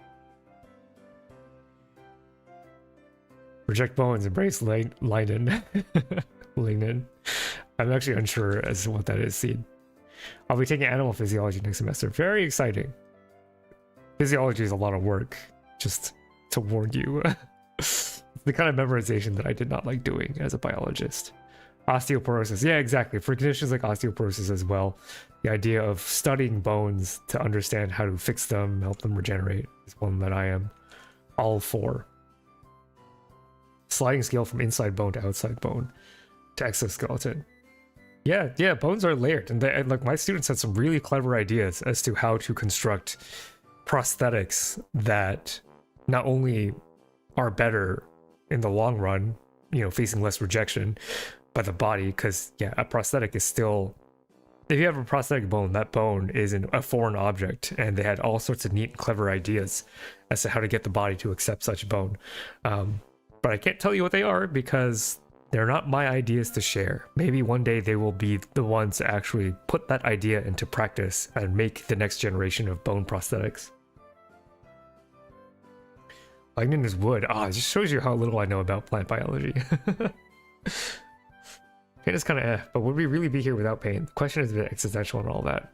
Yeah, I mean, pain is not the same as suffering, but if you have pain unnecessarily, if it's not telling you anything useful about your body or about your emotions, right? Pain is useful if we're talking about from like an aesthetic perspective or a philosophical perspective. Pain lets you know something is wrong and motivates you to alleviate whatever situation is causing you pain. But if you have chronic pain because your body just doesn't like your bones, well, we can change that by making your body like your bones again. That's an interesting question, though. I like, because my background is in neurobiology, and you know, neurobiology is adjacent to behavior. Oftentimes, we would read a lot about animal behavior in the lab, and I like thinking about that kind of stuff. Even though I'd say, like, I think the field of behavioral sciences has been pretty polluted by influencers, so I don't want to muse too much without letting the audience know that when I talk about behavior, it is mostly in a laboratory setting, not humans, etc., etc. Pain can be a little redundant. Exactly. Chronic pain is like a broken alarm that never stops ringing. Yeah, I agree. And you know, I'm happy to have taught students who may go on to be the type of scientists that can help people alleviate unnecessary pain. Tavo, what do you got going on here? Ooh, that's a cool profile picture. Tavo. What do I draw here? I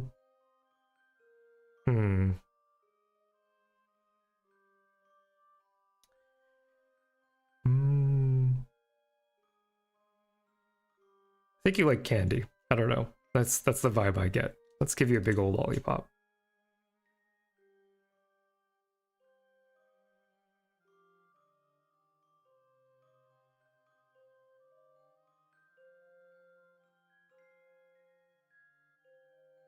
Big old lollipop.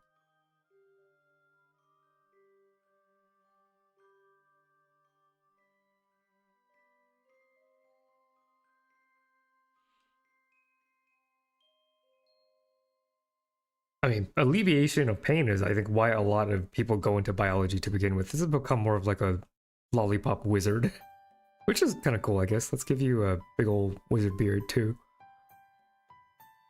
Because what is medicine if not helping to alleviate a patient's pain?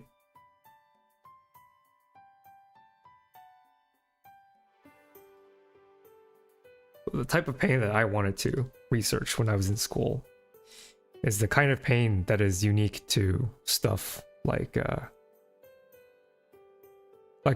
I found afflictions of the mind to be the problem that I wanted to help out most with, which is why I've talked about schizophrenia on stream. But I'm also keenly aware that that stuff is very difficult to talk about responsibly, so that's why I haven't. Because even that schizophrenia wasn't exactly perfect. Commenters have had really good points about how I could have been more sensitive there.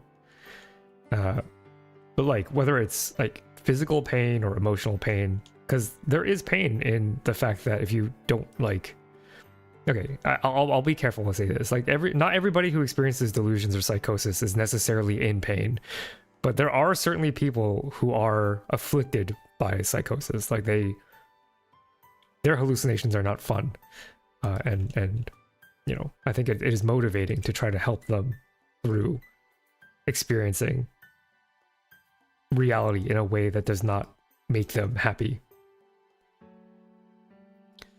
Luna the Lamb. Okay. Let's go with that. Luna the Lamb. I can probably just do this, right?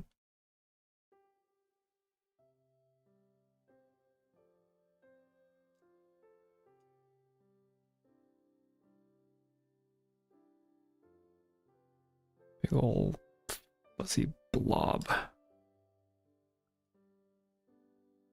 Then we'll fill that in. That's pretty cute. I'd say that's pretty good. Odyssey.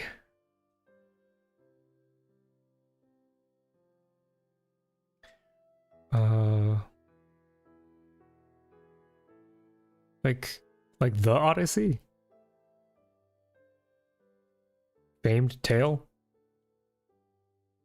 I don't remember anything about the Odyssey, if I'm being honest. Let's give you a sword.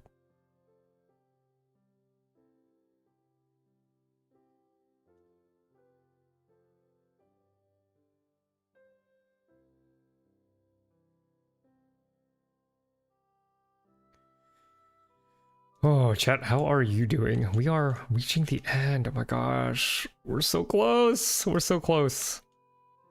So exciting. What happens in the Odyssey? Anybody remember? Odyssey. There's a ship, right? It's a boat. Surely there's a boat of some kind.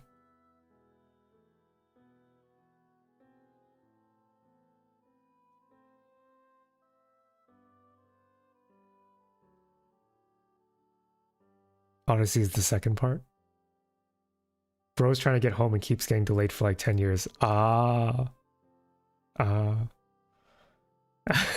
love these descriptions. Odysseus wants to go back to his wife after the war, but everyone and their mom doesn't want to let him. Oh. Very cool. How do I represent that here? I'm coming home. And I have the groceries. My wife is at home. And I have the groceries, but I can't get home.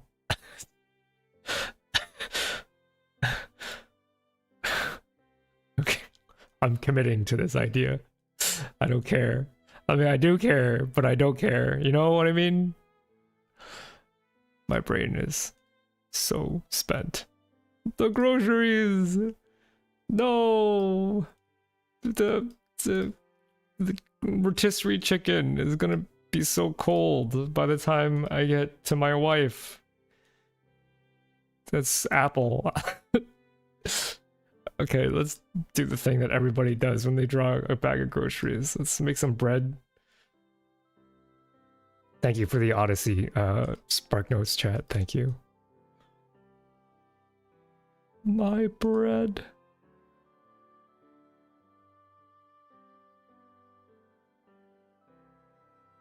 A lot of bread in these as well, surprisingly enough.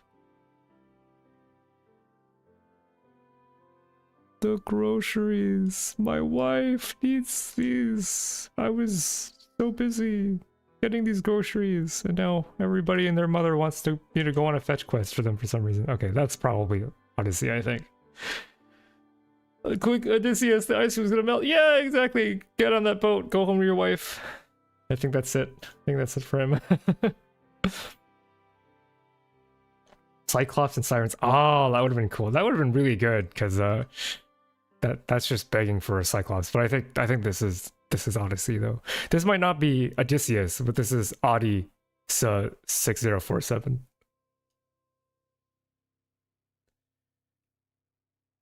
Okay, my goodness. If food theme is only as strong as the stream goes on, maybe. I am getting kind of hungry. Paul Theadra is a sexual health nurse. Very cool. Those STIs, some of the nastiest little buggers. And so we're gonna draw Paul Theadra stomping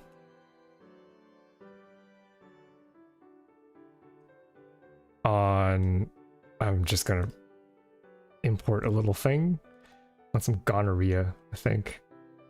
Which, by the way, if you haven't seen my video on gonorrhea, you totally should. Gonorrhea, hyper adapted to kill neutrophils. So if you enjoyed my video on neutrophils, you should watch the gonorrhea video too, because they're related. That's sick. Good on you, Paul, for not allowing little critters like gonorrhea to have a say. And we'll draw some action lines. Bam. Stomp. Wow. Powerful. We'll give you a sword too, why not? Why not? Love a healthcare professional. Okay. All right, very cool. The evil peanut, true. Oh. Who's next?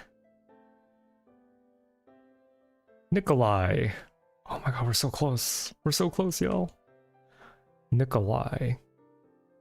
This is a super obscure reference, but I think in the Heroes of Might and Magic universe, Nikolai is like the name of a king. Or like a dude that looks like a king.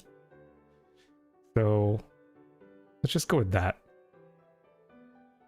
It's King Nikolai.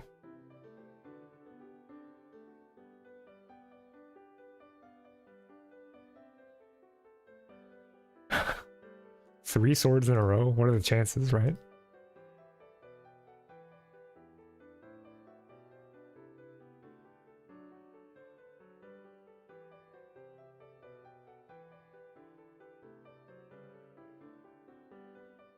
I hate the English language because what do you mean gonorrhea is written as gonorrhea? I also hate the English language. You are not alone. I feel bad for everybody that has to learn English to do science because as of right now, English is the official language of science, whether or not we like it or not. And it doesn't really make a whole lot of sense why it is, because English is famously an inconsistent language.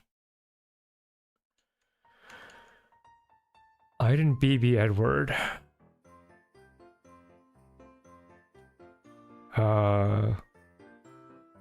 Edward Cullen?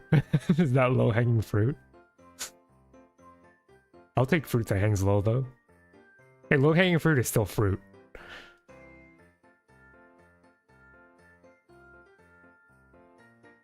He has brown hair, right? Like, swooshed.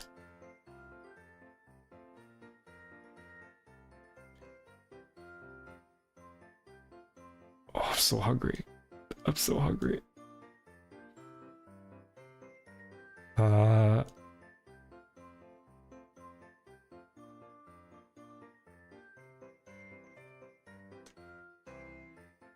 This is Edward Cullen, right?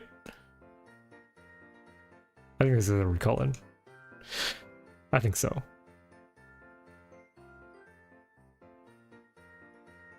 This makes sense to me.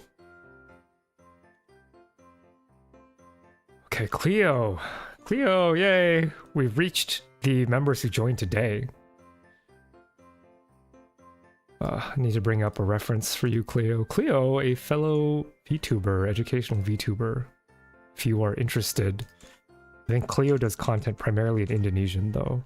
But let me pull up a reference for what their character looks like. Give me 1 second.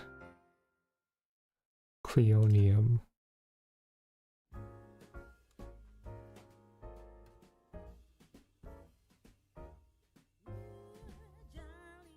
Okay, so we got glasses, brown hair.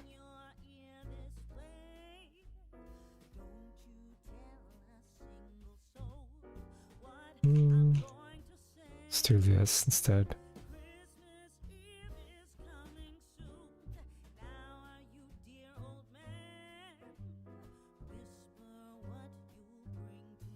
Little horns. She's got little horns. And like ruddish, like ruddy red hair. Let's see if I can get a similar red to happen.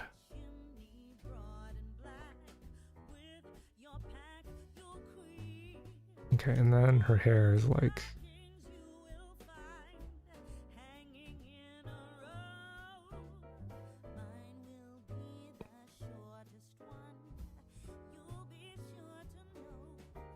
something like that, maybe? Is this Cleo? Ah, that's the wrong color. It's more orange. Slightly more orange.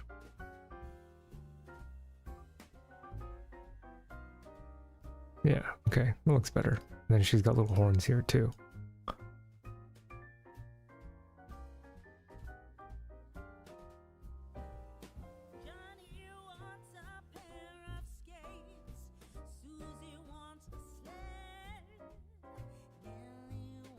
Okay, I think that's Cleo. Nice.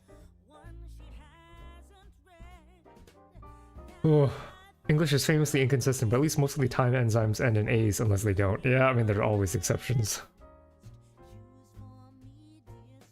Because the thing is, kinesin, right, the motor protein that walks along microtubules, technically, kinesin does count as an enzyme because the parts of the kinesin motor protein that touch the microtubule actually catalyze the hydrolysis of ATP, right? In order for that walking molecule to walk, it needs to burn ATP. So technically, kinesin, the motor protein, is also an enzyme, and that's kind of annoying. What a headache, right? But we don't think of kinesin typically as a enzyme because the thing that it does is not necessarily what we count as like chemical catalysis. So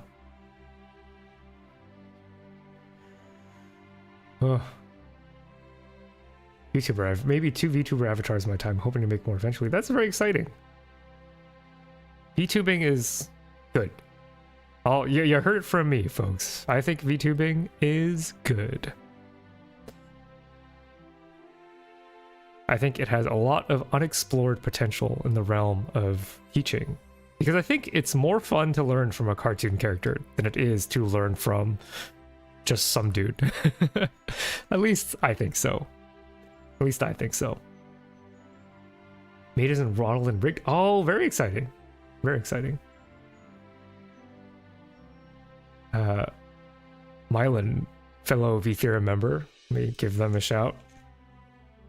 I'm a part of a VTuber group full of other VTubers who do educational stuff. And Mylan also makes and models and rigs and all that stuff. And it's lovely seeing so many people get into this art. Back from coding, did you draw me or still suffering? Close, we're close. I believe you're... Yeah, very, very close. Still drawing this dragon. Oh... what do I do? Okay. Let's do something like this.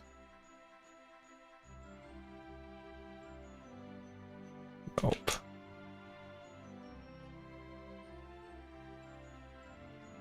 Let's do this. Get rid of that. This.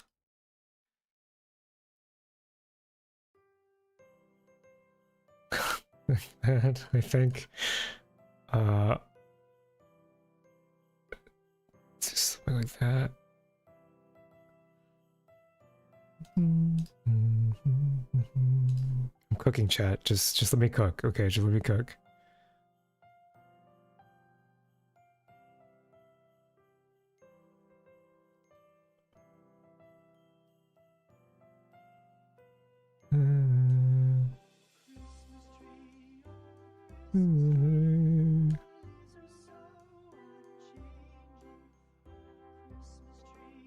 This isn't really how I wanted this to come out, but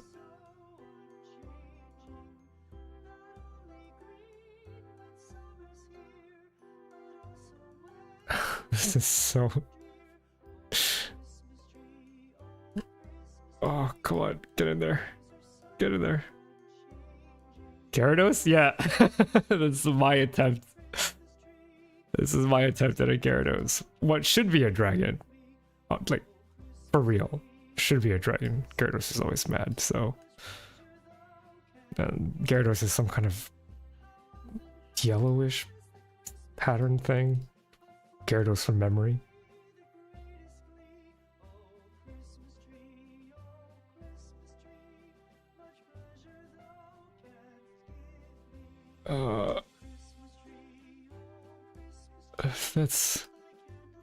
That evokes Gyarados, I think. Oh, my goodness. I'd love to do something similar to VTubing one day. It is getting cheaper and cheaper to get into VTubing.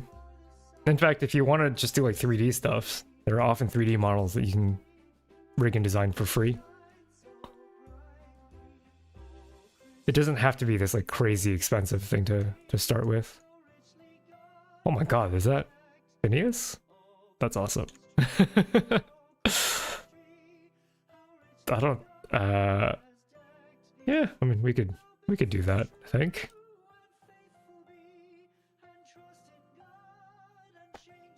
Why is everyone dragon? I think we have an overrepresentation of dragon enjoyers in the Fi audience ship, which I'm not complaining about at all.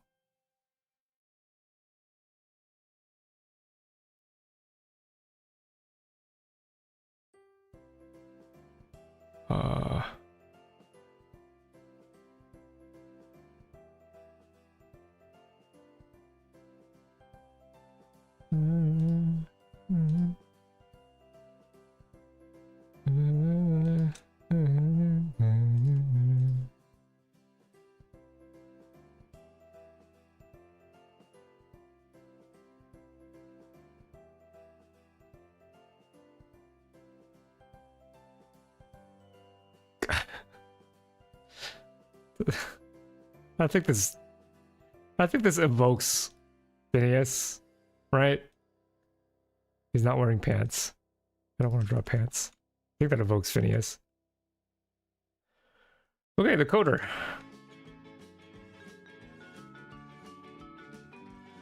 Oh. All right, let's do what do we want to do for coding? Maybe something like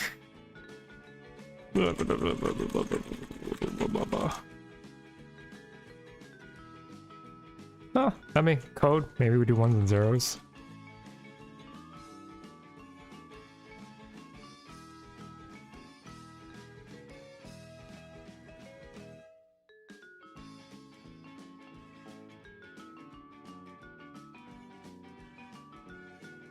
Do that, and then font, do like the matrix green.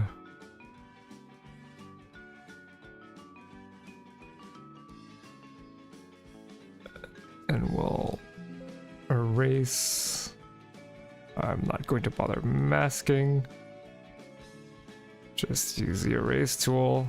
It's good enough. Okay. And then we do a layer underneath layer 100.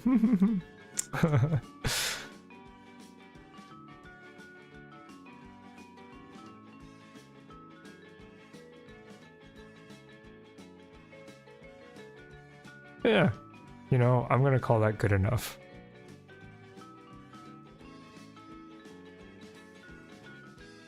And then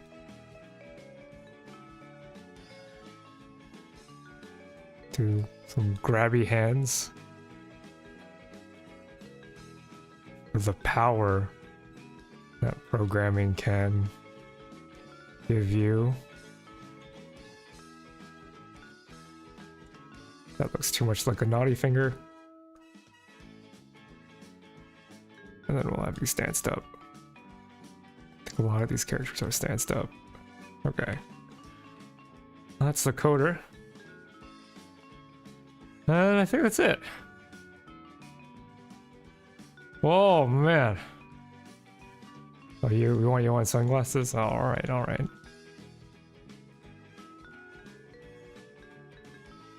One quick thing of sunglasses.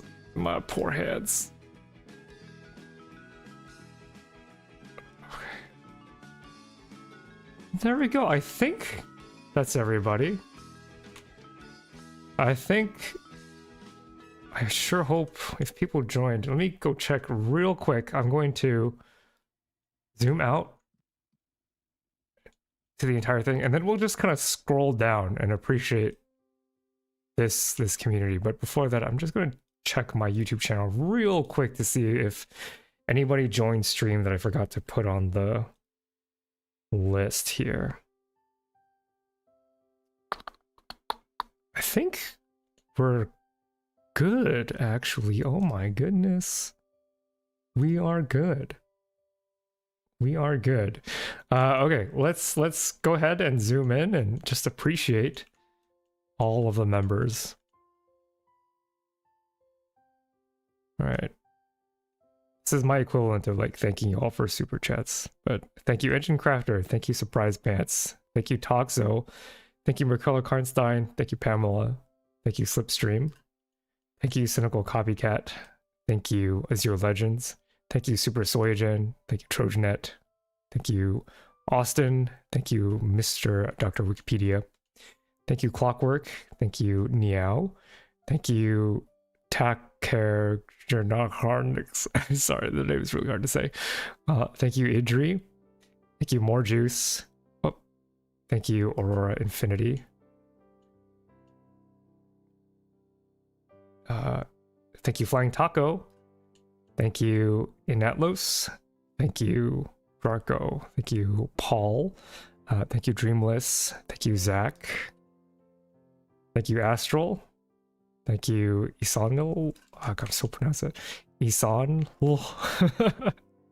I think your previous name was Thomas the Thermonuclear Bomb, if I remember correctly. Thank you Seed, thank you Hair Day, thank you Dinth the Growls, thank you Tyler Null, thank you Skylar, thank you Sand Stampy, thank you Sir Pizza, thank you Bogdan, thank you Yan Yan, thank you Stone Dragons,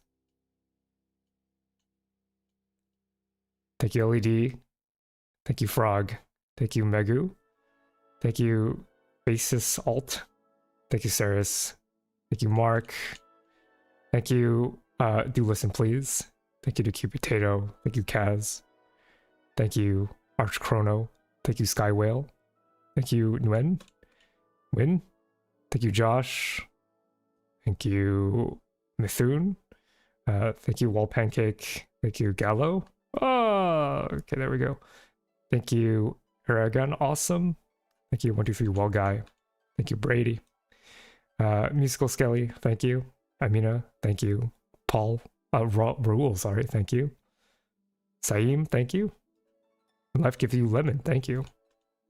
God, this is pretty horrible. Thank you, Athenas. Thank you, Kaiser. Thank you, Chaitan. Thank you, Ben. Thank you, Garlic Bread. Thank you, Pedro. Thank you, The Real Muggles. Thank you, Pasha. Thank you, Louise. Thank you, Barimio. Thank you, Johan. Thank you, I'm Not a Capri Sun. Thank you, Boot Me. Thank you, it's Dag. Thank you. Thank you, Dark Lord's Pet. Thank you, Curiously Person. Thank you, Rusty. Thank you, Tavo. Thank you, Cleo. Thank you, Aiden. Thank you, Nikolai.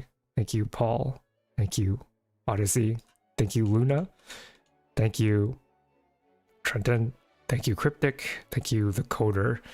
And with that in mind, it looks like it is due time for me to apoptose and make way for another fight to take my place. Thank you all so much for being a part of this journey. I hope I don't do this next year because there will be too many to do reasonably. But if there isn't, then maybe we'll do this again when my streaming endurance improves. Yeah. I hope you all have a good rest of your day. Happy holidays, Merry Christmas, whatever you celebrate. I will see you in the next year.